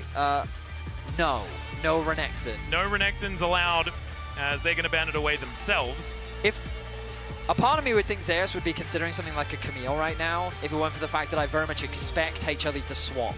I very much expect this Smolder to go top lane. Yeah, just pick support here, right? You keep hitting where everything is going. Yep. Still Hold the flex. Still a ton of flex potential available, but Leona synergizes as well with really anything that you have so far. Just having the ability to set up for dives of the Aurora, as well as provide Smolder with easy ways to either stack or call his mom for help. And Gen.G, Probably Annie for Chovy. At least on Yeah. paper, that's kind of what would make the most sense to me. I don't love it, but I think you might be right, Vedi. Could certainly be an option. Still a lot of things that he could decide to play. He's hovering it. He's hovering it. Oh, the crowd. Ruler doesn't often hover this champion. This might be He's real. hovering it. The time is ticking. He They locked locked it it. in. Oh, we Let's get go. Canyon Nidalee in theoretically the last game of the series, or he has to lose on his Nidalee for us to go to Silver Scrapes and have a potential reverse sweep. Okay, I well, need to ask our stats. Does this man lose on Nidalee in Not best often. of fives? Not often. not often. That's all right. What is Chovy gonna pick? He did famous. Wait, was he playing Nidalee in the game where I lost my hair? Yes. Yeah, Yes, he was. And we need a It was Hecarim Renekton if we- Italy Yeah. as the Hui comes out. Chovy has loved makes a lot this of champion sense. and a lot of range, a lot of holding them at bay, and a lot of buttons with different names. Their engage is a little awkward, though. I mean, they do have a lot of poke available, Hui and When in Nidalee. doubt, throw a cow at them. And there's that one we were talking about earlier. So this very much suggests the potential. Oh, that's the other one I talked about. Oh my No goodness, way! are they gonna do it? Lock it in, lock it in, lock it in. Come on, Zeus. Oh, we got Camille! Let's All right, go! Zeus. When All right. When I threw these pick ideas out, I wasn't being serious. They hovered the on, and I bet Zeus was like, "Do you think I'm a coward?" Pick me Camille right now. Oh my god, I guess, to be honest, when he sees Nidalee and Hui, like, Camille is just so much better. Like, what are you afraid of on that side? You've now got Camille, Nocturne, Aurora, such a prevalent dive threat. So we got Zeka on his Aurora, which he's not allowed to have. Yeah. Viper and Ruler in a scaling matchup. Chovy on a Mage. We have Canyon on a signature Nidalee. We have Keen Sante, and they both have engage supports. The one thing that I'm a little bit worried about on Gen.G's side is Nidalee Hui. What is that supposed to do? Well, you. Long range. Yeah. It's not the craziest It's the ARAM version that we're getting here. I think in theory, there's a lot of the Genji comp that doesn't allow you to play disengage, right? Into anything but Camille. Camille, to me, is such a nightmare to play into, and both Keen as well as Duro are gonna have to keep that backline safe. If you can absorb the initial brunt, at least up until Smolder's online, I think Genji have angles in the fights. But if you are fighting with your backs against the wall and you've this many buttons to push, if you're Hanwha, it's in your own hands.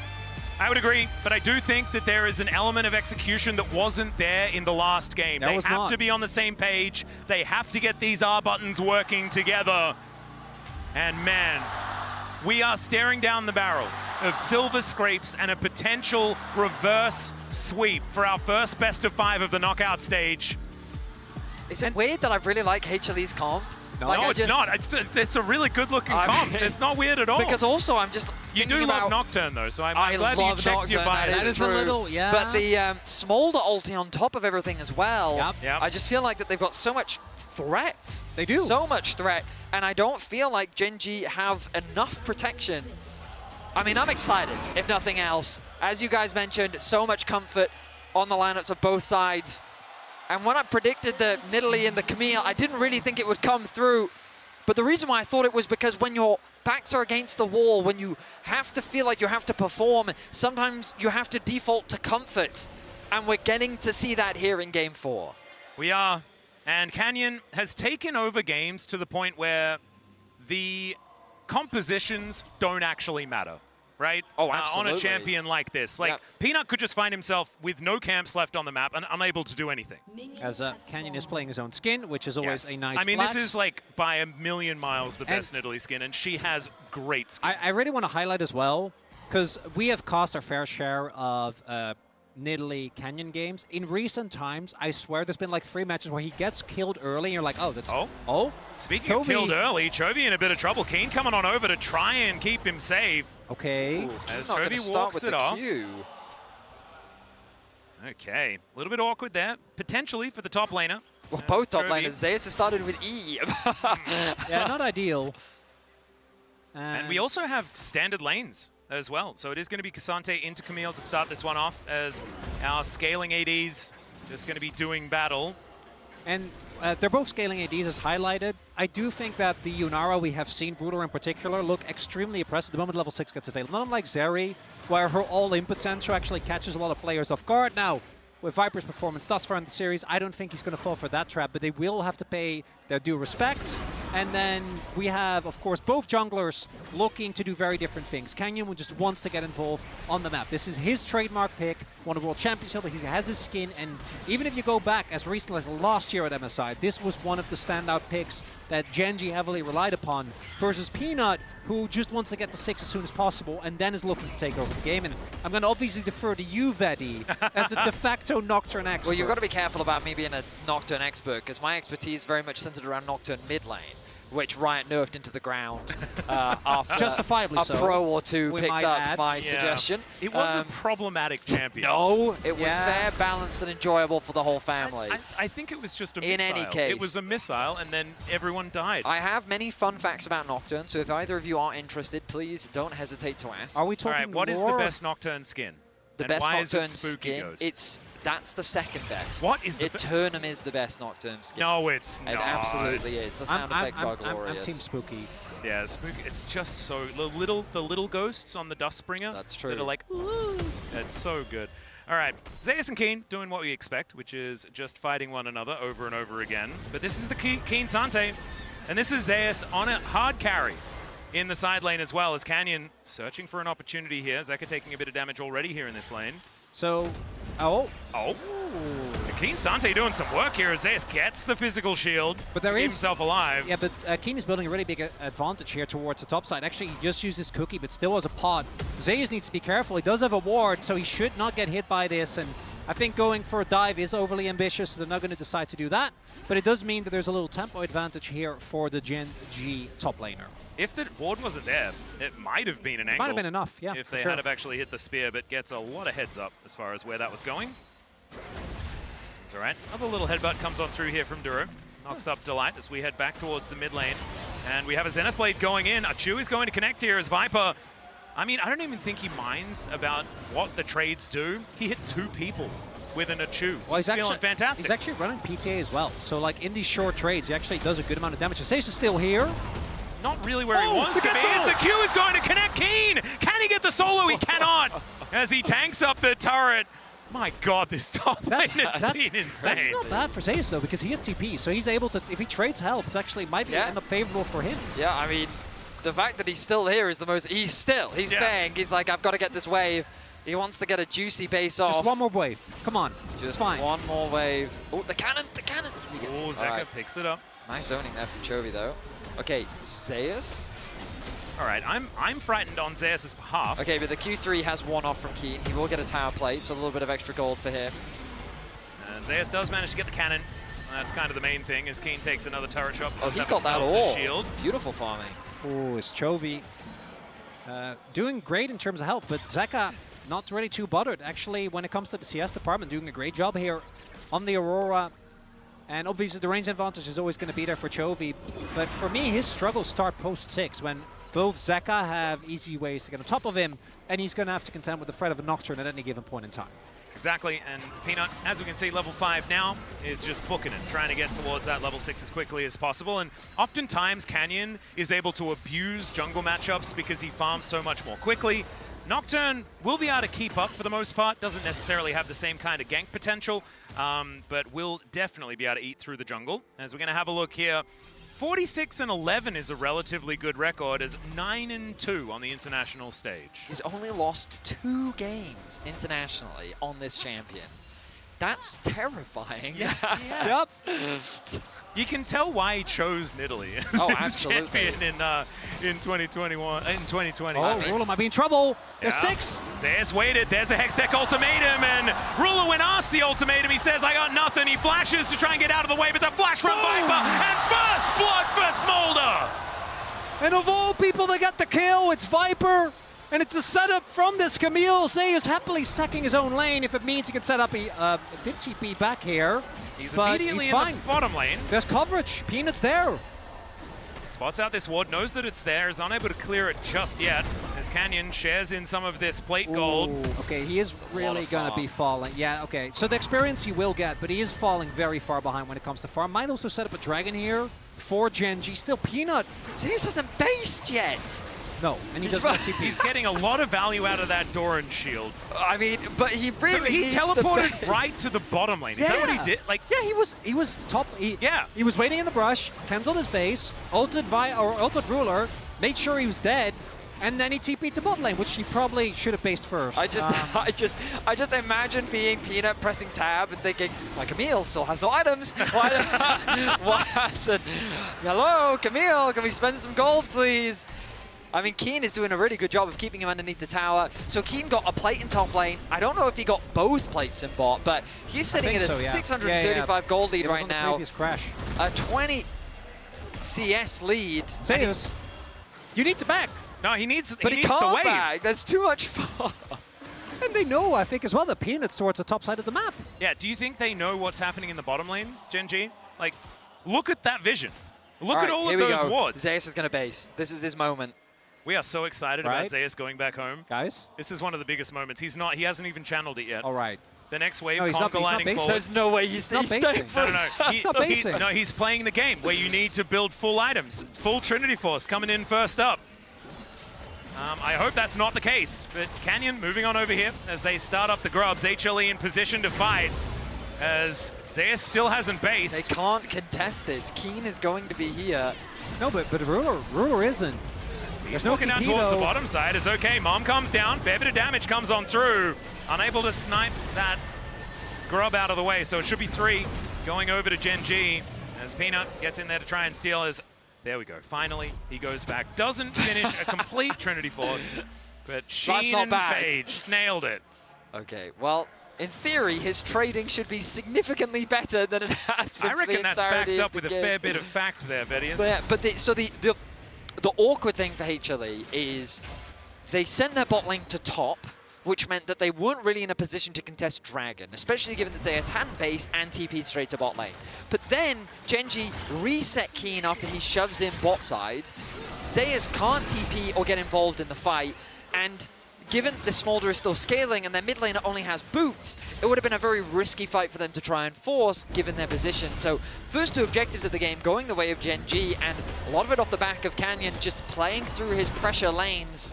And I think back to when Damwon won that World Championship, the meta was play for your jungler. Utilize your pressure in lane in order to allow your jungler to do whatever it is that he wants to do. And that was Canyon's meta. And that's what teams have to do when they play with his Nidalee. And that's what we're seeing on our screens right now. It's working pretty well. But the Keen Sante, man, we've seen this work before. The Kasante Nidalee. And I think it could work in this game as well, because this guy is so formidable. Viper He's here with a bit of damage, but Keen just walks out of the way. But he's also been 1v2 for like half of this game. Has he? It doesn't look like that. Well, no, that's my point.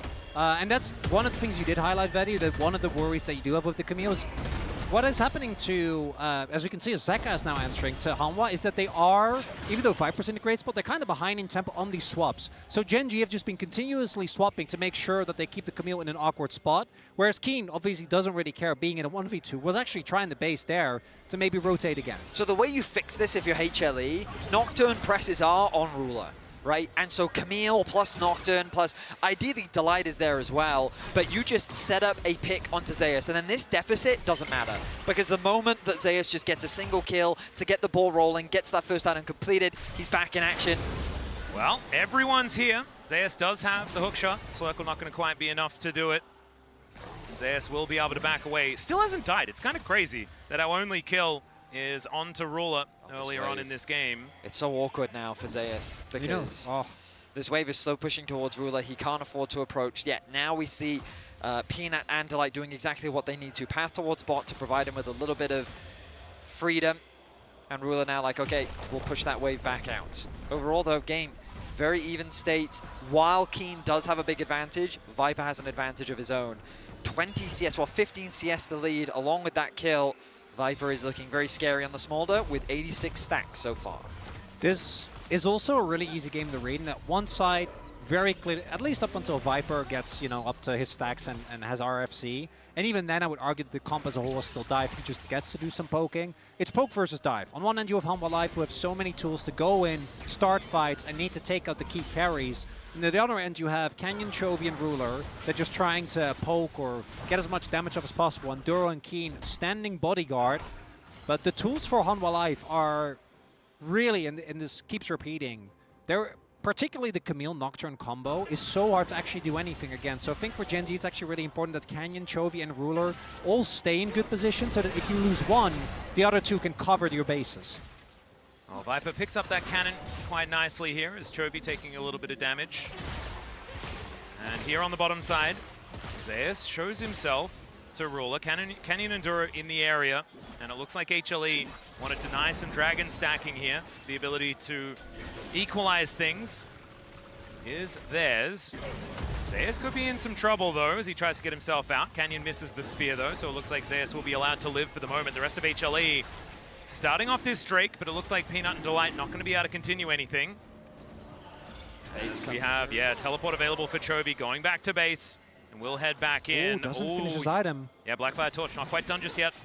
And he's just going to be wandering back towards that lane. Zeus is the bigger threat here though, because he's still farming at waves. He has to be close to his Trinity Force soon. He's going back to base now, did tick over to level 10. And with that TP, I imagine, you can see the Aurora collapsing as well. HLE are committing to this dragon.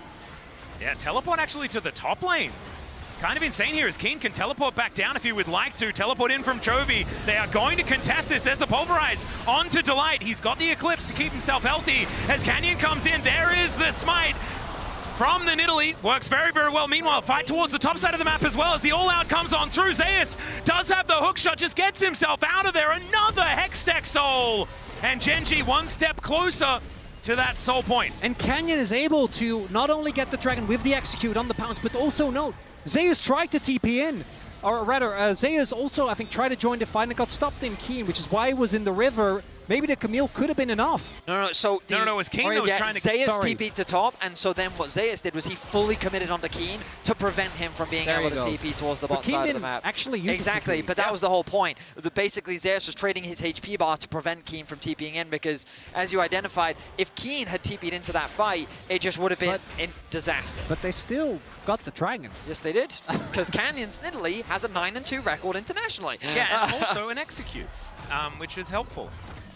Peanut tried to make something happen there, of course, does have the Hex Plate now completed, so that ulti is going to be coming up relatively soon, but no assists on this Nocturne. And we talk about Ultimate Hunter quite a lot when it comes to Nocturne. You do really want to keep that cooldown as low as possible.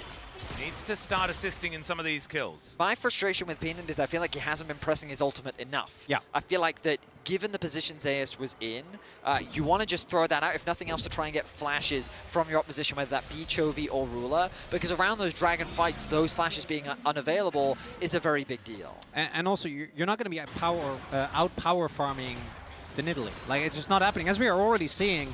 So I want to echo what you said. I think we saw some hesitation there, whereas if they had trusted Zeus to cancel the Keen's teleport and actually committed, I think that fight was playable, right? They did get Canyon's flash, but just flash alone doesn't mean that much, and now Gen G get to do what they love, set up and poke.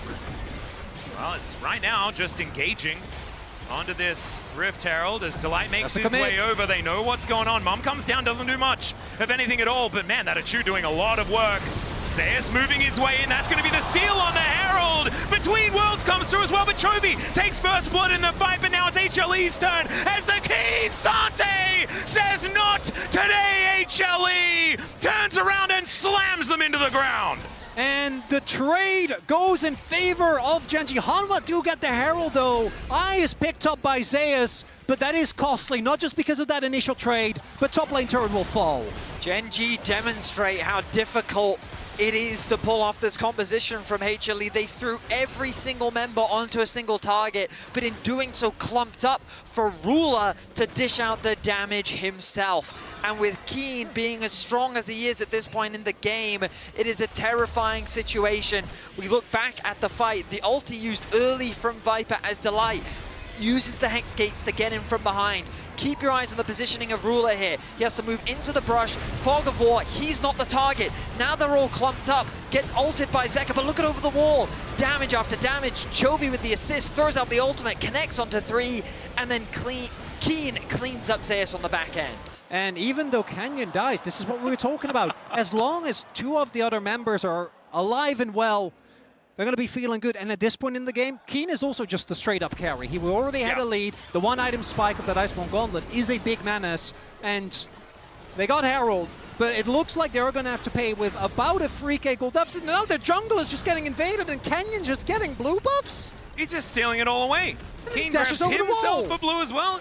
Did he flash over the wall? No, dash. Ah, dash bounced. over the wall. Yeah. Okay. Good, I need to keep track of Important distinction. Yeah, dashes or flashes over walls. It's very important. As the eye was picked up by Zeus, of all people. Should be him taking down a turret. He does manage to do that, but he's the Herald. He's not going to use it? Well, we'll see. Paranoia is going to come on through here, as Zeka could be in some trouble. The Q3 connected, and down he goes. Peanut in trouble as well as the Redemption. Going to barely be enough to keep him in this fight. In the meantime, the Rift Herald is getting involved, but they take the inner turret. And that's an even trade. That can't happen. You can't die as Aurora with Flash Up when your Nocturne's ulting. Like, you need to respect Aurora is one of the most slippery characters in the game. You can't just be caught by the Cassante there and end up dying, because if that doesn't happen and you just wave clear, Zeus is winning a trade for you on the opposite end of the map. I say, okay, he is out. Yeah, I mean, that single fight, it feels like that has just broken HLE now. The advantage that Gen G has garnered off the back of that has given them so much control over the game. Remember that Viper had a healthy lead over Ruler, and that's just disappeared, as only just now does Viper finish his second item. Dragon spawning in 4 seconds, and HLE have no position on the map. Just look at the vision coming through from the side of Gen G. The entire enemy jungle is littered. HLE have a few wards here and there, but they are not in a position to contest. That's the whole point. Where did the 2k gold lead come from? Yeah, I was trying to figure that out as well. Chovy's been farming like a madman. Oh, right, and Zeka just died bot lane. So we are approaching 210 CS. It's not even 19 minutes. Oh. So I was looking at Zeka being like, oh man, how did you fall so far behind? He's ahead of the clock. He's like, it's the same as the clock, basically. A little behind, but it's not too bad. It's not the worst. Yeah, well, I mean, it is, actually. Chovy's the quiet carry in this game for sure. He's not making huge, flashy plays, but he's doing exactly the one he needs to. He's farming How very loud well. do you have to be a loud carry? Because I watched everyone explode in the river. Keen is the loud man. I was ready on this one. I was pretty loud about that guy too. The thing that has to change is HLE need to be finding picks on side, and the problem is I don't know at what point you're strong enough to kill Keen. In theory, it's now. Zeus is level 13, Peanut is level 11. Between the two of them, they should be able to kill Keen. The question is, what do you lose on the cross map? And my mind keeps going back to that second Drake fight, the one that Canyon stole. If they get that dragon, the complete dynamic of this game changes because Viper actually gets time to leisurely build to his 225 stacks. I think you might be able to get a second item on Zeka as well, maybe on Peanut, right? You have a lot more time, you have a lot more lead. They don't have a choice. In 3.5 minutes, they are going to have to all-in fight for this. I think Zeka should be able, or Viperetta should be able to hit his stacks. But the game position right now isn't great for Hanwha Life, and they basically don't get a do-over. I say that as maybe they catch Chovy. Yeah, Chovy caught out of position with that Solar Flare. He has to flash as Peanut gets in there. The fear is beautiful. Spiraling Despair doing a whole bunch of work, and Canyon takes down Peanut. It's a 1 for 2 so far as Ruler now just trying to kite this one out. Zeus in so much trouble. So many orbs peppered into the back of his skull as Viper and Zeka now trying to escape, and the damage is just too much. Keen chasing after them. The spear just barely misses, but they're holding them in place. Another spear flies through, and Keen just dashes on top of the dragon. Zeka gets torn apart, and Gen G are looking for a repeat of the LCK finals. It's 20 minutes into the game, and Gen G ace HLE. Not a single member is left standing as the Arakan is soon to fall. Gen G have full control over Game 4 and are looking to make their return to the World Semi-Finals. And for Hanwha Life, so many things enter the opportunity for Zeka to try and get back to that World Championship. Peanut, his final dance as we take a look. Yes, they get Chovy, but it actually takes a good amount of time. And even though they take him down, there are still so many characters. Again, it's a story of Ruler. He takes one Q2 to the face, and that's it. Kenyon's able to get out with his stopwatch and the flash, and there is more than enough damage available. That's before the Keen Sante arrives. Chovy getting his ultimate off just before he fell was so huge, and the collapse from Gen G was so quick that HLE, desperately trying to find any pick that they can, ends in their demise. An ace on the side of Gen G. And you can tell the coaching staff feel like that this game is done and dusted. Yeah, Helper is looking absolutely manic right now in the coach's booth. And Zeus, the stark opposite of that one, as HLE's hopes are swiftly getting torn away. Soul Point, 5.5k, the gold lead. 9 kills, 100% KP for Canyon. We talked about the Nidalee, but like the stats really do back the man. There is a reason why this man is so feared on this champion. And the comp, again, just doesn't matter. When he has this champ, it feels like whatever comp he's playing with bends to his will. Atlas, I know what we can do to save this, and I think you do too. No. Well, okay, sure. Peanut, Spiraling Despair coming on through here. Yeah, I'll shave it off. If they win, I'm with you, brother. Let's go. Together? For scrapes? Oh, I love this. And potentially our last cast together of all time. Viper has hit his stacks.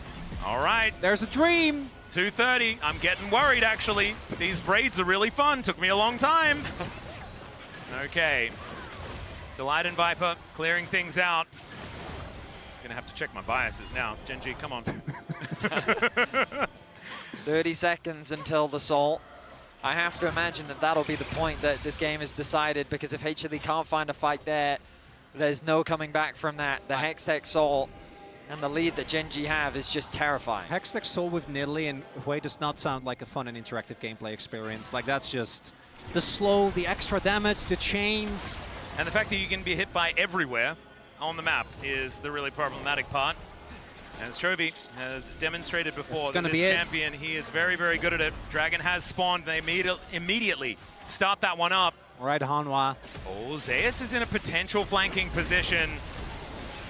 Canyon, they haven't done a lot of damage to this Drake just yet. Duro waiting on the side. There is Mom coming down, doing a fair bit of damage. As Viper does have those stacks, it is going to be the Hextech Soul though. As now, can they actually stay alive in this fight?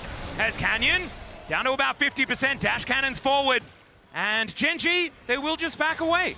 They had to commit. I think you have to commit there. Try to play for the fight. Try to turn it into something more, because now you're just playing into Hextech Soul Poke. Duro's positioning was phenomenal. He stayed behind the Dragon Pit to prevent Zeus from gaining any angle onto the back line. Genji played around their front line beautifully, walked away with the Soul without losing a single member, and converted into 2 towers as well. This game feels done and dusted. HLE need a miracle to turn this game around. Viper will be able to clear out this wave, and I mean... Oh, cancel. The smolder scaling isn't necessarily what it used to be, but it is still a big deal.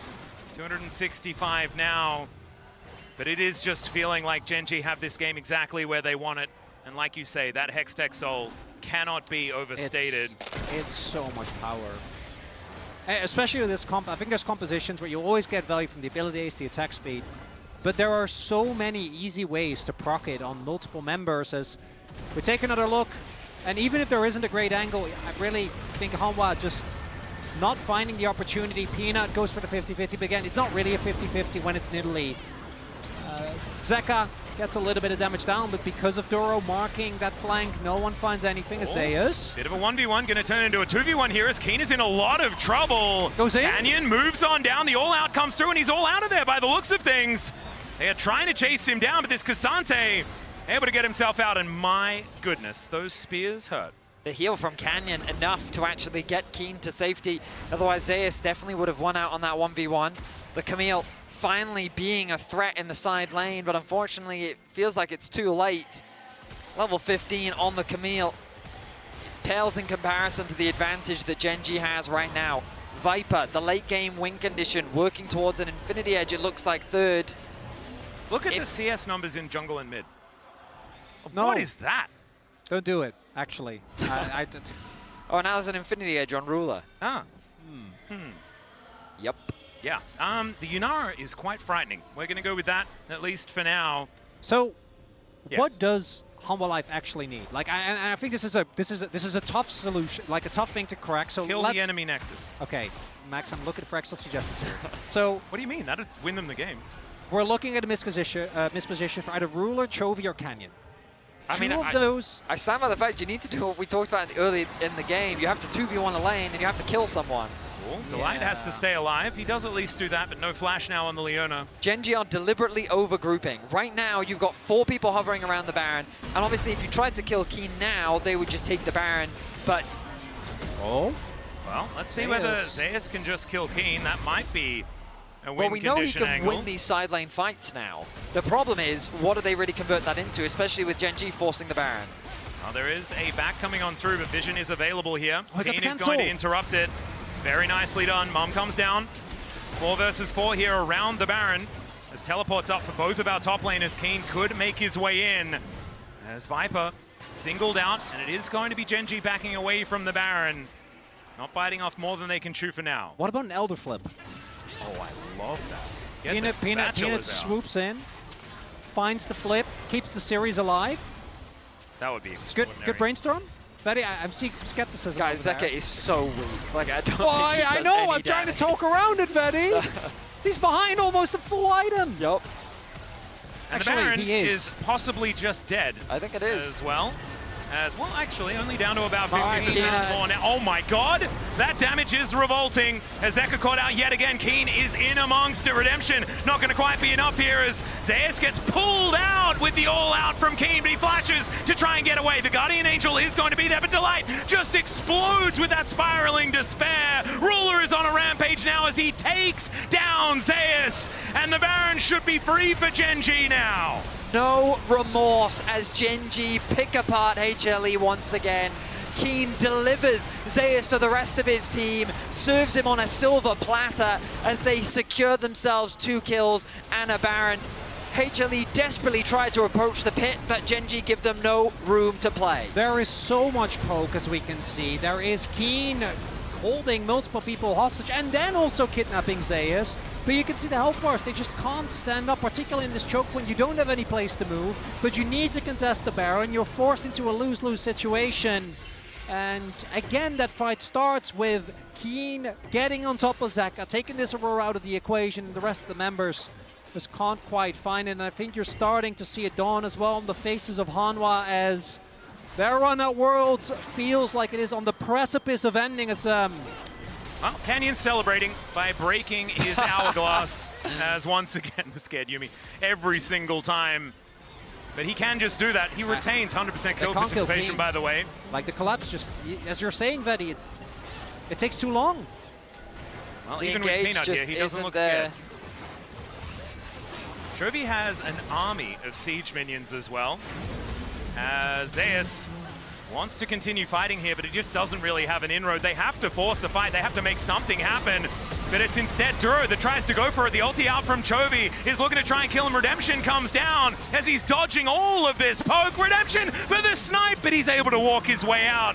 But it doesn't really matter, does it, guys? Because there are two inhibitors now lying on the floor. Now we're going to go for it. Into the backline goes Peanut. He's headbutted back and just exploded. Viper doing a fair bit of work here, though. He's going to be the first one to be taken down. Ruler, can he be the hero? As this Viper gets down so low, almost in range. It's Chovy. Destroys Delight, and whenever they walk forward, oh my goodness, Zeka will finally find something here in this game. But there is a Keen Sante still standing, and I don't know whether Zeus is going to be enough to take him down, and he isn't. If it was a 2-for-2 trade, maybe Hanwha Life could try and look to play off of that. They still have the small, their Elder is up.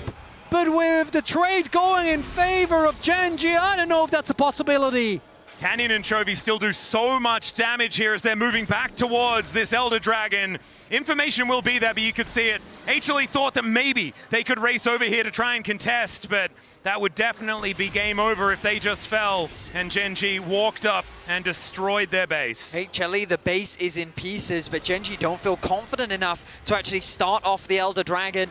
Instead, they're going to push out these waves once more. The pings from HLE are coming down. Concern around the Elder being started. Ruler now returns to the Rift, and that should be the go button for Gen.G to start off this objective. Yeah, great fear there onto Zeka as he's almost just popped like a balloon.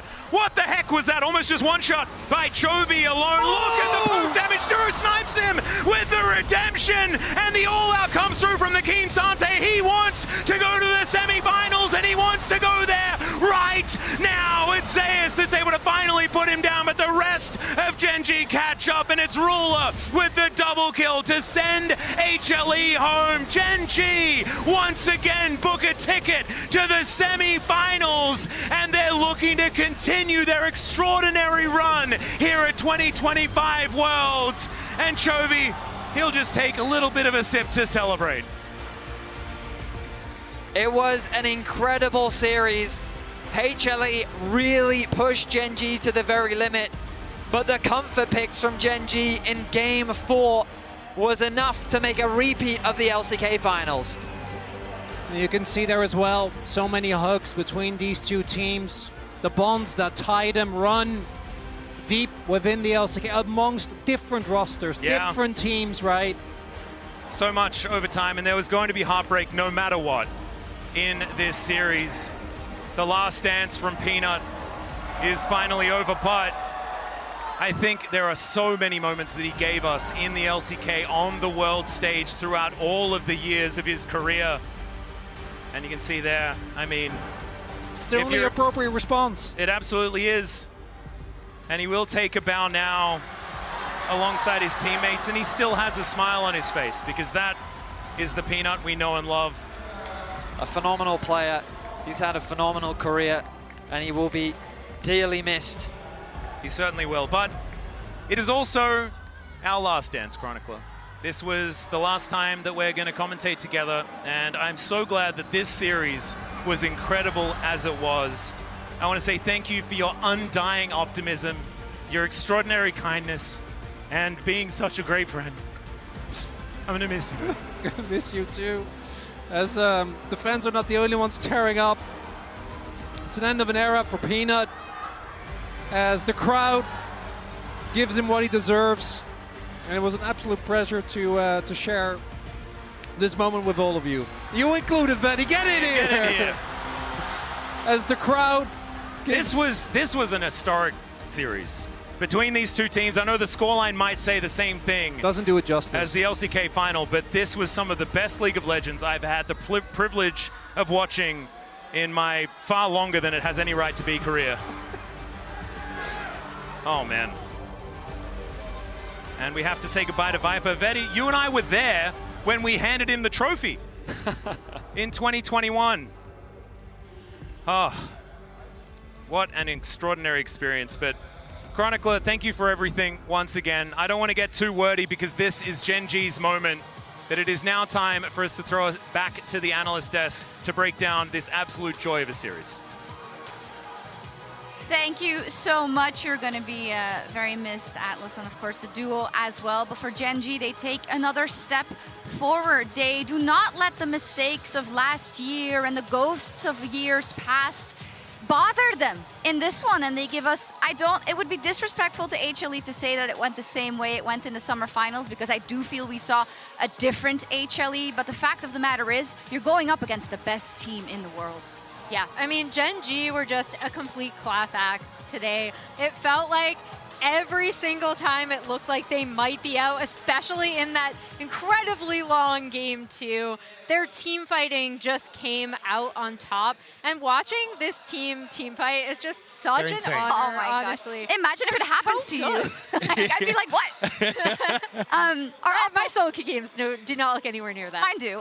Just kidding. The Oppo player of the series is Keen. And I gotta say, we went a little back and forth, right? Because Duro had some amazing games at the beginning, but the whole series really, Keen was top-notch. I mean, it was both Keen and Duro having phenomenal performances, but it was the game 3, the Keen Sante really securing it for him. Keen was impeccable throughout the whole series. When you look towards his Gwen, dictating how Zeus was able to come into these fights, answering for so much of what Hanwha wanted to try and achieve, and then the K'Sante in this final game was incredible. So many of these fights, it was decided by his performance, picking off these members of Hanwha Life. Yeah, and watching Keen for so long, you know, watching him go through every single finish in the LCK to finally getting his first title last year, now seeing him again on the world stage, like, it's just such a treat. His Aatrox in game 1, 2 was amazing. His frontlining was amazing.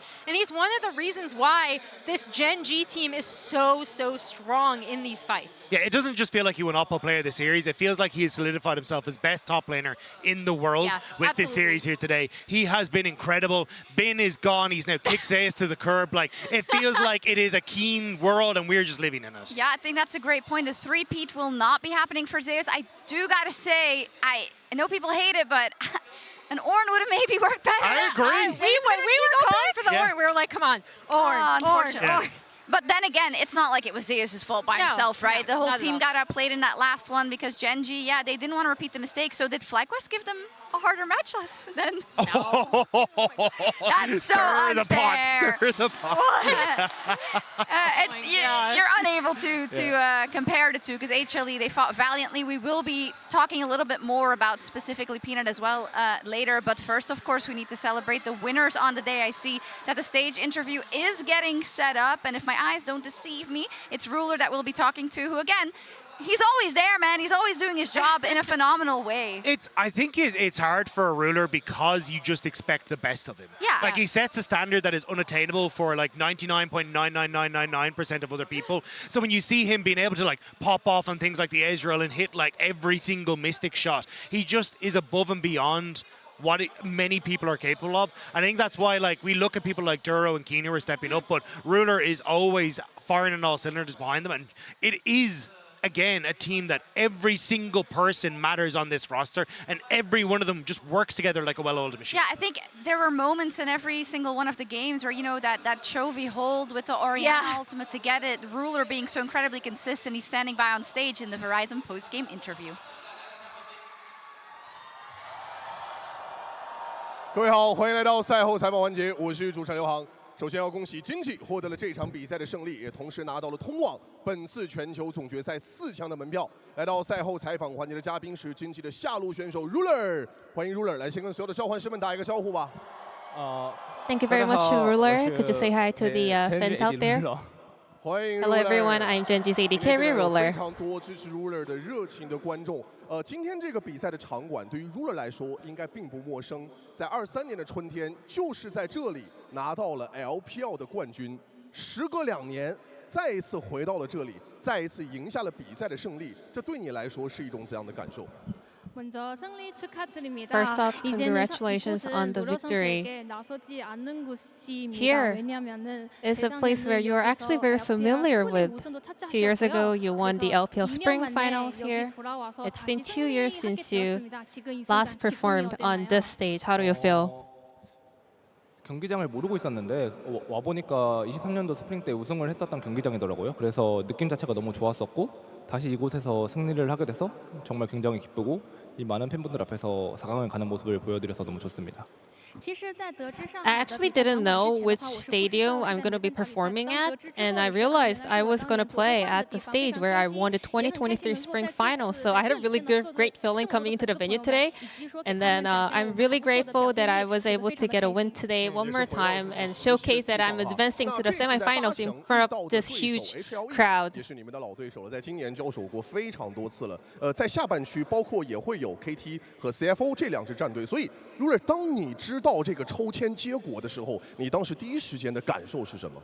오늘 상대 팀도 젠지의 라이벌 팀이 있겠죠. 그래서 젠지는 뭐 HLE뿐만 아니라 뭐 KT도 같은 풀에 있었습니다. 그때 8강 추천 결과 봤을 때 어떤 기분이었는지 궁금합니다. Well, Genji had big rivals on the bracket. You know, your next opponent was Life, and then the same bracket had KT Rolster. How did you feel after the draw show? 17년도에 냄새가 난다. 저 혼자 이런 생각을 하면서 올해 우승할 것 같다라는 생각이 좀 들었습니다. I actually had a really good first impression because this bracket reminded me of 2017 Worlds. So I am feeling that 2017 might repeat. I have a great feeling that I might be able to win it again. 就聊聊游戏内的问题。今天确实在游戏内也有非常多 Ruler 选手自信的表现。我相信很多观众印象非常深刻的应该都是第2局啊。第2局鏖战了将近60分钟的时间。我想知道的是，第2局打到大后期，你们在如此紧张刺激的环境之下，是怎么样稳住自己的心态和操作的？ 사실 오늘 인상 깊었던 장면이 진짜 많았습니다. There were a lot of impressive moments in the series today, but especially in Game 2, we had almost an hour-long game. And as we headed to the later phase of the game, Ruler, what kind of advice did you give to the players to keep the mentality strong? 좀 게임 자체가 좀 유리하다가 좀 많이 불리해진 게임이어서 아직은 뭐 할만하다라고 다 같이 느꼈었고 제가 굳이 뭐라고 말 안 해도 잘 알아서 멘탈을 잘 챙기는 친구들이라서 그리고 제가 폭풍의 결집이라는 룬을 들었는데 그 룬 보여주면서 안 진다 이런 느낌으로 했습니다. Actually, Game 2, we were having the control of the game, that we kind of dropped the ball and we were falling behind. But we all thought that we still got a shot, so they don't even need my advice to keep their mentality. They are already really good. And then I was just pinging, showing my Gathering Storm, my rune, to kind of reassure them that we got this. 在下路的搭档辅助选手 Duro 也有非常出色的表現哈。如果讓這個你評價一下今天 Duro 選手的表現的話，你會對他今天的發揮有怎樣的評價？ 오늘 듀로 선수도 굉장히 좀 좋은 경기력을 Duro also had a phenomenal performance today. How would you like to rate his play? 그냥 뭔가 설명하기 되게 그냥 애매한데 그냥 진짜 너무 잘했다 생각합니다. It's really difficult to put in words, but yeah, he did a great job today. 那今天的最后的一个问题，Ruler 选手从2016年第1次的全球总决赛你参加开始，到今年已经是 Ruler 选手的第8次全球总决赛之旅了。你希望在这一次的全球总决赛，让所有的召唤师们看到一个怎样的 Ruler 呢？ 2016 was your first Worlds appearance, and this year you're having your 8th Worlds. This year, what kind of performance would you like to showcase to the fans? 뭔가 모든 걸 다 즐기면서 했었던 기억이 나거든요. 근데 점점 프로 연차가 좀 쌓이면서 되게 그냥 촬영 하나도 뭔가 귀찮을 때도 있고 뭔가 그러더라고요. 근데 올해는 뭔가 그냥 그런 촬영도 되게 즐겁고 뭔가 지금 뭐 밥을 먹는 것도 즐겁고 뭔가 그러더라고요. 그래서 옛날에 신인 시절이 생각이 나서 뭔가 제가 즐기는 모습을 뭔가 팬분들이 좀 잘 지켜보시면서 뭔가 같이 즐겨주셨으면 좋겠어요. Well, back in 2016 and 17, I enjoyed every single moment at Worlds, you know. But as I kind of stacked up my experience, sometimes doing a little shooting and filming kind of bothered me. But this year was different. I enjoy every moment of it. I just have so much fun while having food together with my teammates. So it kind of brings back the old memory of my rookie days. I hope the fans can also enjoy me having fun here at Worlds and enjoy this Worlds journey together. Ruler 身上的专注 ，Ruler 的强劲未曾改变。谢谢 Ruler 的坚持，我们也把掌声送给他，好吗？希望 Ruler 包括金起在后面的比赛能够继续加油。那以上就是赛后采访环节的所有内容了，感谢各位。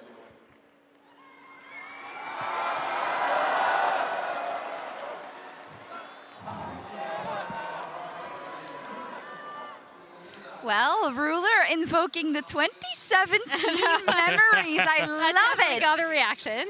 It makes sense, right? With the state of his team and the way he's been playing and just how Gen.G seems to be complete, maybe as complete as that Samsung team then.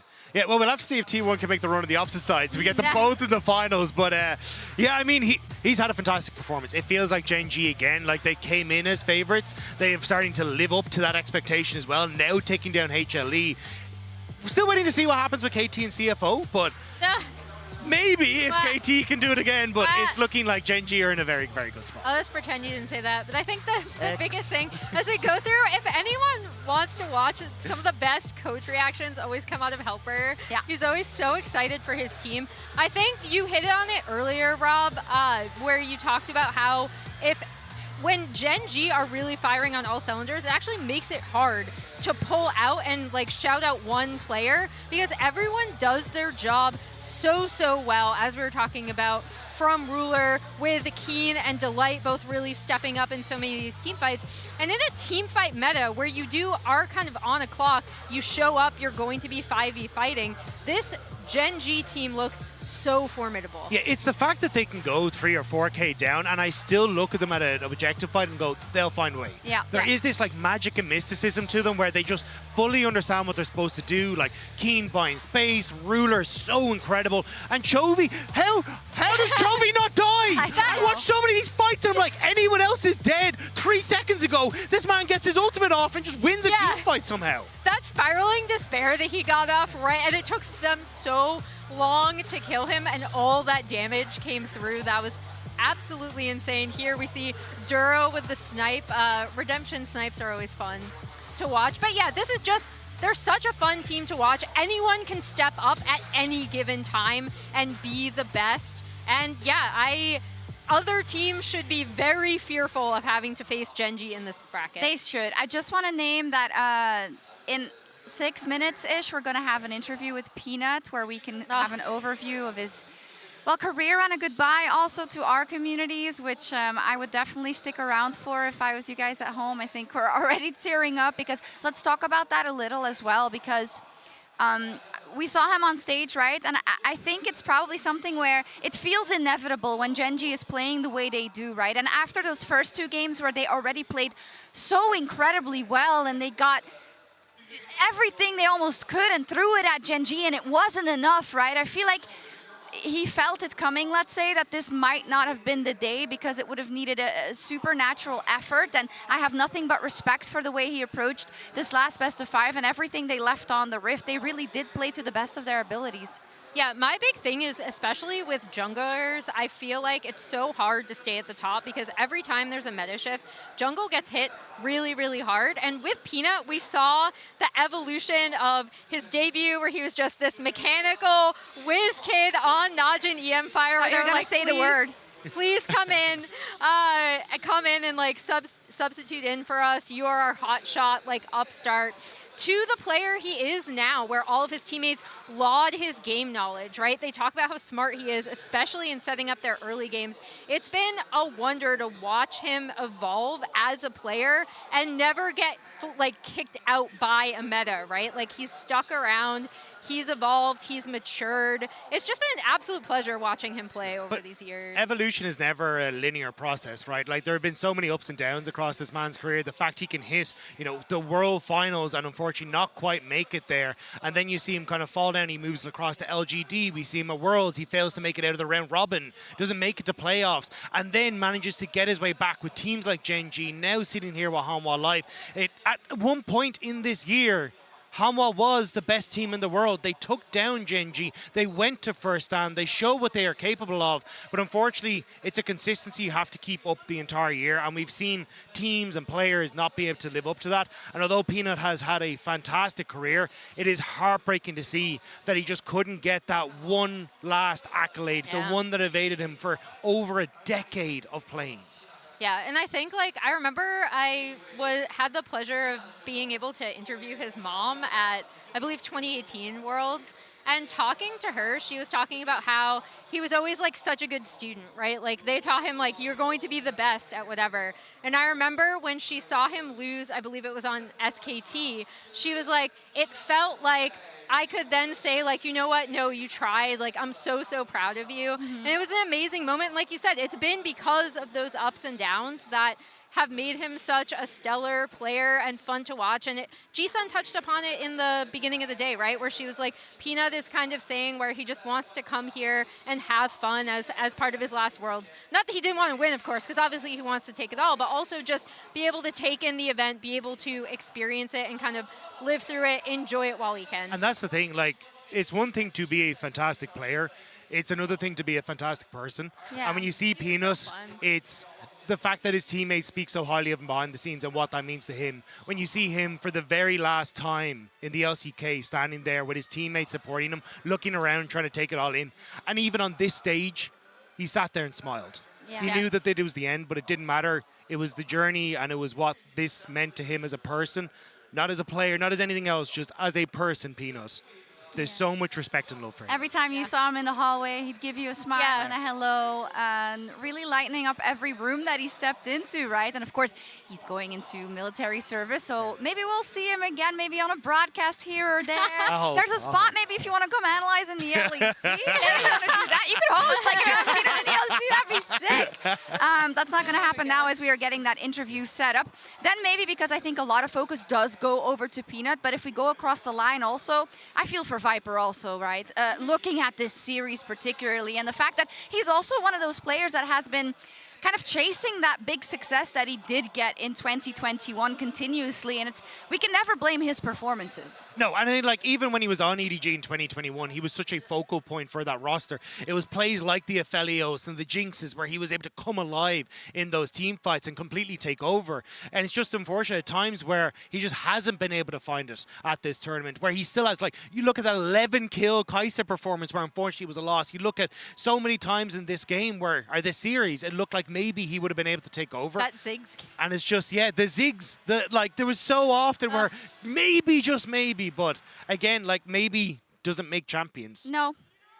That's the World Championship, of course, and that means we say goodbye to HLE. Can we pull up the bracket maybe? Let's see where we stand, because we had our very first quarterfinal.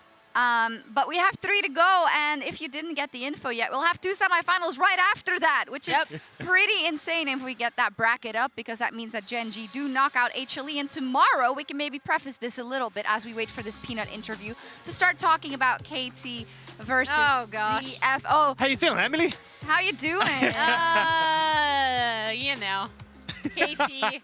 Listen, it's not going to fly forever. I need to have some analysis. You can't only... I mean, this is a team that when they punch up, they punch up hard, right? Like, that was the Gen G series. Like, when Cuz suddenly has, like, an absolute beast of a game, right? And when the entire team steps up, they're amazing. It's just that they inevitably fall back down, and you kind of saw that in the LCK playoff bracket, right? Where they did manage to beat Gen G in the upper bracket, which is what ended up earning them that 3rd seed instead of the 4th that we were all kind of expecting. And then they ended up getting 0-3 in both of their games against HLE and Genji, or series rather. And that was a tough watch for me personally. But yeah, that is this team. They are their namesake. I'm a CFO Andy. Yeah, I'm on the same boat. Like, I love seeing what Junja and Doggo have done when coming back to this team, right? Because, like, you have Junja, who was on EDG in 2021 and was like, no, actually, we're going to go with JJ. And then he comes back, he kind of bounces around a little bit. Same you look at Doggo. Doggo got picked up and moved to BLG because of the performance he had at these international competitions coming through from the LMS. Neither of them could find that success in the LPL. And instead of going, oh, well, you know, that's it, we're done, they come to CFO. They put on a clinic when it comes to hitting every single international event throughout the year. And Doggo's having the tournament of his life. He has looked incredible. The Draven is insane. This man is popping off and everything. Yeah. I am so excited to see what CFO can do and just how far they can take this run now that it's the first time in 10 years that they have made it to that playoff stage. It's really crazy. Did you see those cherry-picked stats that there was like a Reddit thread? And the thing is, Doggo's really good, but the stats there were like, but he deserves it. He will live to play another day. That will be tomorrow. But as said already, that does mean that we have to say goodbye to some of the biggest names in our 15-year history of Worlds. It is Peanut going over to military service. And of course, we had to talk to him in the Verizon post-game interview, special edition with Peanut.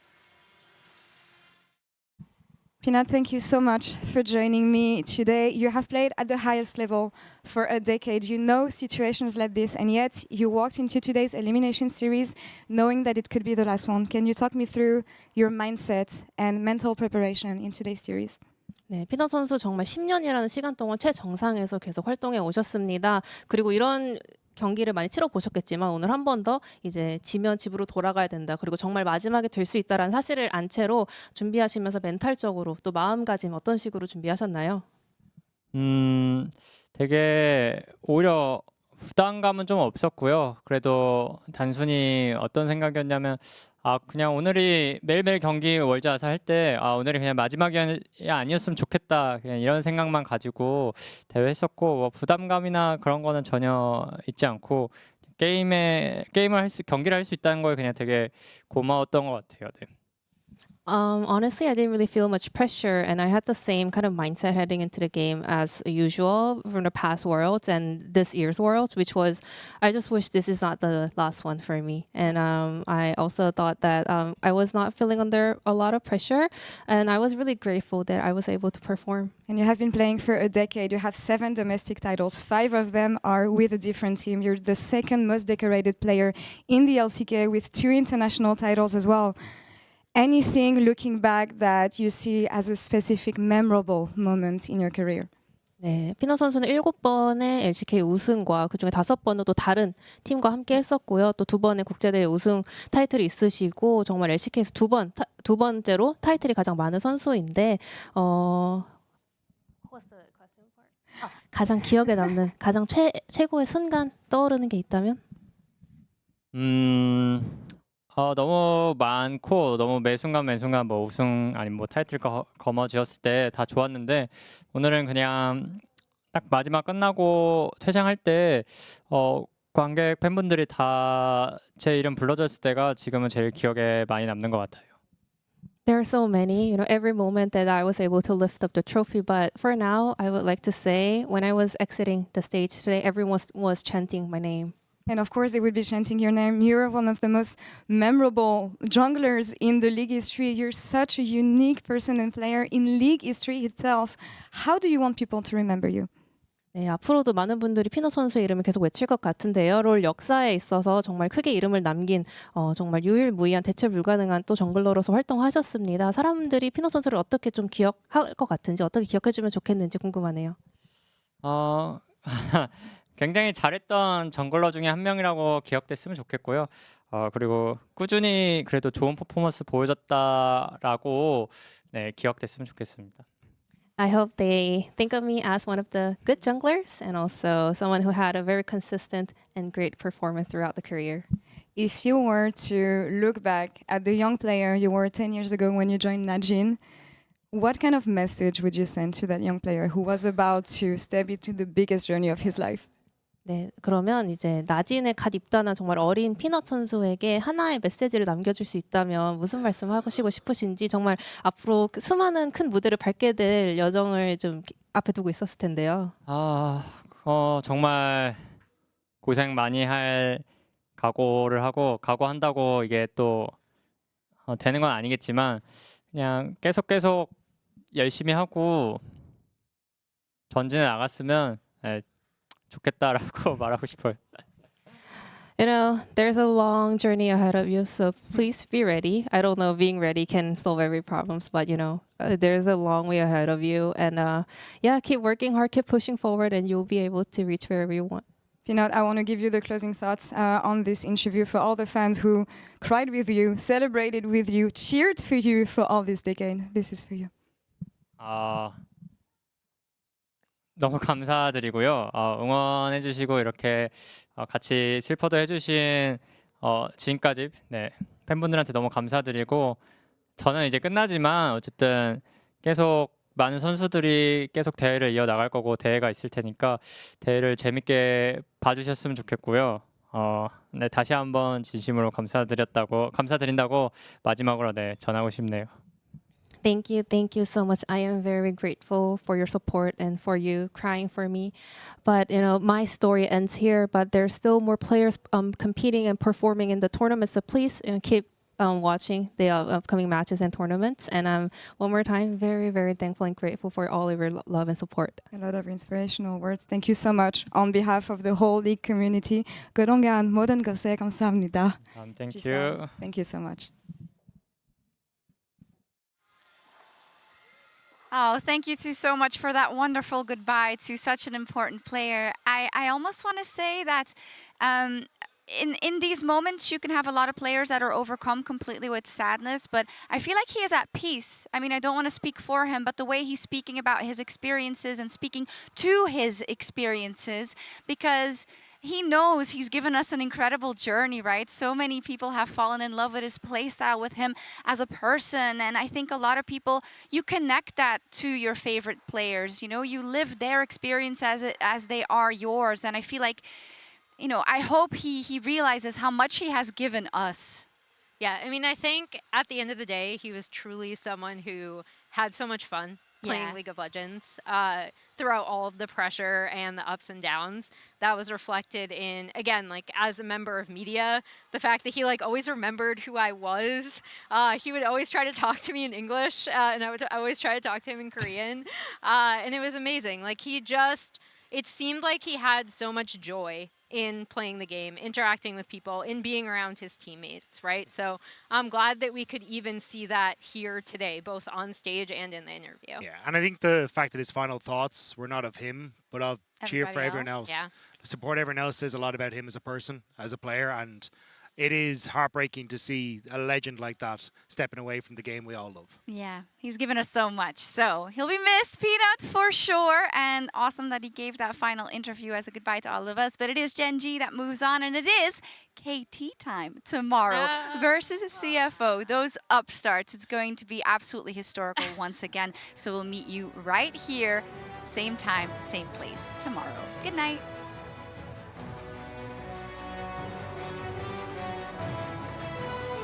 Maybe they catch Chovy. Yeah, Chovy caught out of position with that solar flare. He has to flash as Peanut gets in there. The fear is beautiful. Spiraling Despair doing a whole bunch of work. And Canyon takes down Peanut. It's a 1 for 2 so far as Ruler now just trying to kite this one out. Zeus in so much trouble. So many orbs peppered into the back of his skull as Viper and Zeka now trying to escape, and the damage is just too much. Keen chasing after them. The spear just barely misses, but they're holding them in place. Another spear flies through and Keen just dashes on top of the dragon. Zeka gets torn apart, and Gen G are looking for a repeat of the LCK finals.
need oxygen.